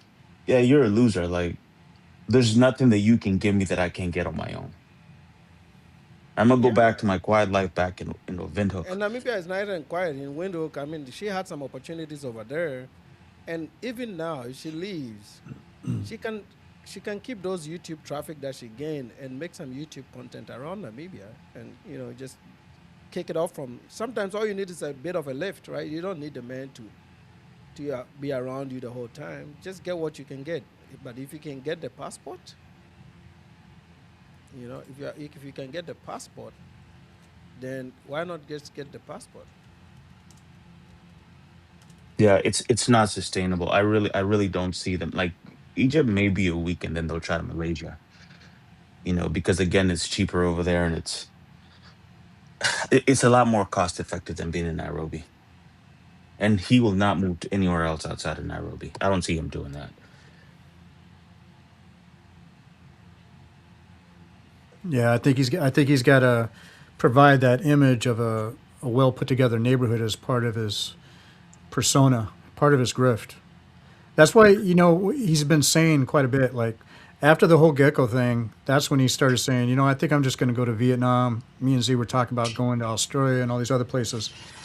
If you really think about it, he kept saying, "But I think I'm going to keep this apartment though, so he'll have a place to keep coming back to." Again, he needs to have a place. As I said, he needs to have a place because any other place, like he said, he can't go to South Africa. I think that's become it'd be difficult. It's too expensive. Any other country, like he's talked about Uganda being not as developed as Kenya, which I do agree. Same thing for Tanzania. So Kenya is a sweet spot, but it's going to become untenable, right? It's going to become more difficult to go to restaurants like what he was doing with Gecko and thinking again that he has some clout and he can have his DJI camera or whatever the case is to record people. It's not gonna. It's gonna stop. That will stop. That will And stop. reading those Google reviews, a few of those reviews is people saying, they really didn't care for the recording. So this is somebody that if you tell him to stop recording, he's not going to want to do it. He's going to want to put up a fight. And even last year when KG was still there, they went to Oyster Bar, right, or Oyster Bay, and he had his SLR Canon camera with him, and he was complaining that day that you can't take photos inside. So it's like everywhere he goes, and he keeps admitting it here and there that okay, I have a problem here. Okay, I get along with everybody, but then he starts saying I have problems in the past at this place because of what his camera. And then when they kick him out or tell him not to do something, he's saying, "But I'm doing you a favor." What favors is that? Yeah, again, he thinks he's someone, and he really isn't anybody. Talking about he spent almost 70,000 at Gecko. He's also a dummy. That's really the case, and I doubt it. I think he was just trying to brag, Yeah, right? He Why would you spend $70,000 at a place that doesn't even recognize you? They don't more even care. more like in shillings. Yeah, exactly. Yeah. Right? Like he's all of that was just nah. It's a lie. I said it's going to become hard for him to keep being in Kenya. That's for sure. So there's a guy, I just found a video of this guy. What's his name? Some behavioral analyst guy. Also saying that he just got scammed in Nairobi. I don't know if you guys have seen this guy. What is his name? J J the BCBA. When I'm done with Austin's, we'll find his video. But it looks like he's talking about scam. I told you guys the other day, scam them so they get the fuck out. I think they are lying though. They say that just to get some views and also to add on to the FBA bullshit that is going on. But these things don't even happen, right? They are saying that just to destroy the image of Kenya. This is what I'm saying. These guys are the worst people, the worst cohort of visitors that we've ever received in Africa. It's these people because they're coming there with trauma. Okay, they are not okay. Yeah, and I'll say it again. His stay in Kenya, the days are numbered. His days are numbered, without a doubt. I told him that a year ago. I told the same thing to KG. That came to pass. That came to pass. Somehow they think we have short-lived memory about, you know, going about these things. Kenya's not home. Africa's not their home. And the way they're going about it is very disrespectful to the community. If they were building the country, they're building the community different, but they're not doing that. That's okay. We'll teach them a lesson. We'll continue to do that. And I'll say it's not by happenstance that his numbers or the rest of the Passport Bros numbers have gone down. That is Yeah. not a mistake. That is He absolutely not a mistake. he caught on to it. I think he's figured it out, which is why I think these people listen to us for strategy because Oh, they do, but here's the thing: they don't have the same level of IQ or technical ability to do what we do. yeah, because their As shit I is said, we their will shit not is stop. struggling, man. Between the resources and the abilities, man, you know what? That's okay. The only They'll thing they learn. have right now is You already the know that cash they're app. listening, so which is good. Let them keep listening. Yeah. I was saying the only thing they got left right now is the cash apps. Right? That's they fire up live streams just for cash apps, really. And a Yeah, few but even super that, like if you think about it, they're shadow banned. They don't have the ability to collect the same way they used to. Even what 3 months ago, 6 months ago, mm, right? You're talking about like he goes live and he's got what 100 people. Same thing for his other you know buddies. 100 people, 200 people, and he got over 10,000, 20,000, 100,000 subscribers. yeah, I see the same thing. Like their proportions don't add up, right? Yeah. Oh, and by the way, because I know they're listening, shout out to Pob, right, and Keys. I know Pob made a whole video about me. I love him for that, and I'm looking forward to him going back to Kenya. I told him if he needs the red carpet treatment, I'll give it to him again. Like I can't leave him out of it. Hey, NYC, the future says he's going. All right, I You told him know what? he's In fact, welcome. I Did you want see my Did you NYC. see my Yeah, super yeah, yeah. chat? I hope he goes. I hope he goes to Kenya. I hope he does. Him and Rello. Yeah, I want Rello to go back. Oh, it's gonna be a rough ride for that Relo on this trip Yeah, for sure. I don't think he would risk it, but you never know. Salute to you, Kenya will teach Drago. him. It's character building. Let me see what this idiot has to say here. Let's see. I think it's good. My the main reason Auston Holleman was because Oshay was reviewing. Anyway, put a 1 in the chat if you guys want me to go to Egypt. If you want to see us go to Egypt, put a 1 in the chat.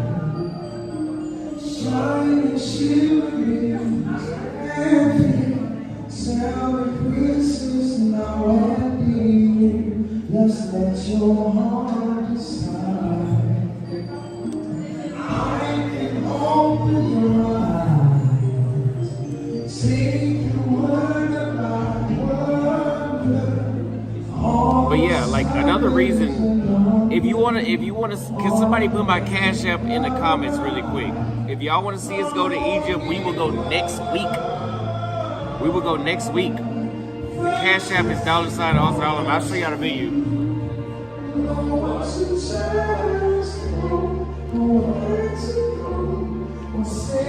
But That guy, again, the haters that Kev, you were saying something. yeah, I was going to say that guy singing. That's the one I was talking about earlier, and his name is also Austin.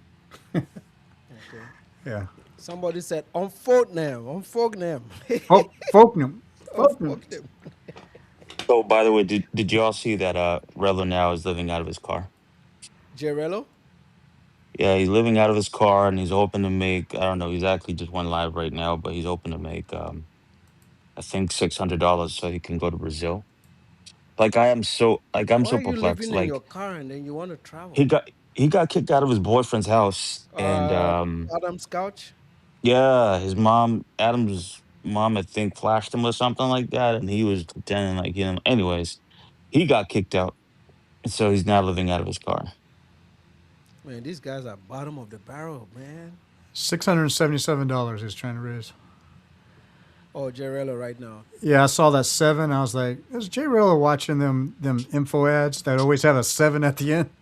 Buy my course at $67. Buy my book at Yeah, $97. and But Relo's talked about going to Kenya because he wants to test the waters because I think he's just trying to go back to Kenya. So is Bob, right? Like they're trying to go back to Kenya next month. So Relo's trying to go there, and Future is gonna try and jump on a cargo plane or something to get his way there or something. The future guy is he's in big trouble. It makes sense. It makes no sense because he also got kicked out of his house by his mom. Man, these people are Like to not be young. 40 plus and to be living with your mom and all you do is just beg online makes zero sense to me. This is some crazy shit, bro. Yeah, And like then Sagat said, yeah, they want to permanent blame us for hobos. their mess ups.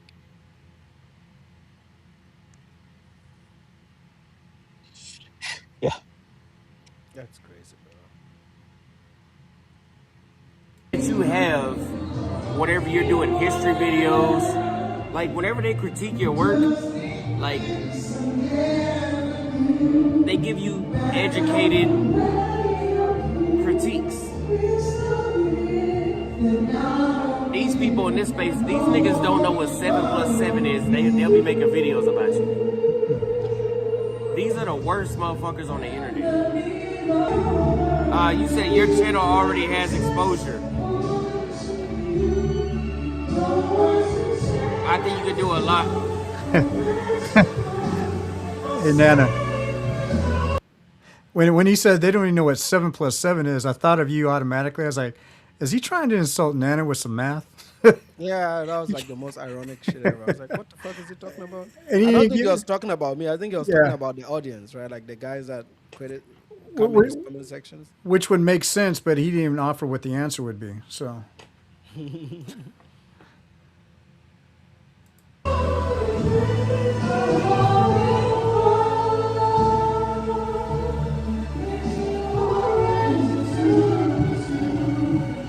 The thing is, doing this type of content on YouTube is like shadow ban.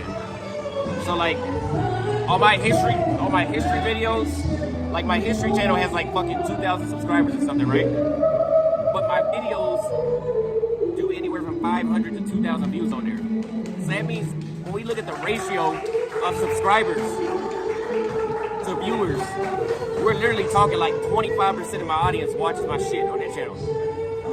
Versus here, I have 160,000 subscribers, and there's been certain days where I posted videos and the fucking video gets 1,000 views in one day. That's not even 1%. Because I'm like, yo, like I'm above. So he's learned something called subscriber to viewer ratio. I think he learned that from us. He figured it out, right? On folk name. Yeah. Yeah. Even with that information, it doesn't help him though. It doesn't help him at all because he doesn't understand just the fundamentals of being on YouTube and how to avoid getting caught up in being shadow banned. He thinks controversy, creates that, but you got to go after the right audience, and we're not the right audience for that because we attack back. Man, KF, you have to make me a sound bite for on folk name, right? that's easy. Yeah, we got to throw in a few on folk name when we do. I don't know if EV Max have these trumpet things. I can test it out to see if it works. Like, oh, yeah. All right, and let's do that as well. What is that?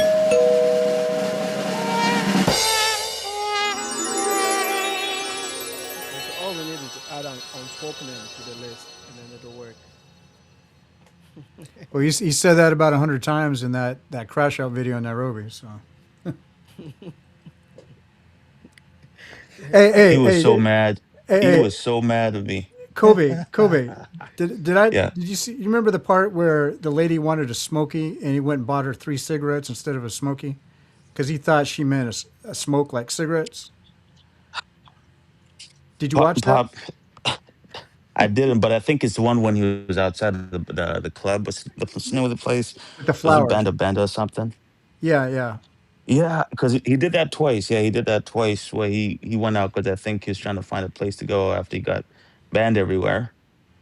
Yeah. Yeah, that was the one where he was crashing out. He bought the bouquet of flowers and he was just giving out 1 rose to each lady. And then the lady, like security, she was like, "Can you buy me a smoky?" And even some of the guys in the chat were saying, "That's a sausage. It's not a cigarette." This fool went like 10 minutes later, found somebody, bought some cigarettes, walked all the way back and gave it to her. She gave him the look like, "What the hell are you doing?" She didn't tell him because I don't think he understood. But somebody in the chat later, like maybe even another 20 minutes after that, he figured out, "Oh, you mean she wanted something to eat, not a cigarette?" Like, yeah. That guy was, yeah, these are special human beings. It looks like Kobe dropped off, but he's probably going to come back. Brazen is back in. He's been dropping off and on, but he's back in. We'll see if Kobe can rejoin. Maybe you send him the link. Oh, Listen straight up, I'm above these niggas. Like I'm literally these are dumb motherfuckers. That's why I complain so much, because I got a bunch of dumb motherfuckers that try to come at me. Like at least Donald Trump, at least he has educated people that with some fucking common sense that come after him. The motherfuckers that critique me are pure fucking idiots. I don't know how. Yeah, no, the YouTube algorithm is fucking over a lot of people right now. But the thing is, again, on my other channel, my YouTube videos on my other channel are doing good. And again, you don't have to worry about people hating on geopolitics because these niggas don't even know what a map is. They don't know. They don't even know. I would be surprised if they knew what an earthquake was. So when I start talking about, the details of private military contracting companies, these niggas ain't gonna be able to say nothing because they don't even know what a military is. These are the worst people on the internet. Like I said, all they know how to do is pull out their dick and fuck. That's it. They don't know nothing. That's all they know. They might as well be monkeys because all they know how to do is reproduce. Did I go through anything growing up? I'll tell you no, but I went through a lot of shit growing up. So like, I was trying to get the fuck out of my mama's house as soon as possible. But yeah, that's all I gotta say about that. You said. You see, he didn't want to get into the upbringing part, right? He just said a little bit of it, and then he no. That's all I gotta say about this part. Yeah, somebody at Gecko is on IG right now. I actually sent them a comment, and they liked my comment about Austin, but I sent them about this live, so maybe they'll view it later. Okay. Salute to you, Sagat. Keep doing geopolitical content, but you might want to make a new channel. Language Club, I just gave you the new channel the other day. I be wondering sometimes, you know what they say, it goes in one ear and out the other? I wonder if the sound come in one ear and come out the other side. Because I told you that already, and you said you were going to check it out. Now you're telling me to make a new channel when I just told you the other day that my videos are on another channel. So those are the dumb fuckers he's probably talking about, because they don't have comprehension skills, I guess, right? But I mean, just look at him right now. The way he's acting right here, the things that he's actually complaining about, which is way below elementary school, in my opinion. How can somebody like that, realistically, and some of his viewers believe it, how can somebody like that realistically be serious about starting a barber academy? You can't be serious. Yeah. And you're bringing it right here. It's just like, whoa. You actually have some dummies that will send him $60, $100, $120. I mean, he's not getting far with it, but to me, it's he's using that money. He's going to cash it out. He's not going to pay his taxes, and he's going to use it to go somewhere to get another visa to come back into Kenya. That's my opinion. Yeah, what a horrible way to live, bro. It's not fun. You can't have fun that way unless you like being miserable. And I do know some people growing up through the years that do like being miserable. You cannot enjoy life. No, this is ridiculous,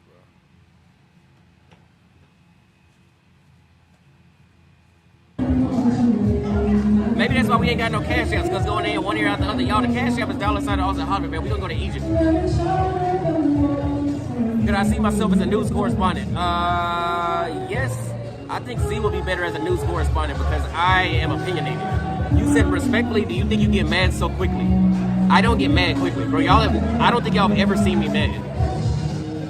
Like whenever I get mad, I become uncontrollable. So you've never seen me mad. I got mad yesterday. I was drunk and I went off. But no, you've never seen me mad. Y'all don't understand the difference between me talking shit. I talk shit on a consistent basis. That's just my personality. I like to talk shit about people. You've never seen me mad. You said I was definitely mad at Gecko. I was getting there, but no. If I was mad at Gecko, if I would have been literally angry when I was at Gecko, and the dude was like, somebody texted us and he did that little shit where he was like, oh, he tried to half-ass show the phone, I would have snatched the phone out of his hand. Like when I get mad, I have no fucking boundaries. So you've never seen me mad. You said we didn't watch it yesterday. Oh no, I didn't turn it on. Yeah, the fact that you confuse arrogant with mad is fucking crazy. Like arrogant and mad are not even remotely fucking alike. That's why I said, when I'm debating with people, these are people that just know how to pull up their dick and fuck. They don't know shit. You know what's crazy? What pisses me off is whenever they point at your camera. They point at your camera and they say, what is this? What the fuck do you mean, what is this? It's a fucking camera. You ain't never seen a fucking camera before in your life? Who the fuck? That's like pointing at a refrigerator saying, "What is this?" It's a fucking refrigerator. Thank you for the $10 super chat. Shadowhawk said, "I told you this wasn't a career, nigga. I just said I'm switching like my niche. I'm not saying I'm gonna stop being a YouTuber. YouTubing is a fucking career."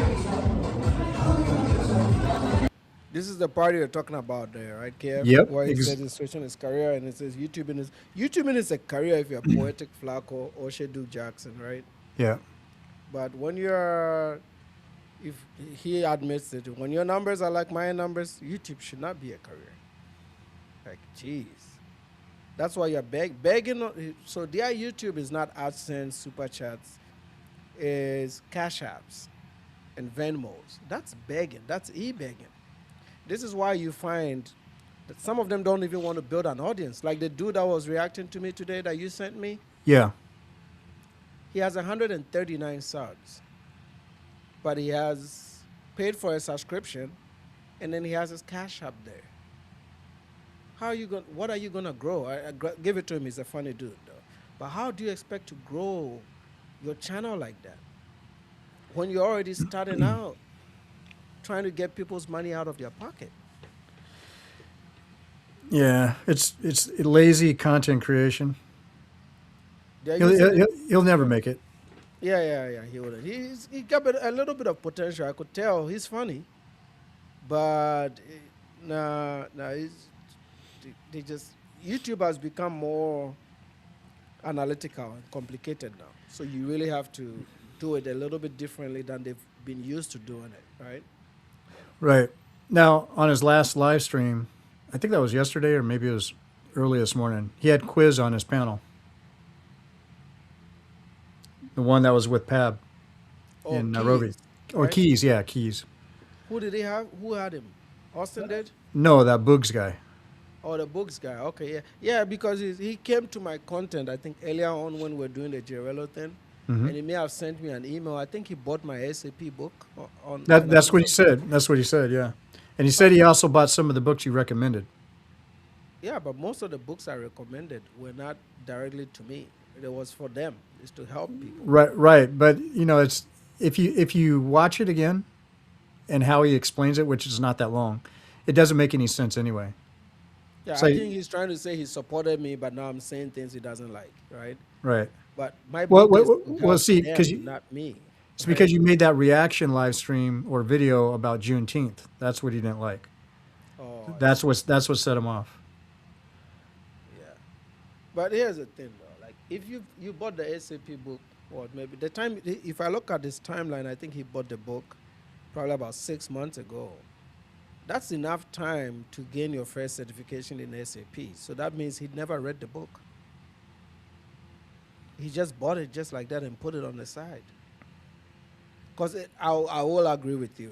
It's initially intimidating if you follow the program, right? It's not Right. something you can just look at it and be done. You got to really learn. And I didn't think a lot of them would be able to do it. That's why I haven't even looked at my my Amazon account in months because I realized that it's the audience is it's not for these people, right? I figured it's not for these people. And I also didn't want them to jump on SAP and then get jobs in SAP and then go live overseas with it. I'll be fueling the same thing that I'm fighting. So when I realized quickly that this can be an opportunity for them to get remote jobs, I stopped talking about SAP. I don't know if you've noticed. I never Yeah. wrote a book on it. I have noticed, and that's what I did years ago when I first helped Oshay. When I had my old reaction channel, it was mostly about reactions. But what I did, which was my mistake, is I mixed it in with This Is Africa videos talking about my experiences in Africa, right? And that's how he came to me. And so it's that same thing. It's like after he did what he did, and I realized it. That's why I stopped evangelizing about Africa to people I really don't know, because they're going to do what Oshay did or try to do what he did and just try to turn the whole place upside down. So that I feel the same way about your SAP. Yeah, Weston was talking about. He's not worked in SAP. Yeah. PwC, I'm sure he probably did FICO, which is the finance SAP module. Because people will be like, oh, you know what? Most YouTubers don't make enough money to survive. Most small businesses fail. That's business. Becoming a YouTuber is becoming an entrepreneur. Most people that open up their own coffee shop don't fucking succeed. It's the same shit, dumbass. Because, you know, motherfuckers be like, hey, Austin, why didn't you open up a barber school? Or why didn't you open up a barber shop? Bro, most businesses don't succeed. The fact that I've been going for 4 years tells you enough, you dumb fuck. So, That was a really good question. So why is he mad and defensive about it? Yeah, it's. I mean, see how angry he's getting with his own subscribers? Yeah, they were asking a real question. I think these are the subs that actually personally like him, saying, you know, maybe do something different. And he's doubling down and saying, no, I'm going to be a YouTuber. And his argument for staying the course is that, oh, even if I fail, it's normal because other businesses fail. Well, once you start thinking like that, then you're never going to win, right? So you've already given yourself an excuse for when you fail. And let's say you don't fail. Well, you're looking at, you've been doing this for 4 years because that's the only thing you could have done to be able to travel. And of course, initially the money came in, but that money is not coming in again. Those consultations are not coming in again. The videos that gave him those massive consultations, which was about moving to Nairobi, Kenya, that caught a lot of people's eyes. A lot of black Americans, after this Tariq shit, don't want to be doing anything with Africa, right? So most of them have pulled back. So the Tariq Nasheed group has misinformed a lot of them about Africa. So now they don't want to go. And the few that want to go, they are also seeing videos like me pushing back on them. And I'm like, hey, these people don't want us over there. So I don't think there's now an audience for that business. I call it the Pan-African business, right? Which is why those Pan-Africans are dying too. Is because the grift of bringing black Americans to Africa, to quote unquote the motherland, to start a new life, it's no longer trendy. Nobody wants that. The Africans don't want them there, and they don't want to come there also because of the new dimensions of the diaspora wars. Am I right? You are right. And also another thing to, before all this stuff got out of hand with all these people going over there, putting stuff on camera, I was the very first person evangelizing about Africa. And it was way before my reaction channel. But when I came to social media, I was doing it on Facebook like heavily. And eventually some people recognized me when I went from Facebook to YouTube. And lo and behold, that these were a lot of the people, not all of them, a lot of the people were people who support somebody like Oshay. And you have now the No Limit Eddies and all them. Like they made it, they're newer, so they may have never known me back then. But the initial people that were doing it, they knew me back then. And we're talking to like Facebook 2010, starting back then. So I was the first one pushing it. I even had a website that I started in 2017 called Meet Kenyans. And Meet Kenyans morphed into evangelizing on Facebook. Eventually started doing it on YouTube to a point. And then when I just started seeing the degeneracy coming from other people that in some type of way have come in contact with my content, I removed all that stuff. Yeah, this is why I stopped pushing remote jobs. I was gonna do a book on MuleSoft. There was one I was gonna do on ServiceNow development. I was gonna teach a lot of people tech skills that these are jobs that are paying $120,000 to $150,000. Could potentially live overseas with them, and are not heavily competitive because I've been in tech for so long. So I have the tools and the information, right? Right. But as soon as I realized this was going on, and I said, if I think about myself, because I could have made a lot of money consulting, charging people, and then even selling the product. But I said, no, I'm not going to capitalize this, make money off of it, and then regret it 5 years from now when all these fools take the skills that I taught them to go live overseas and abuse my people. So this is why I quickly pulled it back. I'm actually going to take my book off Amazon this week. I'm going to completely remove the book that I wrote from Amazon. Yeah, Gen Z 214. The one you're talking about was Oshay's Sunday Rumbles on the Oshay Duke Jackson channel, where everybody's yelling at each other and stuff like that. That's what that's from. But anyway. Okay. Salute to you, Johnson. Welcome to the show, brother.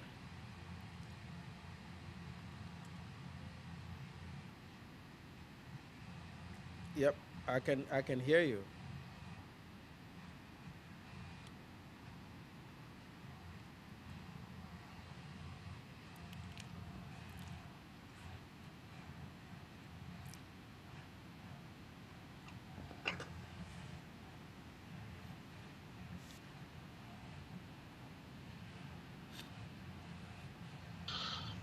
Um, so personally, like I'm African, right? I came to the US when I was 15, went to school here, all that good stuff. But then at some point, like, about 3 years ago, I decided, hey, I want to leave. I want to go back, to the motherland and live there. It is what it is. When I decided to do that, right, the approach was to save up some money, come up with a plan, have some sort of a strategy for what it is I want to take on there, right? And I went over there and I explored and I learned. So I went to Ethiopia. At this point in time, obviously moving to Africa is not like something that you do instantly. So at this point in time, I've gone there, I've done the things that I can to start building a presence there, right? My wife is over there as well. But at the point where I need money, what I do is I come back to the US and I spend some time working and save up more money. And I keep doing that. This is something that, whatever aspirations you have, whatever sort of goals you have, I think it is ridiculous to take that and put it on other people or or straight up scam other people to try to further your mission, right? I could have been doing a similar kind of thing, but no, I am coming back to make sure that I work and fund the vision of what it is that I'm trying to do. So, and for me personally, I think if someone is interested in living in Africa, that's the way you should do it. Find a legitimate way to make what it is you're trying to do happen, instead of becoming a cash app king, right? To put it Right, shortly. right. And this So O'Shea's, like he always used that. He talks about that, right? yeah, Uh, like so for me, like me personally, and KF knows this because KF is my friend. We talk personally outside of YouTube. We talk on a personal level, right? I'm ready to go home, right? I want to go, and but I have two kids here, and then I have a wife that works hybrid. She doesn't work remotely, right? She works hybrid, so she goes to the office 3 days a week, goes to court, and all that stuff. So the goal is that we're trying to. It's very hard for a lawyer to work remotely, right?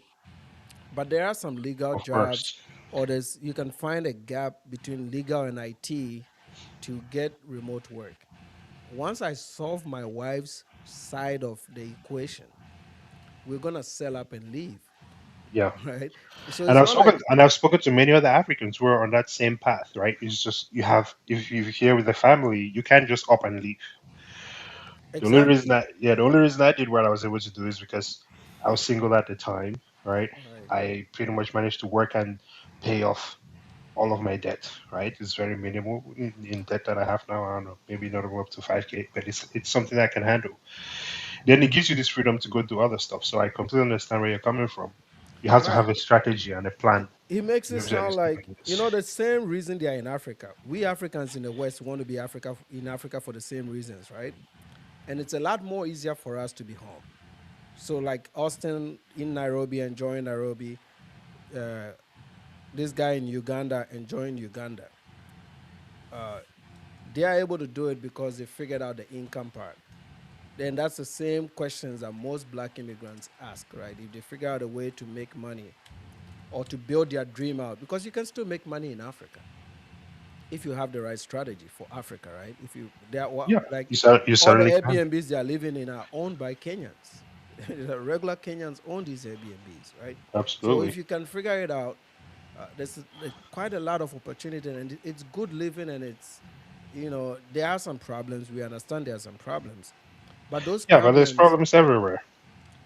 You know. exactly, and there's a lot of upside to living in Africa currently right now, and I I want Yeah, to and I go think it's like really going to get better too. right. And for me, I'm lucky enough. I can work remotely, right? I work remotely. I don't have to live in the US. Right? I can take my laptop anywhere I go, live in Colombia, live in Peru, wherever I want to go. I take my laptop and I go.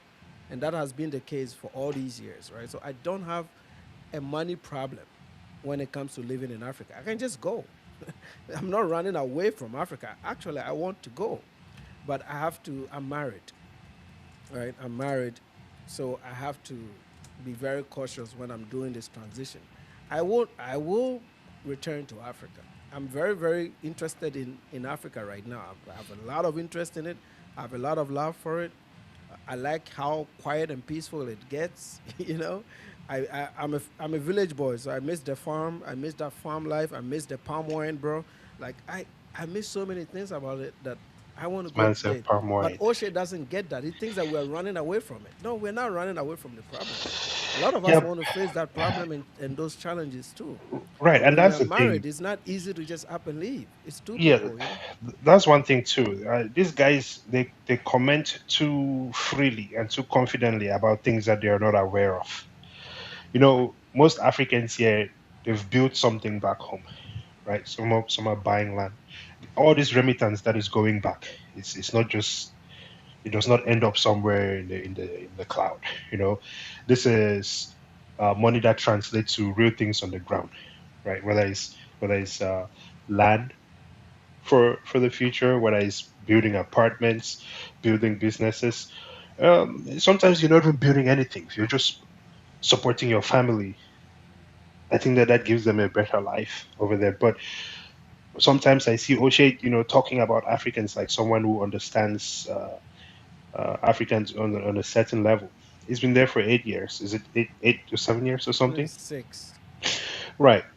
It does not seem to me that he has the depth to be able to uh, have this kind of conversations, or speak to Africans in the diaspora the way that he is. Right. From where I grew up. Right. I was in Cameroon for 15 years before I moved to the U.S. And I can assure you, if I even now that I am mostly in Ethiopia, right? I'm still able to connect with the people and understand certain things, right? Whether it is just mannerisms, culture, etc., etc., how people interact with each other. That is the biggest one, right? Africans do not, if Africans have an issue, they have a way of approaching it, being able to sit down and discuss it. Even right now, as we're talking right now, the way we're discussing right now, we're able to articulate what it is that is bothering us, what we would like to see change, right?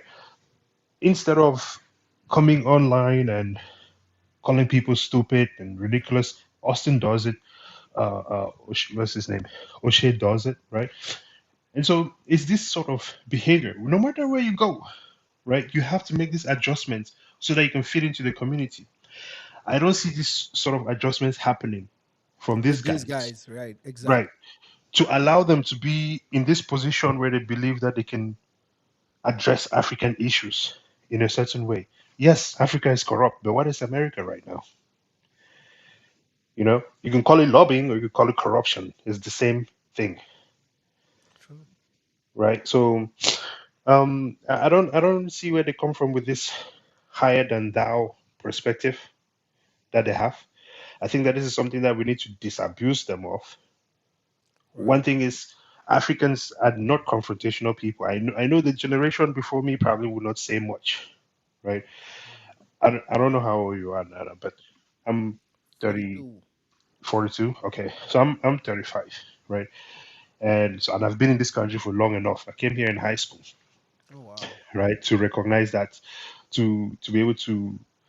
I've been here long enough to understand how things operate here, and also be here long enough to see these people kind of throw this crazy rhetoric at all of us, and none of us are able to respond to it.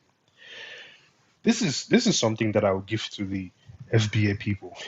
There is this level of confidence that they have. I think that is something that is inspiring. As an African, I think I have benefited from that, right? It is the same confidence that I'm using right now to kind of really to be able to even hop on your platform to point these things out and be like, hey, this is bullshit, and you guys need to cut it out, make that adjustment. So I'll give him that. But at the same time, this same confidence is the same confidence that they use to spew stupidity. And when you're talking to ignorant people and you sound confident, the line between them picking out your bullshit and you actually being a legit person is very blurry. And that's what these guys are doing.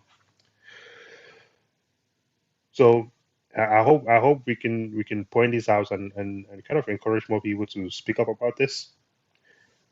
Sex tourism is not something I want to see in Africa, whether it's from white people or Black Americans or anyone.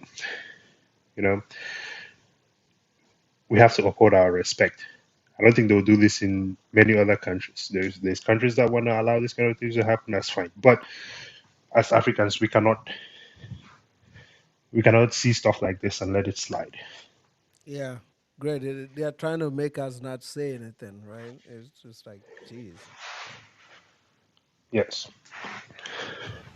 Johnson, are you here? I see you're on the panel. Let me just holler. Let me make sure you have. Yeah, Yeah, I'm here. I've been listening in. Sorry, good evening, everybody. welcome to the Yeah, I've panel, been bro. listening in. You know, I've been watching those shows for a very long time. Since COVID. I just started watching Austin a few years ago, and O'Shea, I'm not really surprised. I'm so happy that you actually, pointing this out, pointing this guy out. You know, you've seen a lot of his mess. You know, I've seen, even if going back to during COVID times, I've spoken to some of the ladies who've been around his circle, who've confirmed exactly what you just, say. You know, what you see on that video is exactly his behavior outside of the camera. So, uh, it's a shame, Um, they're not. I mean, it's not different from what we see passport bros are doing. You know, they basically wish to leave America, shun America, and just because they can't really afford that quality of women in America, and then they go to African countries where they see that some of these women, are not financially capable, so they take the advantage. Um, we all know very well O'Shea cannot pull those caliber of women in Uganda if he was living in the States. It's quite obvious. Um, but it's a sad thing. I mean, even just watching the video when the brother was playing it back, it's just, and I've seen. I mean, I watched that video, when it first was released, but just watching it back over again now, it's kind of sick in the stomach. So it's crazy. Um, with Austin, I hope he gets. I hope Kenyans wake up. I mean, they can't try this in West Africa, and West Africa tend to be a little bit, very very observant, and they retaliate quickly. So that's why they most of them cannot leave or put that's gonna start in West Africa. So of course, East Africa is a little laid back, and they kind of see, the weakness of the people, and they try to take advantage of them. But I think Kenya will catch up soon, and I hope they catch up very soon. I do have Kenyan friends, I've been to Kenya a couple of times. Um, yeah, they've done the same thing in Tanzania, and they go to other countries in, Rwanda. So unfortunately, you know, I honestly don't know, the benefits some of these Black Americans will come to.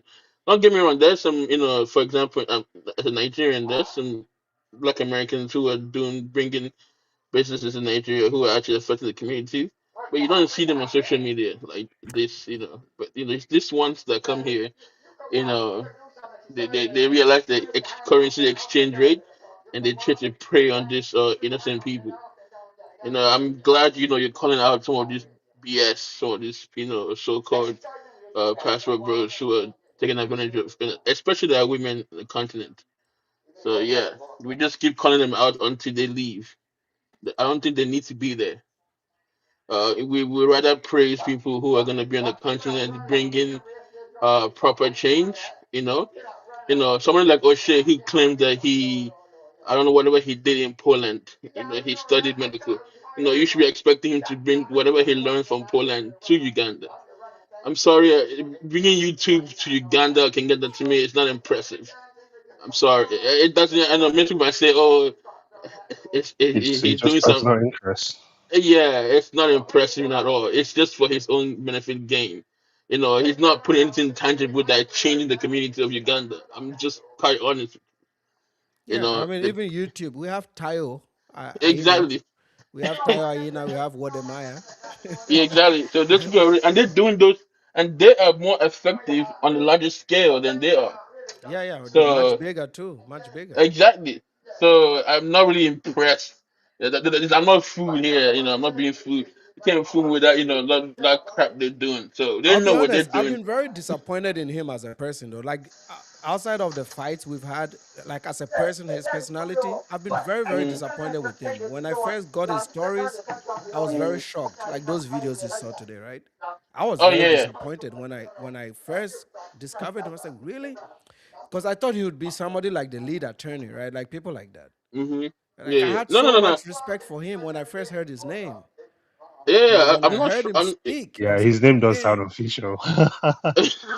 I'm not really shocked, because I've known this guy for a very long time.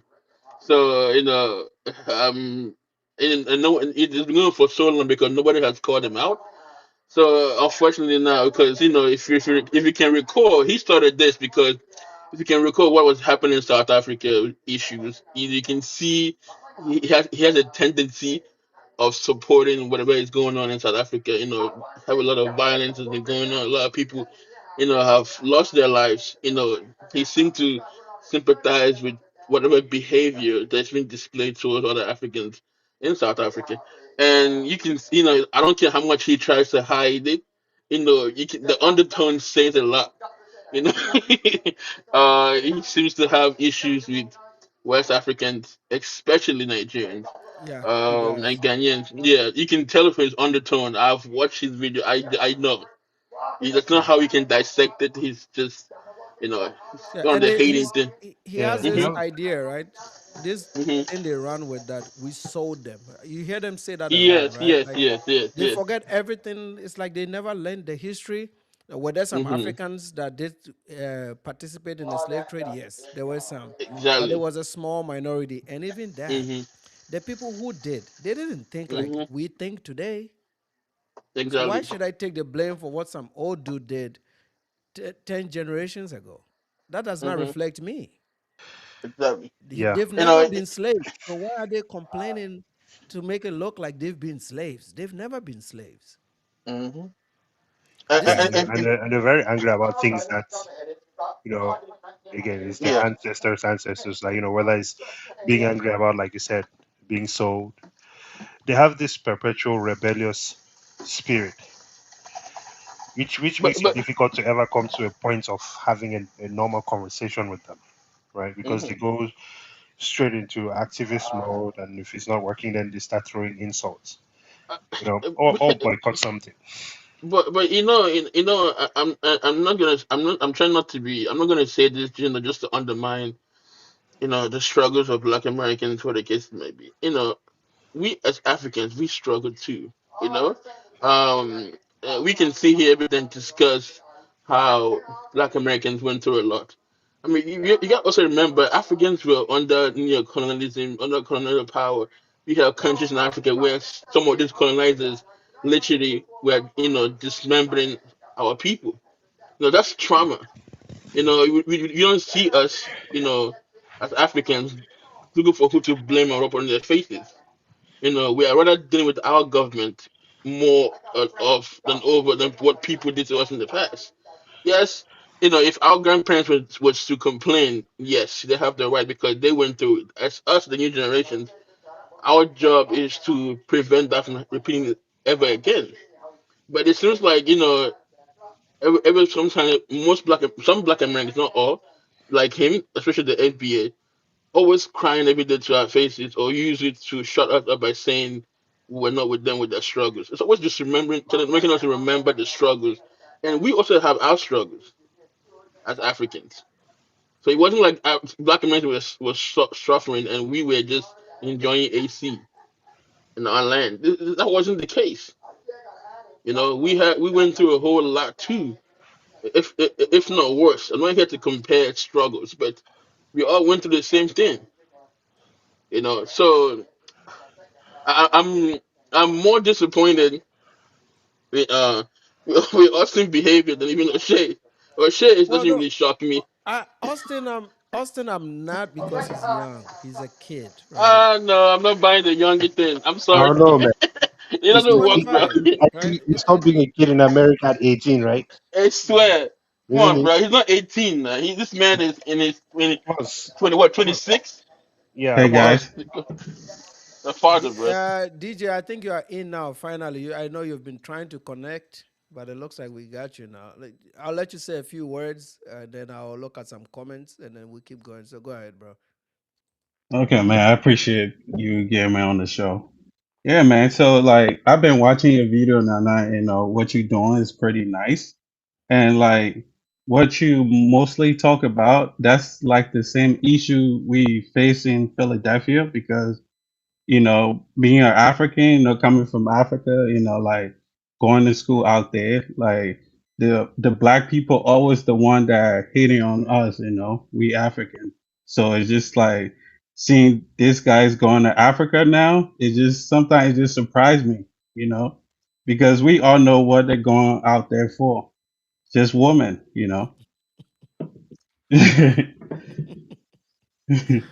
Yeah, man, and even that. So if they were going there for women and they are doing their women in peace, no problem, right? But they're not Yeah. even doing the women in peace, man.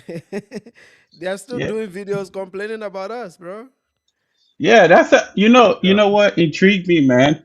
It's like so much woman is out here looking for men, and like this guy's just going over there. That's the thing that's really like bothered me. And they're not even like going out there to respect our woman, but they're just making it seems like you know, making African women look like shit.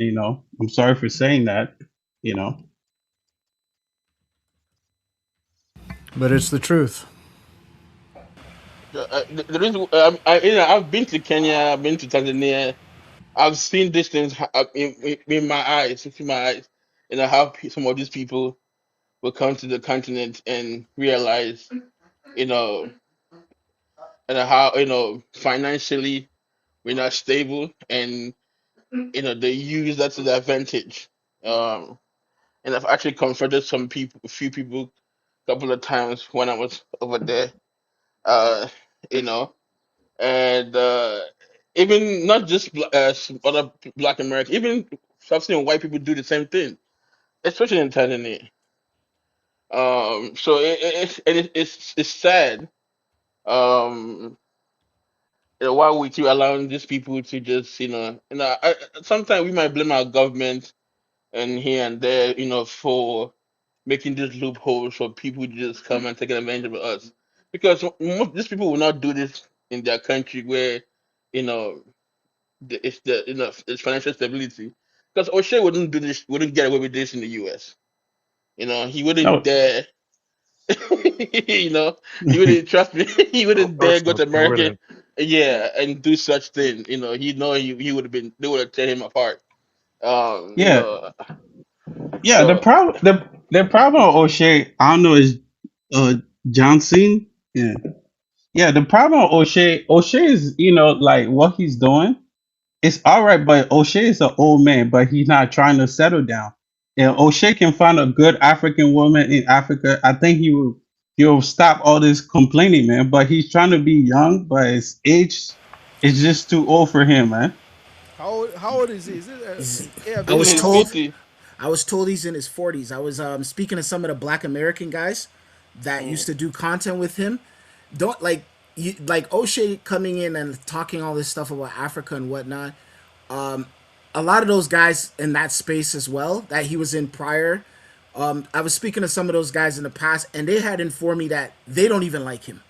They were having issues Oh, with him. He was becoming problematic in their spaces as well. Some of those Black American space, like those, and a lot of those guys are saying they told me, the Black American guys told me, they're like, you African guys need to understand, this guy's a clown. He never finished school in Poland or whatever he went to over there, and also he's scared of Tariq Nasheed.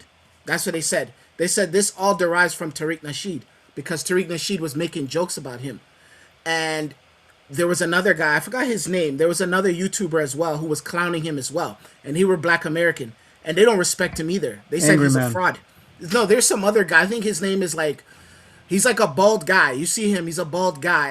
He's very articulate. He's a very articulate Black American guy. I forgot his name, but I think his name's Saint and the Sinner or something like that. Oh, Saint. Yes, that guy. That guy was clowning O'Shea Duke Jackson when they had a spat, and he kind of exposed them because Saint said this guy's a clown. You didn't go to any good school in the United States. You were a loser. That's why you went to Poland. You couldn't do good in medical school there, etc. So they were having issues with this guy too. They said they exposed him. So they were even saying African people. They were even saying how one guy in particular he was saying that he was getting emails from the Africans saying they don't know how to deal with O'Shea because he was so abusive to them, the ones who are working with him. So they were emailing O'Shea, the other guys who were close with O'Shea at the time before they had a falling out with him. Now these guys don't claim FBA or anything like that. These guys don't care. These guys make money. They don't care about all that. They know that stuff is silly too. But they had told me they were like, buddy, we don't care about that stuff. That FBA garbage. They know that's some fake garbage. They don't believe in that. But they had told me that even they were having issues with him and he was abusing his workers in Uganda at the time, and they were emailing him saying we don't know how to deal with O'Shea. So like, how do we deal with him? So if I could get a hold of that guy, I would. It would be great if you and him spoke. Maybe I could refer you to him, or I could get him to refer you to him, and then you guys can connect, and he can give you more details on his experiences working with O'Shea because they were working together like in the 2010s. Oh, I see. No, see, this is what we're going to be doing in the next coming days, right? Yeah, We're going to start reaching out to some Ugandans that have had direct encounters with him. yeah, Because, see, O'Shea, a lot of this information, sometimes he'll pay people off not to say stuff, right? But because of how big this situation is and how much of a problem he's become, we have to do some groundwork to get some direct, personalized information on how he treats people, how he worked with people. Not the good news that he talks about when he talks about his little good deeds he did, right? We want to hear some of the Africans that have worked for him to tell us what those relationships are, what his work ethic was, like how they got around things, how he organized himself. Because I think there's something deeper here. He's not normal, right? yeah. I This is believe also so why too. he can't settle. I don't It's think he can definitely not. settle Yeah. into a marriage or a serious relationship, you know? But This, even the way he looks, though, if you look at his appearance, what African would want to even be around a guy like this? This guy looks homeless.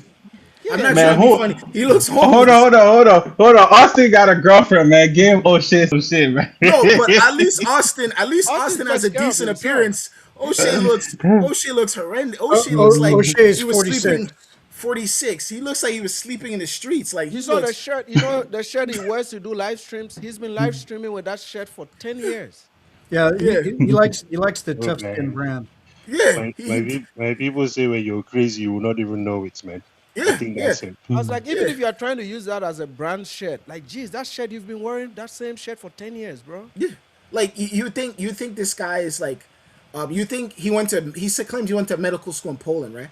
You would think as becoming a doctor, and then going to medical school in Poland, and going to Uganda, he should be like the top doctor in Uganda at this point. Because Uganda needs people. They need more people. They need more minds from all over the world to come over there and assist.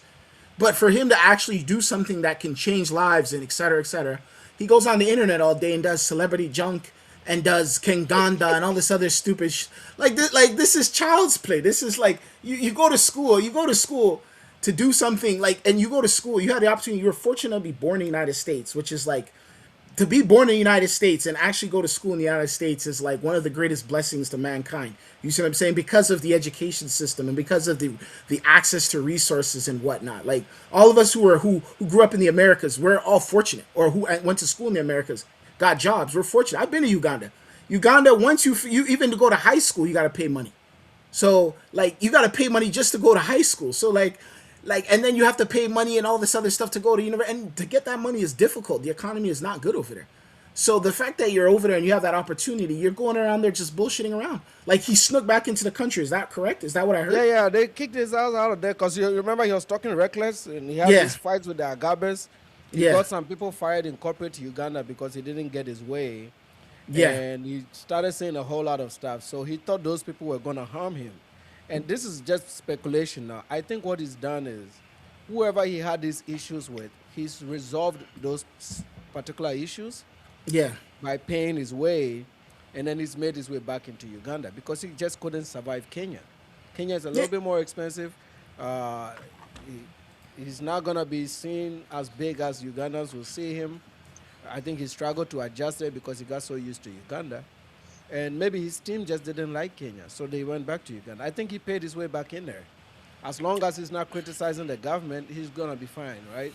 Yeah, I was told by a friend in Uganda. They told me that the girls, some of the girls that worked with him, now they work on TV. So like some of them who were on like the Pan African Dating and all those other shows that he was running, they work on like what was it, Vibes and Rhythm, and they work on some of the local shows over there and the radio station over. So they're not even working with him anymore. They ended up going on to other bigger and better things, right? So yeah, so he's not. I don't even know if he. I don't think he has a team anymore. I think he's just Yeah, how literally many like. people work for this guy? Because when he The, talks as if there's no, like there was quite a bit of people at one point, from what I was told, and because I've been to Uganda numerous times, Kenya, etc. I've been through all East Africa numerous times, right? Got a lot of friends over there, etc. Right? And there was numerous people that were working with him. Like if you, I don't know, Nana, you got to sit down and actually binge watch his shows. Like you need to actually sit down and watch his shows. Like the production and stuff, it was good. There were great concepts and stuff like that. But I think what happened was with him is, you know, those kind of people, whatever they start, they can't finish. And I think with him, he's probably poor with money management as well. So that's one of the biggest issues that he had. Somebody says his team was small. He had numerous people working from over different durations of time. So I it think wasn't like yeah. Sorry. I think yeah, probably it's yeah. like Are you still six here? six people. Like No, but it was like he had different like production things going on. Like I saw at one point he had like Strugglewood. When I was binge watching, he had like something called Strugglewood. And then he had like Pan African Dating, and then he had like that blind dating thing. And then he had all these different kinds of and there was different types of people working or like acting on his shows and stuff like that. You guys got to sit down and actually watch it so you guys can no, kind no, of get a gist. I saw that, but he used the same people over and over. Like maybe And like he's very good at content, but he's just like I think yeah. like his management is just not good. Like Yeah. managing people is just not good. Yeah, because I remember even one of his colleagues, they were saying that one of them got in a car accident and died. Yeah, Like they, that was one of the guys in Strugglewood, the comedian. okay, there you go. So there you go. Yeah, so one of the guys died. So they were stating that yeah, he got in a car accident or something and he passed away. So he was doing stuff, but one thing is he can't finish, and I think he's frustrated, and also too he's like stuck. It seems like he's stuck because it makes no sense. Like he doesn't want to work. I don't think he wants to go back to US and get a job. That's the problem. Yeah, he just has to create content. I mean, Yeah, he's made quite a bit of money doing content, right? I mean, at but the this thing point, is, though, it's just like at this point, it's like you need to pivot onto other stuff. Like you could do content for so long, but content eventually evolves. Like it goes into like streaming and like you see these young guys. They're all you go around like different cities throughout like America. You'll see young guys with cameras on, and they'll be in the mall. They'll be in outside. There, I'll be like, "What are you guys doing?" They'll be like, "Oh, we're doing something called IRL." And I'll be like, okay, what's that? Like in real life or whatever, right? So they're streaming as their days go by, and it's live, so people can sit on there and watch it on different platforms, and they get paid to do that. So this is something O'Shea hasn't evolved into because he can't do that. So he sits down and he's like the old man on the porch, angry about everything. All the kids running on the streets, kids running on the grass. Like he's just angry, but you at the saw same him time, complain about Flacco. You saw that thing he yeah, tried to do. He's complaining about everything. Like I don't know. Honestly, I believe potentially he might even be getting paid to do that. Like I don't know. I suspect some of these guys are actual agents. Like there's to create some sort of like rift between The Africans. the Africans, the Caribbeans, and the Africans in You diaspora, et know, cetera, et cetera. Because remember before 2020, a lot of them were angry with white people. So they're like, oh, white supremacy and the white person, the white person, the white, and then all of a sudden and the Mexicans and this person and that person, all of a sudden it's like those people don't exist no more, and all of a sudden it's like their new target is the Africans, and it's just Yeah. like, and it stemmed from Tariq Nasheed, right? And Yep.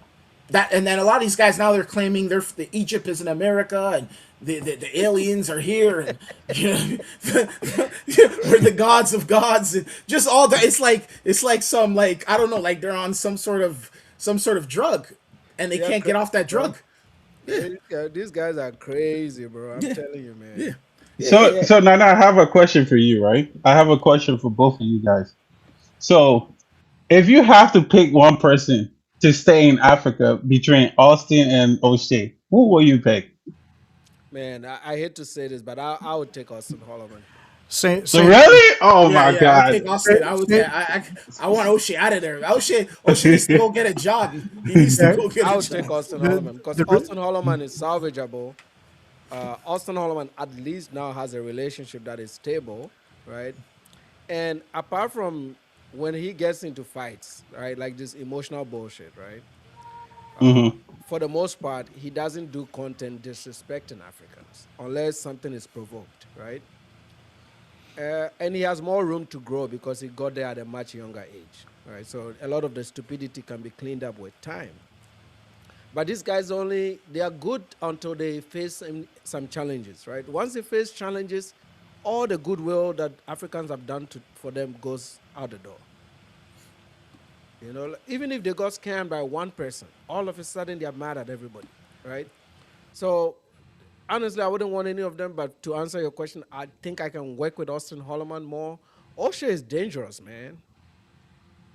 You guys don't understand the scale of the venom that he's putting out, and he's aware of it. Because when I watch Oshay, because I've dealt Hmm. with him and I understand why he even went to Africa. I have the historical videos.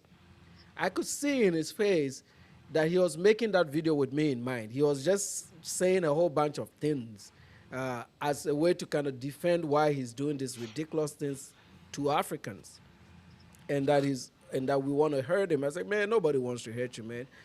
What am I gonna get from hurting you? I just want you out of there. And Jay, sorry for coming back, man. It's been a while, but to answer your last point before you closed out, and I'll bring you back in. There is a very big problem, and this is a big lesson for Africans that are entertainers, are creating content. When you depend, or if your content depends solely on Black America, you are being held hostage. You can never express yourself or any disagreement about them. If you do, you're gonna face a lot of backlash. As soon as you mess up one time, even if you misspoke, you are in trouble. So, for example, Poetic Flacco. Flacco makes all his money from Black America, for the most part. Most of his fans are Black Americans. So he has to play a thin line to stay relevant. Godfrey is another problem, right? Is another example.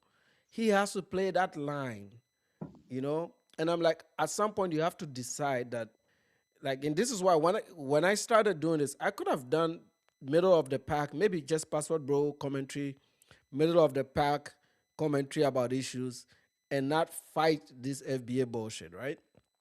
And Hmm. when I started, I had a lot of Black Americans on my main channel. They were there. But I announced publicly for them to get off.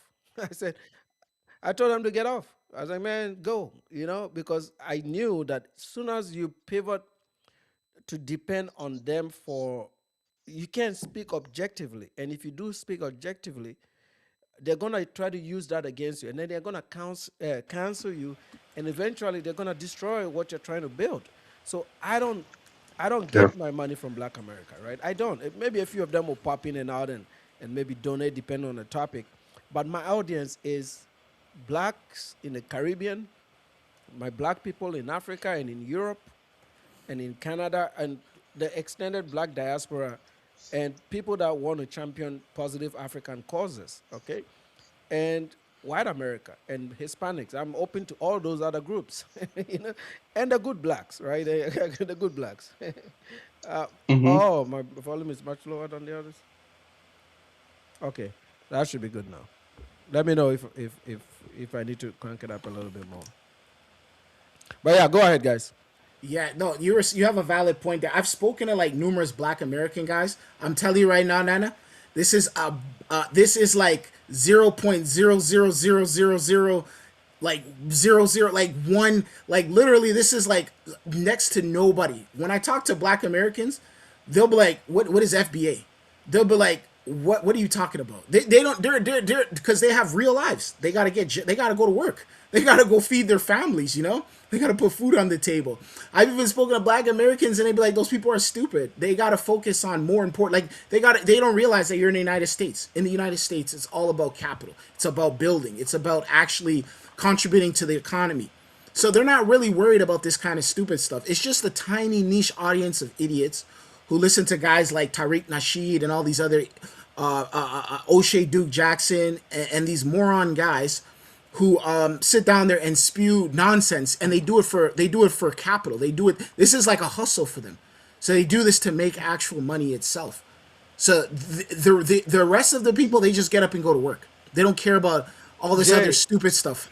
It's like Jay a or modern day Brett, version of someone like Al Sharpton, where they bring him out just for race baiting, you know. Jay or Brezen, let me ask. Any of you can take this. Uh, do you think O'Shea will leave Africa? O'Shea or Austin Holleman? Do you think they will leave? And when is your prediction for when they leave? No, they're not leaving Africa, bro. As long as that the women are gonna be available to him as easy as it comes, with his Shoko US dollar, he's not leaving. And even if he was to leave Africa, right, it has to be in an extreme situation where it's no longer about now. You gotta go now. They actually want him to, like, they physically want him to leave the country, and he's definitely, So other you than think that.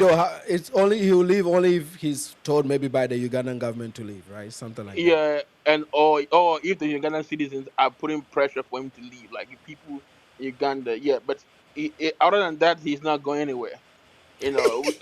But why Trust me, though? because like I told you, the main reason why he's in Uganda is because, you know first of all, the US dollar, and it's easy to access women. There's literally, bro, I'm telling you, if you sit there and think about it, there's literally nothing Osha is offering to African people on the country. I'm sorry, people can say you're hating, brother. There's literally nothing I can hold tangible that he's offering or changing lives in Uganda. I'm sorry. Okay, Bryson, Facts. what do you Yeah. think? Same Um, question to you. yeah. So when it comes to Austin, okay, if is he going to stay? It comes down to, can he find a way to make steady income other than people hitting the cash app or whatever else, right? So if you want to, let's say, okay, if he wants to get his YouTube to a point where it's making money for him to stay there, that is something that is going to take some time. Probably have to come back to the US and build up to it, right? Save up some money, then have a solid strategy to go back. So for him, I think that if he does not find a way to make stable income to take off himself and his fiance or his wife, right? Then there's a running clock, and at the time when he's going to be coming back, maybe it's his mother that will have to feel sorry and buy him a plane ticket to come back. When it comes to O'Shea, obviously he has money, so he might not move. It might become to a situation where he feels uneasy, whatever the case might be, right, to make him go somewhere else. But I don't think he would come to the US, because if he comes to the US, rent is going to go up. You might have to figure out a way to crank up, um, More videos. your earnings, yeah, videos, right, to make sure that you're able to maintain whatever sort of lifestyle. So, with O'Shea, I think he's going to try to drag it out as much as he can, or try to smooth things out and just be in his corner quietly. Okay, Uh, same question for you, DJ. Um, Okay. For me, I think Austin probably leave, but O'Shea would stay because while I'm thinking like looking at O'Shea, he have the money, and O'Shea, I think O'Shea just need like small facing. He just need an African girlfriend and somebody who is a leader. to get him in a perfect position because being watching O'Shea videos, it's like he don't have no direction. He have the money but no direction. He don't trust people. That's his downfall. So either you got a woman who live in Uganda that can show you the way, somebody you trust, to put you on the right path. And I think his staying in Uganda gonna be better than what he's doing now. It's just not gonna work. But Austin not gonna keep that girl, man. I'm being serious with you. Because first of all, you seen that girl, man. She's a high maintenance, man. Austin don't have that Really? money, man. I'm serious. I can bet you. I can bet you, Nana. I That girl Austin not gonna make it.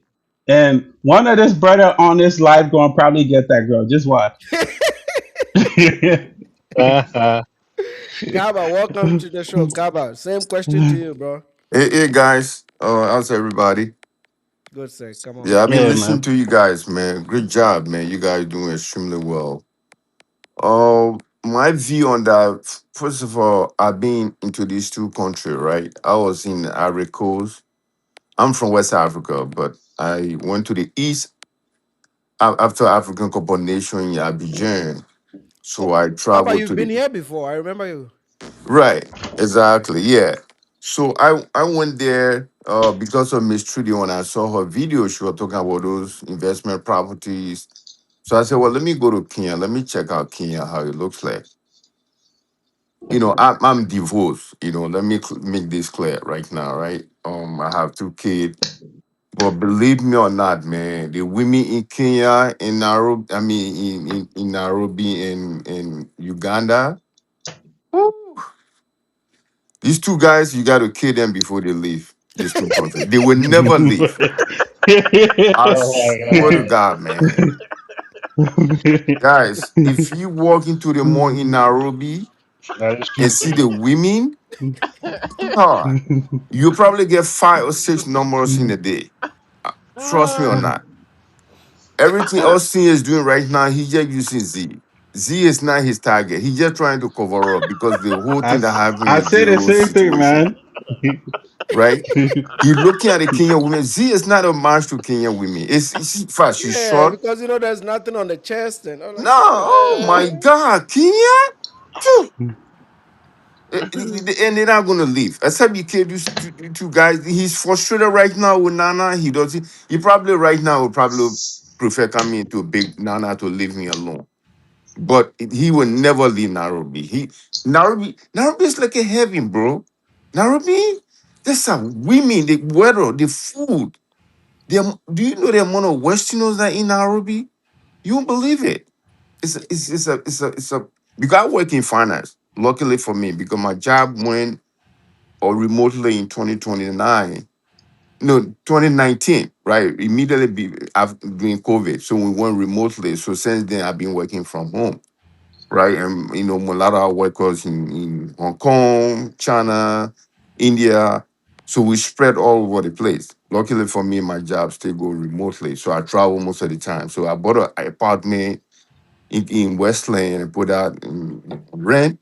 And I have my own apartment in Kilimani, right on Wood Street, right by Yaya Center. Bro, if you marry, don't even go to Nairobi. Don't go to Uganda. Don't go to Nairobi because they will throw number on you. That's why this guy will never leave.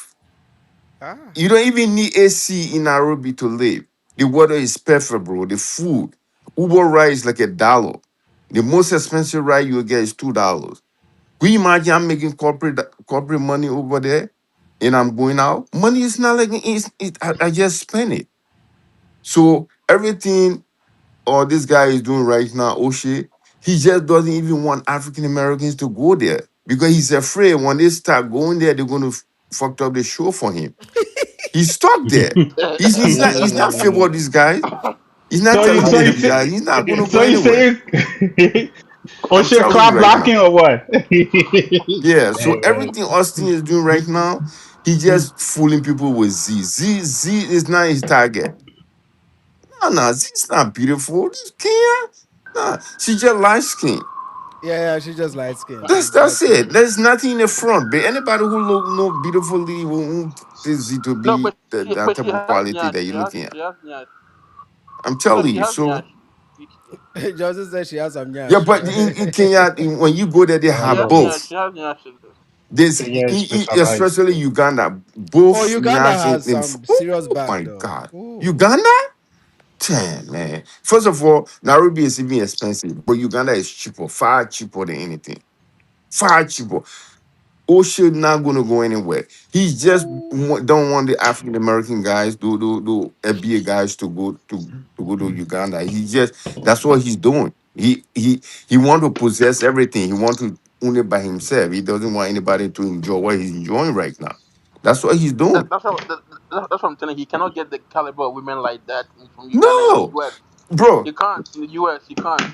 When I leave Nairobi, right? When I leave East Africa, I live in New York. Can you imagine? And like, I mean, two block away from Central Park. New York girl, the most beautiful women that you would think of. But when I leave East Africa, it will take me 6 months before I start looking at the New York women. I saw the guy. It's completely different. It is. It changes your And eyes they as know how well. to dress too. They know how It to dress, they know how to changes take your care of eyes. themselves. And they soft spoken, bro.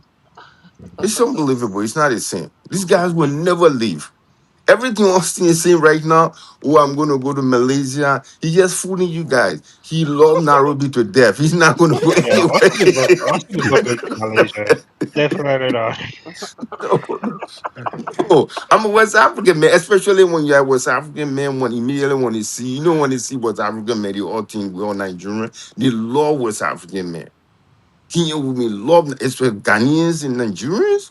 Ooh, they think all West African either from Ghana or from Nigeria or from Cameroon, because these are the countries that work that the most But of the time travel. how can he sustain the lifestyle in Kenya if his YouTube channel is not picking up? Cash apps. But that's why he's struggling with, Yeah, but that's not saying Kenya that's to get a But partner he's not over getting there. enough catch ups though, like he usually gets. Well, Z says she's paying the bills. Uh Nah, oh. well, yeah, maybe she's exploiting her. But But pretty soon he's Z going to channel get is rid of growing Z. though. He's going to get rid of Z because he know Hmm? he's not going to meet her. Maybe she's kind of, it's better that he should be single in Kenya and deal with Kenyan women than keeping her, you know. So he's just fooling her. He's just using her. But that's not what I he's think looking he, at. he got into the relationship because of the whole thing, right? The whole Exactly. Floyd thing and the pressure that came with it. Right. Right. You understand it now. Now that's the whole reason. That's all he been because of all everybody say he's there for sectorism. We're linking him with Rillo and the other guy that got arrested Floyd. right, exactly. So it's just a cover up. He's just using her. You can see his No, frustration, right? You remember the last video when he was reacting to Nana? You were mispronouncing your name. And Right, Z right. was Z got frustrated. Z was like stop. Then he said, "Go on that other side." He saw him like beating her, telling her, "Move and go on that other side." I remember. He doesn't value that girl. No, no, that's not his target. She just wasting her no, time. You No, think Tava. she's gonna leave first, or he's gonna kick her out and he say gonna go? kick her She out. no, I think she's gonna leave. You know why I think that? But Because then I've been watching your video, right? That I think Z is trying to grow her own followers and start getting, payment from guys because she's light skinned, she look a little bit good. I think she's using it to her advantage. After she get what she want to get, I think that girl gonna leave, man. It's an African woman. They play smart, but they play dumb at first, man. Yeah, yeah, yeah, You yeah, guys are yeah. forgetting too that but you guys are forgetting too that he was dating that Rwandese girl, right? Yeah, Remember he dated the Kesa. Rwandese girl. Yeah, and Kesa. that girl left him, and she does her own content now. She got I'm tired of telling you. him too. So they know let me tell you something. They'll get with you. African girls will get with you, but then they'll realize that this guy might even be broker than her. You know what I mean? Yeah, Right. And then but hold she'll on, be like, guys. all right, I'm out of Hold on, here. guys. Hold on, guys. You see when Nana, when you was playing that video when Austin was trying to curse you out, right? Talking about your family. You see how that girl was kind of saying stop. I think she watching your video. she gaining knowledge, and she just making a way to leave, man. I I, think that's what she's I doing. believe she also got offended by Austin because she was like, mocking his name, an African name. And, it feels like to me, I don't know for sure, but it seems like every African in Africa, if they watch something from somewhere else and their names are being mocked, the way they live are being mocked, it kind of gets to you a little bit. And you can tell that in her. Yeah, you're right about that. I think any African will be offended about their culture Yeah. with their Yep. name being mocked, right? But So Yeah. that's also another thing that clearly indicates just the gap in culture The the between the, both of the, them, and that's one of the biggest things that I think would not work. the yeah, but girl will I realize think that. if she know that she's not gonna, because she think probably she's gonna find means to come to the state, but then if she realize is no hope of bringing her here, because she already know this guy have no career, this only YouTube, but maybe probably she's hoping that she will find a chance to come to the US. If she's not getting that hope, she will probably leave, And or it the will push girl, her out. I think the girl, where's she from? Like Nambia or something like that. Yeah, Namibia. Namibia. Yeah, Yeah. Yeah. So she's like South African. So yeah, yeah. she's like she trust me. There's guys in South Africa with money. She can go to South Africa and make money. She's with him. Yo, I'm not trying to be funny or nothing, but I wouldn't even be surprised if he's paying her to be with him. Probably. Yeah. He could be paying her. It could be like that could be like a whole entire thing they have going on, and he's paying her secretly, So you mean and like damage control, not basically? even damage control, but more like it's like because remember those I remember he was in Thailand or something with some of those other Black American guys, and then the other Black American guys exposed these guys for paying girls to be in a relationship with them.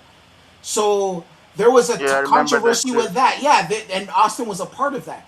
And there was a group of them, and there some of them are still even out there, but they're kind of creating content stuff. I don't know. I don't really see them, but they were I was they were informed saying that Austin there was other Black American guys who had money who were who swagged up and real serious about their business. They were like, these guys are paying girls to be in a relationship with them. And they're like, these guys aren't even the real deal. They're like, these guys are struggling. So they were clowning them. So there's even already drifts between the Black American guys. Some of them don't rate these guys. You guys got to realize that a lot of these guys are clowns we're talking about. Like, in the reality of things, in the grand scheme of life, these guys are clowns. These are guys we wouldn't even hang out with if we were outside. But let me tell you this, You look right? at Let me O'Shea. tell you You see this: the the way West O'Shea African looks. guys that are there, Yeah. all the West African men, that the Ghanaians, especially in the Nigerian and Cameroonian, they are the most West African over there.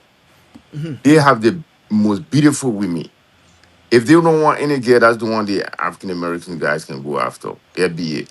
And then the Ghanaians and the Nigerians that are there too, most of them have their own businesses, right? They're not just there for women, right? Yeah. They are more Agree. for professionals. Some of them work with United Nations. They have a lot of non-for-profit organizations with the UN, Real Medicine Sans estate. Frontier, Yeah, or real corporate. estate. Yeah, Yeah. yeah. So they have a good job. But West African men know how to take care of women. So but they when they see African American guys, they only hang out with them because of the hope of coming in the US. But they know they broke.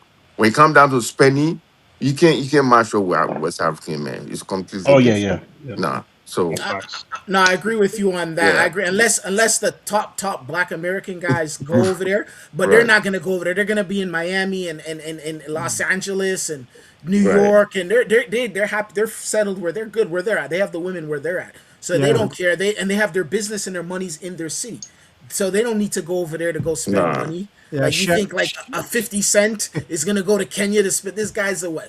Worth what, $100 million? Rick Ross, some of the top guys they got over there. Shaquille You know what I O'Neal. mean? Shaquille O'Neal. These guys are spent. These guys got money for days. You think they're going to Kenya? Yeah. These guys are broke. That's why they go there. The only guys who really go there are the ones who go for business, Yeah. who are really travelers. There's real travelers and real travelers who actually go places and actually see the world and document things and show their life, show, or they go there to learn about stuff. And then you have these guys who come there broke with no money, asking for donations, panhandling on the internet, for whatever to continue on their journey, right? So I don't know, and it's not even genuine. There's some guys who like crowdfund and they're like, "Hey, help me but they're not there tricking their money on women. They're out there like, I'm just trying to explore and teach you guys and show you guys different things, and people support them because it's just genuine. A lot of these guys are very disingenuous, so that's why, like O'Shea, for example, very Jay, disingenuous. Yeah, give me 1 second here. Let me launch this poll. yeah. I just reset it. There's a link in the chat. The question is, will O'Shea leave Africa? You select yes for yes and no for no. I think I had it mixed up the first time, so I've had to reset it. Let's know. We have 78 in the chat. You don't know have to vote, but if you feel like voting because somebody asked for it, let me know if you think O'Shea will leave. Whenever we are done collating this one, I will change it to Auston Holleman. And then the final poll will be who is going to leave first, if they will leave at all. Okay, so let's go. Go ahead there, Jay. Sorry. Yeah, so I was saying, like, just to add to your question, I know you're sweet. Who's gonna leave first? I honestly believe they're both gonna get chased out when it's all said and done. No, They're I both. think Austin gonna leave first. No, I think they're Austin will. Austin's been around more, so he's traveled a lot more. But I think when it's all said and done, they're either both just gonna get kicked out. They're both gonna get Yeah, kicked but out. Austin don't have money like O'Shea, man. To be O'Shea don't honest, have money either. That's why he's no, frustrated. A man with money, a man with money isn't gonna be out here screaming about Africans this. Well, he makes a lot I of money mean, for. his YouTubers are doing pretty well. He's doing about $20,000 to $50,000 a month on the good month. He's not doing those yeah, numbers anymore. That was past numbers. Today's numbers are not. Yesterday's numbers are not today's numbers. He's not doing those numbers anymore. Really? If he I was haven't doing looked at those his numbers, channel. let me tell you something, Nana. Go look at his channel. He's struggling right now. Yeah, he's Really? struggling. He's Struggling. struggling. He's Yeah, struggling. Yeah, He's not views doing. definitely down. He's not doing nothing. He's his audience, even his Black American audience, has left. So everything is clickbait at this point, and it's like trying to get that niche FBA, the person who sits at home, who's angry at. They were angry at the Mexicans 7 years ago. Now they're angry at the Africans today. That's his audience. They're people But who are just angry. The person who has no job, who sits down and who literally who can't even scrape up $10 to get McDonald's. That's his audience right there. So those are the people he's catering towards. And let's be real, they're just gonna watch this video and then eventually go back to watching whatever the latest hip hop Oh beef yeah, or hey, the latest. he Yeah, just made a video why Africans really hate the word tether, right? that's exactly. You see, so it's And all then clickbait. who is in the video? Godfrey. He calls Godfrey a fraud, and then he has Flacco crying, "Stop." He still hasn't Yeah, I reached saw the video. 500,000 subs yet, but Exactly. he will reach 500,000 though. Nana, I'm telling you, even a lot of his followers and stuff, bots, a lot of bots on there, I'm telling you, it's not authentic. Trust me, a lot of people will click on it, listen for a few minutes, and click off of it. but So he and Godfrey not in the same level. You think Godfrey yeah, gonna answer this fool? Godfrey, yeah, Godfrey exactly. is on different level. He knows what he's doing. Godfrey, Flacco is doing way better than O'Shea in yeah, numbers. yeah. Yeah, he's crushing. Flacco's known in the music industry, so he's actually no he's in a space where the entertainment industry knows who he is.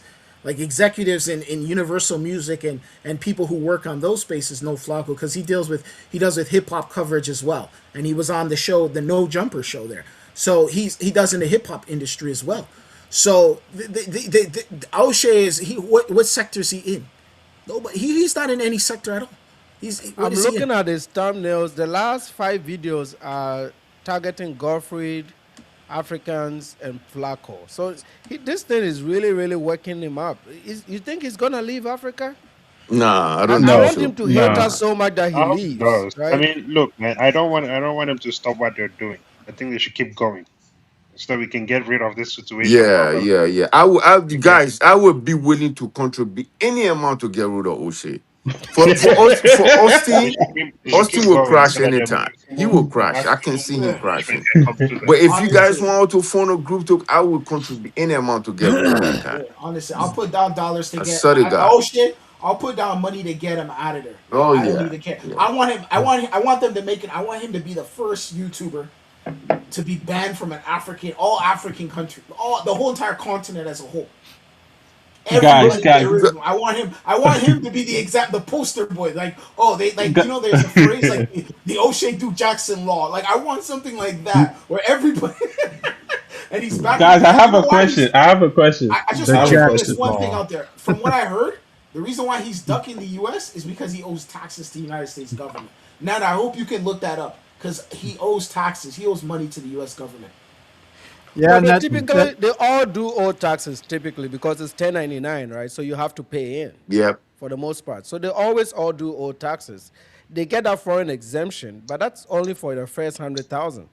If he's making 400, $500,000 a year, minimum, he's supposed to pay in about $90,000 a year in taxes. O'Shea Duke Jackson is not writing, and you have to write the check in. So Yeah. of course he has a tax liability or tax bill, right? If he that means every year he needs to write them a check of $90,000. I don't think he's doing that. You know. So okay, I have a question, Nana, right? So wait, we are on this chat, right? How? Okay, because maybe O'Shea is listening. You probably think we sounding like a hater, right? What O'Shea can do to redeem himself in Africa, you know? nothing, No, nothing. nothing. Because he came here. He was on our live stream. I had a conversation. Oh I don't know if you were here then. Yes, he came on no, three yeah. months ago. We had a Uh-huh. conversation, but he took advantage of me. He made me not do any more videos about him for 3 months. While he was still doing these things, I just ignored it. I was like, you know what, I'm not gonna look at this guy. He talked about how he had some issues mentally, he was almost suicidal and things. So I felt pity on him. And I said I wasn't gonna do any more videos about him. And I really kept to it until he went on that rant the other day, right? And then I found out that he's been going at it with Godfrey and the and Flacco. So I was like, oh, this guy is really on something completely different. And I misread him, right? So I'm gonna hit the same way. I'm never gonna resolve it because I've understood that he's a problem. And Hmm. to answer your question, I think he's gonna remain a problem for us, right? As long as he remains there in Uganda, Exactly. he's Yep. always gonna be a problem for us. Yeah. We just have to deal with it, and that means if you're Ugandan and you know any stories about him that can embarrass and shame him, you need to share those stories with us so that we put it out there. And eventually he's gonna feel the pressure. Because one thing I know about O'Shea, he doesn't like being talked about. And I guarantee you, he may not be live on the here watching us right now. But when I fire this up, he's probably watched a few minutes of it. But Gentlemen, Nana, let me tell you this, right?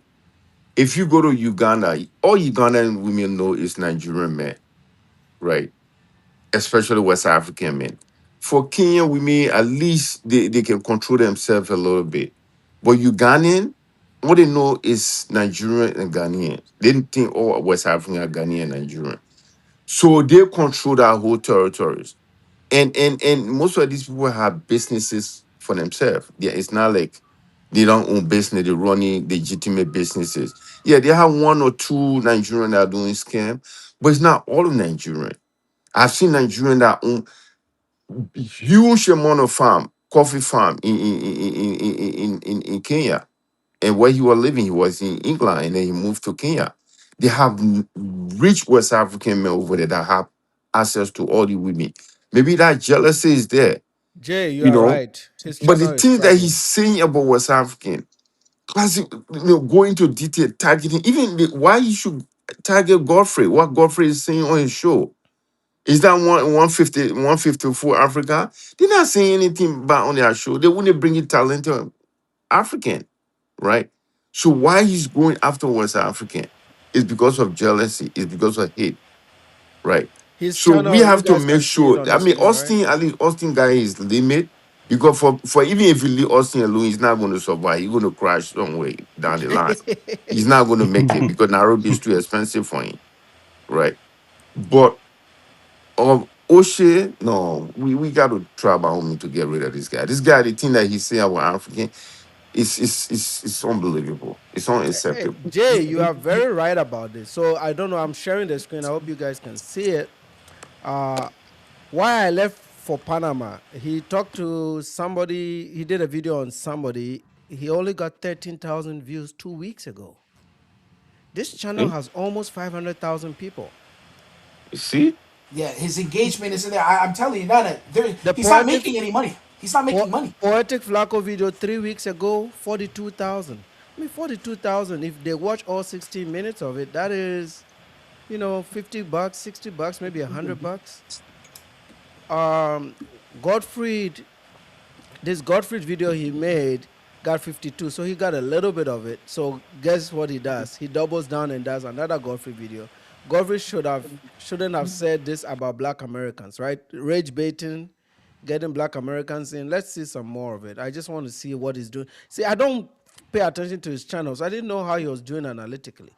Damn, he's funking it up. See, this is what I look at when I observe YouTube channels, right? 500,000, his 10% is 50,000 views. So even if you are not performing, you should have 10% of your audience watching your videos, because you know why? The algorithm doesn't change for when it comes to your subscribers. When I post a video, all of you that are subscribed to me will see the video. YouTube gives you a chance to see that video if you are subscribed.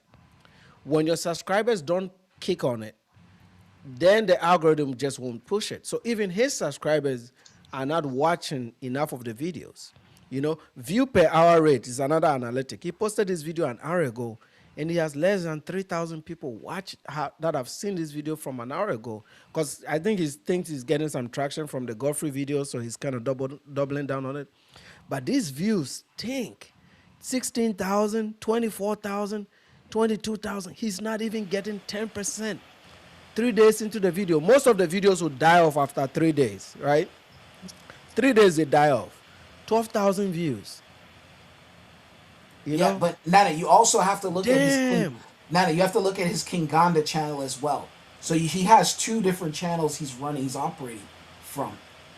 So you have to look at both of those the channels. Ghana won't do as good as this one. The only What about now? Like, can you pull up Celebrity Junk as well? That's Celebrity Junk, yeah, he has Celebrity see, Junk. all his channels aggregated is what was giving him the money, right? But if you look, even the chat video, he got 20,000. You know how much views Poetic Flacco got for the chat videos?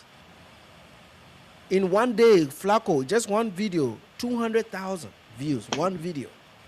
I mean, look at these numbers that I just showed you, right? If I pan to Poetic Flacco, it's night and day, bro. He's not doing well. I didn't even know this about him. Now let's go to this the other channel, Celebrity Junk. 9 days. He doesn't post. He's not too consistent here. No, he is. I'm looking at it right now. He's posted about 3 hours ago, 10 hours ago. He posted 3 hours ago. Yeah, 1 hour ago. Yeah. 1 hour ago. So he's posting more videos by splitting it between the two channels, right? He has three. He has Kinganda as well. So this is view aggregation. Like the way it works with YouTubers is, if you put all this on the same channel, most audiences won't click it, right? But the guys that watch Celebrity Junk are the same people that watch. Most of them are on both channels. So what they do is they create the videos, and then they split them amongst 2 or 3 different channels, so that they can put out 10 videos a day, right? Because if you look, this is 2 videos for Celebrity Junk, 2 videos for the Oshay Duke channel, and then maybe 2 videos for Kengana. That's 6 videos a day, and it's views per 1,000. So you add all those views together, then he has a target. Okay, I want to make 200,000 views a day. So he has to make 6 videos to get 200,000 views, which the money, depending on CPMs, will end up being the same amount of money because you've just added on a few videos, right? That's what he's doing. Compared to Flacco, that will make 1 video that will get him 200,000 views. So these views are suffering. He's had to work for his money. Even this channel is not getting 10% of the views. It's struggling. It's really, like, I haven't seen a video in the 100,000s, even one video. This video got 8,000 views. He's a mom. His mom is a thought. So she did this 11 days ago. 8,000 views. It's looking like an amateur right now. Yeah, no, this is not. Dude, this dude was aggregating $50,000 a month. So these videos are not doing well. Wow. He's really, really struggling with the content. And I mean, this is all he has. I mean, it's not like me. I don't care if I don't get views, man. I got stuff to do with my life, right? But this is all this dude has. I didn't know how bad it was. Then I go to Kenganda. I may have to reconnect this stream because there's a time limit on this. It ends in. Let me see how many minutes we got. But maybe It ends in 5 minutes. So O'Shea reinvested some of this money that he made on his YouTube into something tangible in Uganda, where and in maybe. Uganda? Maybe No, he no, he bought some doesn't land. own. No, no, no, no, no, no, no, no, no. He owns nothing in Uganda. No real estate, no properties in Kenya. He tried to do a chicken farm that failed miserably. He doesn't own anything. Yeah, You guys need to. He owns nothing. Nothing. Like he's not an investor and he's not yeah, a citizen. Yeah, look like he's this not. guy know about Oh, him. Look like this 8 years? guy really know about Oh him. yeah, I don't know KF. much about YouTube, KF but is when the I reason watch why his, they. when I So see his video, I Yep. see the view. I say, yeah, this guy is going through hell right now. He's getting more Okay. frustrated. I, I don't know much about YouTube. okay. I have no idea. I didn't even know Flanco. I don't know KF, who is that person.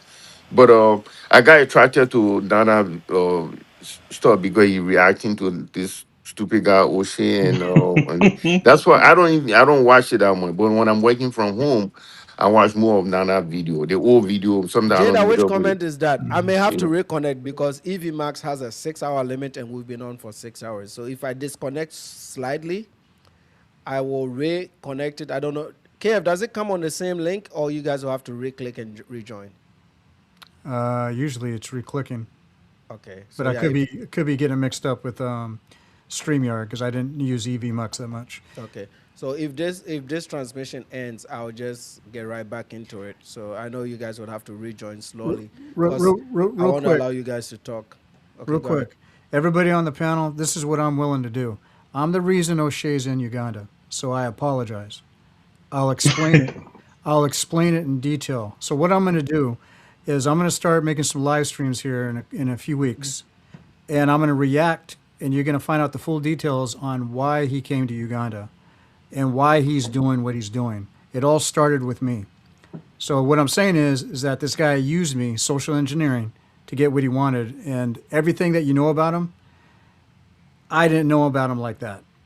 Not until not until 2019, I knew for sure with the tricking live in Uganda video that he was promoting sex tourism. So that totally ended it for me. But I'm gonna get going. You guys look out for my live streams coming up because that's exactly what I'm gonna do. Okay. Thank you, man. Thank you, guys. This will disconnect. Guys, can But you let's guys just wrap it distribute up, that right? video? That Yeah. video where he's harassing those girls in the club. Yo, please, man. Your share that video, like everybody see it. Oh, but I thank you guys very much. Let me But reconnect. hey, the last word I would say, if you marry, don't go to Nairobi in Uganda. If you're gonna break your marriage, definitely. There's a lot of beautiful women over there. But Take the sand to the beach. yeah. Yeah. Thank you guys very much, man. Thank you, Nana. I'll keep in Okay. touch, man. All right. All right, bro. Yeah, All it right, man. looks like they allowed it to go a few minutes, so that's good. I don't know. It hasn't shut down. Is it still transmitting? Yeah, it is. so far. That's strange. Okay. Oh, I think it stops recording, but it can still stream. So let's see. If it doesn't shut down, you guys can keep going till it shuts I down, I have guess, this right? PDF. If you guys want to look at it, I have this PDF here from Austin with the job thing, the most mediocre thing. You want to share something? I can share it. I can share it. Okay, go ahead and hit the share, and then This I'll is accept it. this is a premium document here from all of